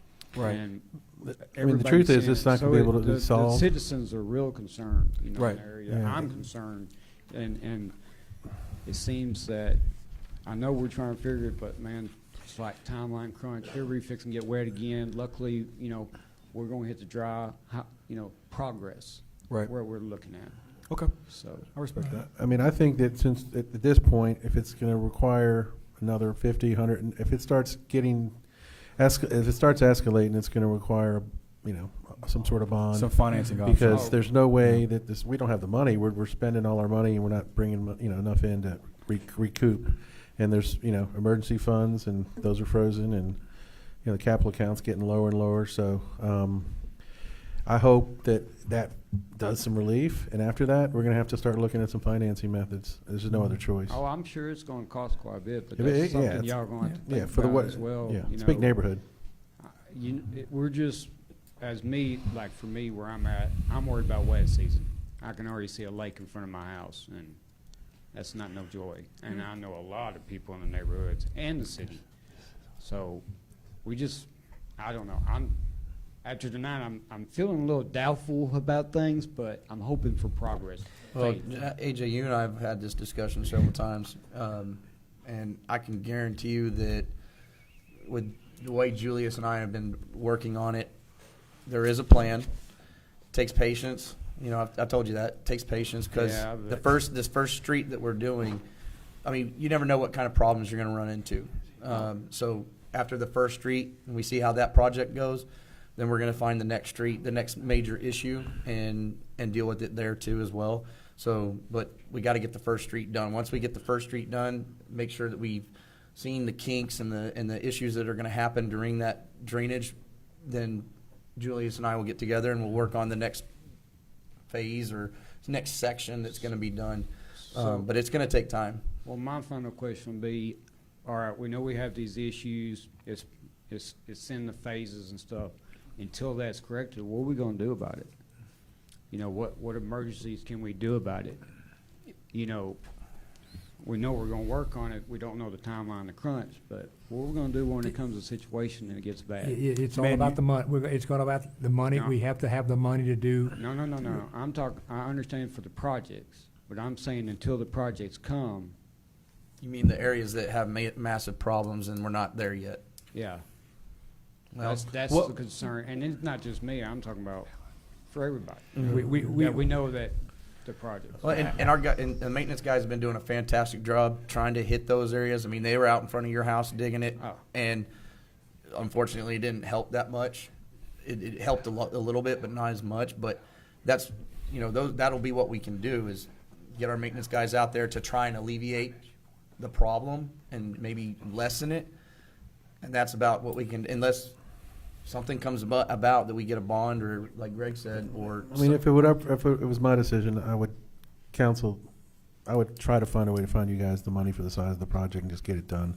Because like you're saying, so we get to live in flooding, they don't. I mean, it needs to be taken, it needs to be a project that needs to be priced out properly, and we need to seriously talk about how we pay for it. We can't pay for it out of any cash we have. I mean, we're limited now on capital, and we don't want to touch the emergency fund for this. So we're going to have to borrow money somehow in order to fix this through a tax note, through a bond, through a CO or GO, go to a vote of the people, because if the problem's $500,000 or $1 million, which it could be, right, we don't have the money unless we go out and borrow it. So that, I know that's not what you want to hear, but that's why I was trying to preserve capital, because I'd rather see $500,000 go fix Paradise Bay than sit in a barn, but that's just me. Okay. All right. Thank you. Did you You can recognize him. yeah, go ahead. Yes, ma'am. Just state your I name. apologize. Karen Miller at 597 Contiki Drive. You're fixing an area of Paradise Bay that doesn't even touch the front entrance of Paradise Bay. I flood every time it rains too. So I just want you to consider everything to be fixed and not just a section. Thank you. Right, we got a piece at a time. Yeah, thank you. And I'll just, before I ask for the vote, I think this is, a good time to just, if we talk about our strategic plan when it happens, is I think anything capital, we need to look at a grant. One of the things I've talked to other cities about, that, we talk Yes. about funding, Go that, for a grant. it's not just Texas Parks and Wildlife. Maybank got money from, I just had a senior moment here. Before y'all leave, I want to say I'm sorry, because I'm sorry that you're the ones that have to live in the floods. Yeah. It's shameful. And I get it. Yeah. Listen, you're right. I mean, you have to. We'll make it happen. I would be extremely upset if my house was flooding and I couldn't get to my house. No, I know. I know, and as you should be. I know. All right. Go ahead and make a agree. motion.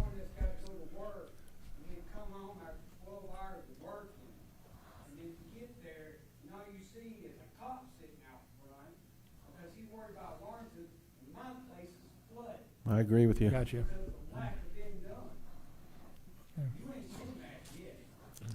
I agree with you. All right. Thank you, AJ. Thank you, AJ. Now we can take a motion on the agenda item number 15 to discuss the action on Paradise Bay. Total bid price of $48,750. I make a motion that we fund the Project 2025 Paradise Bay subdivision for a total bid of $48,750 from the capital improvement account. All in favor? Well, you gotta say- I second. I'm sorry, excuse me, have a I'll second? second. Okay, thank you, Robert. All in favor? Aye. All opposed? Agenda item number 15, Kimberly passes 5-0. This is agenda item number 16 is to consider, act, and take a record vote on the proposed budget for the fiscal year 2025-26 as presented by the city controller. And this is,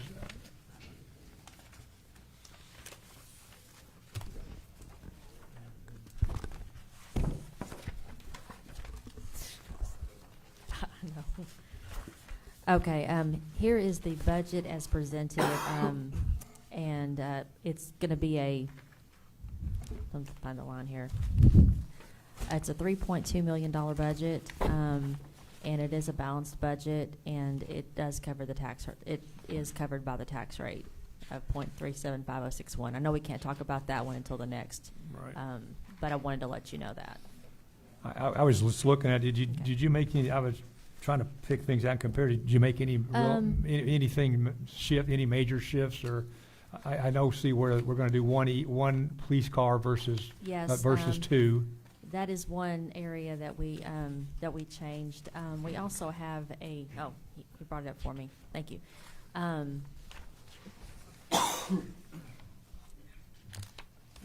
The Orange White Civic, the Orange White Civic Center fees, they're no longer going to be allocated to the aided tool. We added to the group accounts of 5174 to accurately reflect what we are given to the aided tool. We did reduce the EV from 3 in the fleet to 1, and we reduced the maintenance road materials from 10% of the sales tax down to $35,000. And then we raised some of the utilities to meet the park needs and the maintenance barn. Going back down. Oh, and yes, and I was looking for that line. Something else in here, we've been talking about needing to build up the general fund balance a little bit, and I don't mean like we're saving it, but there's been some talk, and I've also noticed it, that we need to have somewhat of a cushion just to get us over to the next year, because when you get down to the end of your budget, if you transfer all of your cash out, then you don't have anything left over until the next year, until you get the bulk of your ad valorem tax in. So there is a line there that says contingency of $36,000, and that's a start to get that started in there. So based on your all's numbers now, every year we've luckily had a little overage in addition to the capital account. Do you see that not being a possibility this year? You mean as far as having an overage? Overage, oh, yeah. Okay. Are we up again? I mean, we literally Yeah. are squeezing in, I cutting things now. We're starting to look at things and going, well, we gotta do this. We can't just have everything. We're starting to cut. Yeah, so the thing is, going into this next budget cycle, we're looking at our expenses in relation to the cash flow. So in your point about the overage, yeah, it's getting really slim. And with the park, we know it's an extra It's 100. getting really Right, slim. 100, almost 200,000 being spent on the park. Right. Yeah. And that so wasn't last year. So that water bill. Yeah. What? So- Yeah. That so- water bill was one of the things. I know. Have you received another water bill? No, it should come in at any day How much now, was the actually. second one? No, it should come any day now. Okay, all right. Yeah. Thanks. Go ahead, Sorry. Mr. Burke. I mean, is anybody opposed? I mean, just in a suggestion, what does 375? What does 3.8 do? I mean, how much? I'm getting concerned about cushion. It's the only, we can go up to 0.44. According, I mean. No, sir. I wouldn't now I see your point. I wouldn't recommend anything above the 375.061 that you guys have already talked about. I would not recommend anything above that, because our job is to manage the budget as it is presented and with the tax rate we have. So I would never say, hey, let's go above that. No. Okay, so we don't have something. If something happens, we got to manage it. It's our job to manage So it. if we have to do a budget amendment, say something gas fuels over, the park goes 100,000 job. over in expenses for That's some our reason. job to manage it. Well, you can't manage water. I mean, there's certain things That's you your might not be point. able to manage. So if that That's your happens, point. so if those things happen, we're going to look at doing out of capital to make any capital will have to. The 200,000 is going to have to be our. We're going to have to move money from that in order to cover any deficit that may occur. You're exactly right. Yeah. Okay, So we're the good. cushion we have All right. for this fiscal year that we're ending is really that 200,000 plus what we can pull from the emergency fund to float us over those first 2 months. Last October, we only pulled $7,000 from ad valorem. That's not going to put a drop in the bucket of our monthly expenses. Yeah. So the cushion that KK was mentioning in 5999-0 contingency would be to alleviate that year-over-year cushion / overage that we may not get. So you made the point, Mr. Gregg, in previous meetings that we're going to start the fat keeps getting trimmed. Well, we're at that point now. Yeah, right there. We're at that point. Another thing is, we've capped our emergency fund at $500,000. If we build up this contingency fund and we don't have to live off the overage from time to time, and we have an overage. After we get the emergency fund built up to 500,000, the entire amount goes into the capital improvement account. So, Correct. So I think there's something down the road. You know, it's may not be this year, but next year is going to look a lot better. So. Well, let me caution you. I think next year we have a fully functioning park, and next year we're budgeting a contingency. So I think, in respect to Mr. Gregg's point that he's made at several different budget meetings, the fact that the city of Tool has always had to kind of levy, we're starting to lose that. And I'll just be very blunt about it. Without raising the rate or bringing in new business, we're going to start hitting the. We're going to be looking where we cut every year instead of where do we give employee raises are going to be a thing of the past. Well, and I also wanted to say that Just letting y'all know. things are just more expensive now. Yeah. So, you know, in the past, whenever there was an emergency fund that was put into place, I think that the goal was that they were going to put in like 60 to 90 days worth of cash. Well, probably when it was done a couple of years ago, that might be true, but I don't think it's at that level now. I would say it's a lot closer to probably 70 days worth of cash in there because things are just more expensive than they were before, so. Well, I think it's either Greg or Vera said it, and I think Frank, you blow your own, you blow your horn here with Brad. I was talking to Brad. He's talking about saving money. He put new sprinkler heads on all the drips around the trees, and that change alone is going to save like 6,000 gallons of water. I mean, the number was staggering because the trees now, fortunately, they've established, and now we can turn them down, and he's done that. And so that was, a great thing that he did, obviously, and it helped us. And that's what our staff is doing, looking at ways to save money. Certainly got a nice windfall from Mother Nature the last couple of weeks here. We had 2 nice rains. Frank turned the sprinklers off, and here we are. So it was a good thing. So. Okay. Any other questions? So, Council, I need you guys to approve this budget so We we can gotta wait post on it Flag in the. March to come back. Yeah, I can Flag will post it in the come back. paper Okay. and then later for adoption in September. We're not doing the tax rate right now. No, that's the next No, item. Next All week. right, That's Mike just the will- budget. Mike will come back and we'll finish. Okay. Oh, he is. Yeah, we need him. No We actually problem. need him for this. So, All right. wait for Mr. Flatmark to get back.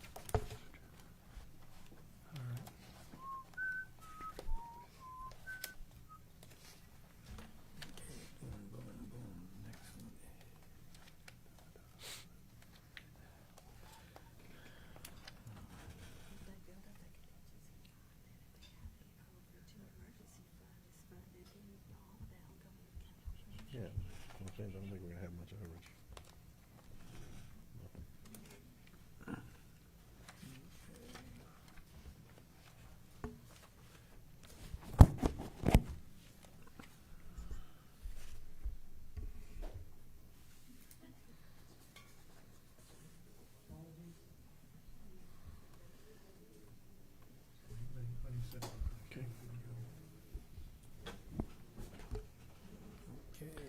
I make a motion to vote yes on the proposal 2025-2026 fiscal year budget. I'll second that. All in favor? Aye. Aye. All opposed? Agenda item number 16 passed, Kimberly 5-0 unanimously for the fiscal 25-26 year budget. Now, agenda item number 17 is consider, act, and take record vote on a. Mr. Dumont? Wait, we have to, let me back up. We have, because to approve the vote, I have to ask for an individual, each single vote. Oh, I'm sorry. Ms. Vera? It's the tax rate we have to ask for. Daniel? Yeah, okay, no problem. No worries. Okay, now, agenda item number 17 is to consider, act, and take a record vote on the proposed tax rate for fiscal year 2025-26 as presented by the city controller. And this tax rate that she's proposing is .375061, which is the same rate last year. So it stayed the same. Stayed the same. And plus, we were able to get the seniors the freeze. Correct. Pretty simple. You ready for a motion? Make a motion to vote yes on the proposed tax rate of 0.375061 per $100 valuation for the 2025-2026 fiscal year. I'll second that. All in favor? Now, Kimberly, is Aye. this the one I have to have each one individual record? Next meeting, gotcha, okay, I was just making sure I do it properly, okay. Have a second. All in favor? Aye. Aye. All opposed? Agenda item number 17 passes 5-0, the tax rate at .375061 per $100 value. Okay, that moves it to number 18, which is the staff comments. Frank, you have any? I'll start with Frank. Yeah, that's all right. That's he was just kidding. We have cut the water rate in half. There you go. Winter's coming, so Good job. And it's a good job. Heath, you have anything in your world?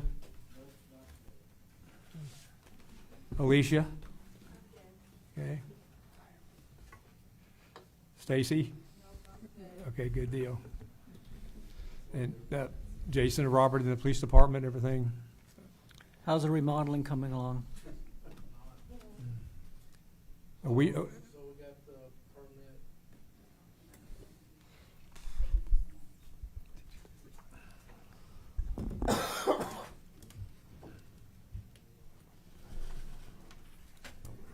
So we did get the permit approved yesterday, so they're supposed to come out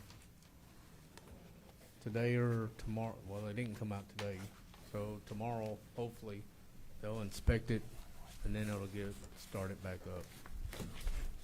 So we're at a standstill. Good news. that's good. Good news. Not that we're at a standstill, but you got your permit and we're moving forward.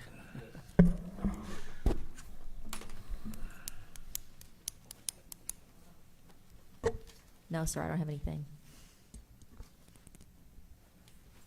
I like to say that I think that a lot of discussions we had today were some contentious. However, I would like to say that from my standpoint, that I do want the city to move forward, and I'm willing to do whatever it takes to do that moving forward and lead this team to a level of prosperity the city hasn't seen.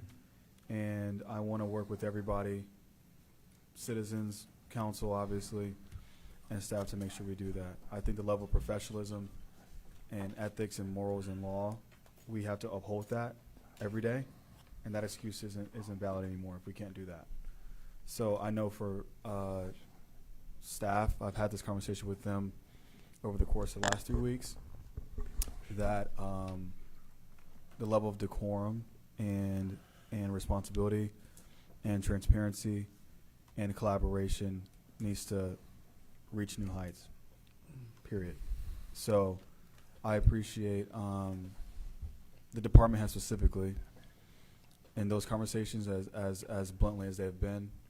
I also appreciate the council for guidance amidst tough times. However, I do want to work a relationship with each one of you, even if it seems like we may disagree or I don't call you back, or I just want you guys to know that I'm willing and wanting to and desiring to make this the best place around the lake in the state of Texas. I am. So if it takes hard conversations, if it takes a lunch here and there, if it takes quarterly meeting, I'm willing to do that. I just want to make this place the best it can be moving forward, period. And I think that expectation for me was set in June back there, and I'm willing and more than able to do that. Just takes a little bit of, retightening the wheel. So that's it. Thank you. Michael, anything? Kimberly, you have. I know you have something because of probably on the election and the candidates. I mean, lots of good news for us. So we are for sure having an election in November. We are going to be having one for the purpose of electing one mayor and 2 council members. We've had several individuals apply for the council positions. We have Vera Bennett and Greg Figueroa as the candidate names for mayor. We have Michael Fladmark, Tommy Silvato, Mark Hawley, Mike Dumont, B.G. Pierce, and Randall Newkirk running for the council seats. Tomorrow at 5 p.m. is the last day to do a write-in candidacy. Monday at 10 a.m. here in the Civic Center, we will be drawing for the order of the names on the ballot. That is open to anybody who wants to come watch that. That will be also posted on our Facebook page and the bulletin board out front at the conclusion of that sometime by the end of business. Very good. All right. Michael, you have any comment? We'll start with you. No, I just want to thank. No, I just want to thank everyone for your endurance and bearing with us tonight. We had a lot of discussion. Executive sessions are always difficult, but I want to thank the staff for the great work that you do, and trying to make the city move forward. And it's always a pleasure working with the council when we get up here, because we can't really talk with each other between council meetings, at least as the council. So I appreciate everyone that's up here, and look forward to the next couple council meetings. So. Daniel? I just want to especially thank the staff for being understanding and doing a great job and putting up with the day-to-day of each and every one of us up here. It's not easy. We all make mistakes, and we all try and do our best. And I know I can speak for myself and some of the others, but we'll do better.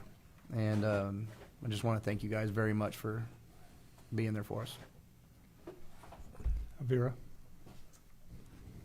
I want to thank everybody for coming. I know it's late, it's been a long night, but some issues had to be just hammered out, and it was hard on the city. Let's heal from it. Let's move on. Let's make a concerted effort to work together and be the best city that we can be.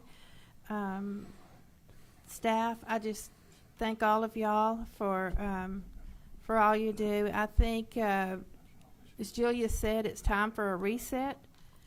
And I look forward to Julius's reset. I think you're going to see things, some different things inside City Hall, and I look forward to that, Julius. I think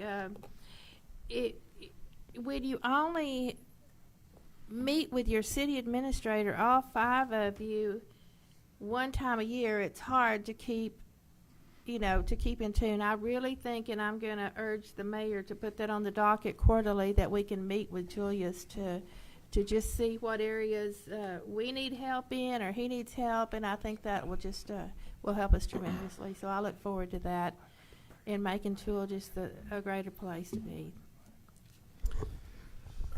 So tonight was a rough night. I mean, in business, right? We're running a city and a business. Sometimes there's tough conversations, and doesn't mean that we don't have respect and care about each other and care about the staff and the hard work, and recognize, I always try to give words of encouragement for everybody in their career as a mentor.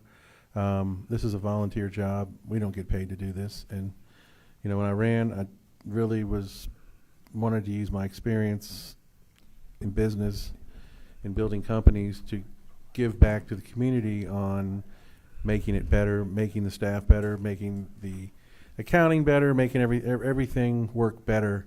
And my only intention is always that. And Julius, thank you for what you said just now. I think that your comment, I hope there's no hard feelings. I know we've had tough conversations, and we're going to probably have more. But I'm only trying to, my objective is only to make you better and everyone better. And you push. Sometimes you don't get growth unless you push for it. And I think that there's a lot of learning. You got to make mistakes to learn, and you have to fail to learn what not to do. I mean, I get it. I've seen that in my career. I don't take any pleasure in any of this, and I can tell you that none of this is political. And all of this, wish it could have been handled in a lot different ways sooner. And I regret that we had to go through this tonight, and I take no pleasure in it. And look, Vera and everybody up here works hard. She's worked very hard. I tell her, compliment her all the time on her work ethic and what she does for the city and the time she donates, and everybody up here. So, I'm always positive, but I am, when it comes to business things and financial issues and things, I think, it's my opinion, and I'm one of 5, but I have an opinion on financials and how you spend money and how you grow and how you build revenue. and I'm always going to voice my opinion, what I think is right and financially sound. And it's not about having the money, not having the money, but you have to find a way to make things work. And, you know, we'll find a way to make this work. We'll find a way to, like I said, get the staff and everything in city council, anything we can do to support you. But it's your ship, and like I said, good luck going forward. You'll have my support. You can still, if you need some advice, call me. I won't text you anymore. Okay? All right. I say thanks to the staff. You guys doing a great job. Tonight had to happen. There was a lot of stuff that we had to get out in the air, and we did, and now we move forward. That's all there is to it. Thank you, everyone, for coming. And smile. I know Roger, you're all and falling then- asleep. And then, Jewish, I want to echo that anything, we need to sit down and talk about stuff. You know, I know your door is open, you know, and I'm here to help you in any way, standpoint. Also, too, I just need to make a comment that my wife reminded me that sometimes my sense of humor doesn't always play well with the audience. And I made a comment, I think it was the May city council meeting, it was an off-color remark, and if I offended you, I apologize for that. That was not my intention. I was just trying to make a point, but the point went over like a lead balloon. So again, I apologize for that. So with that, I'm going to close the meeting at 11:19, and the next one is September the 18th. And I thank you all for hanging in with us.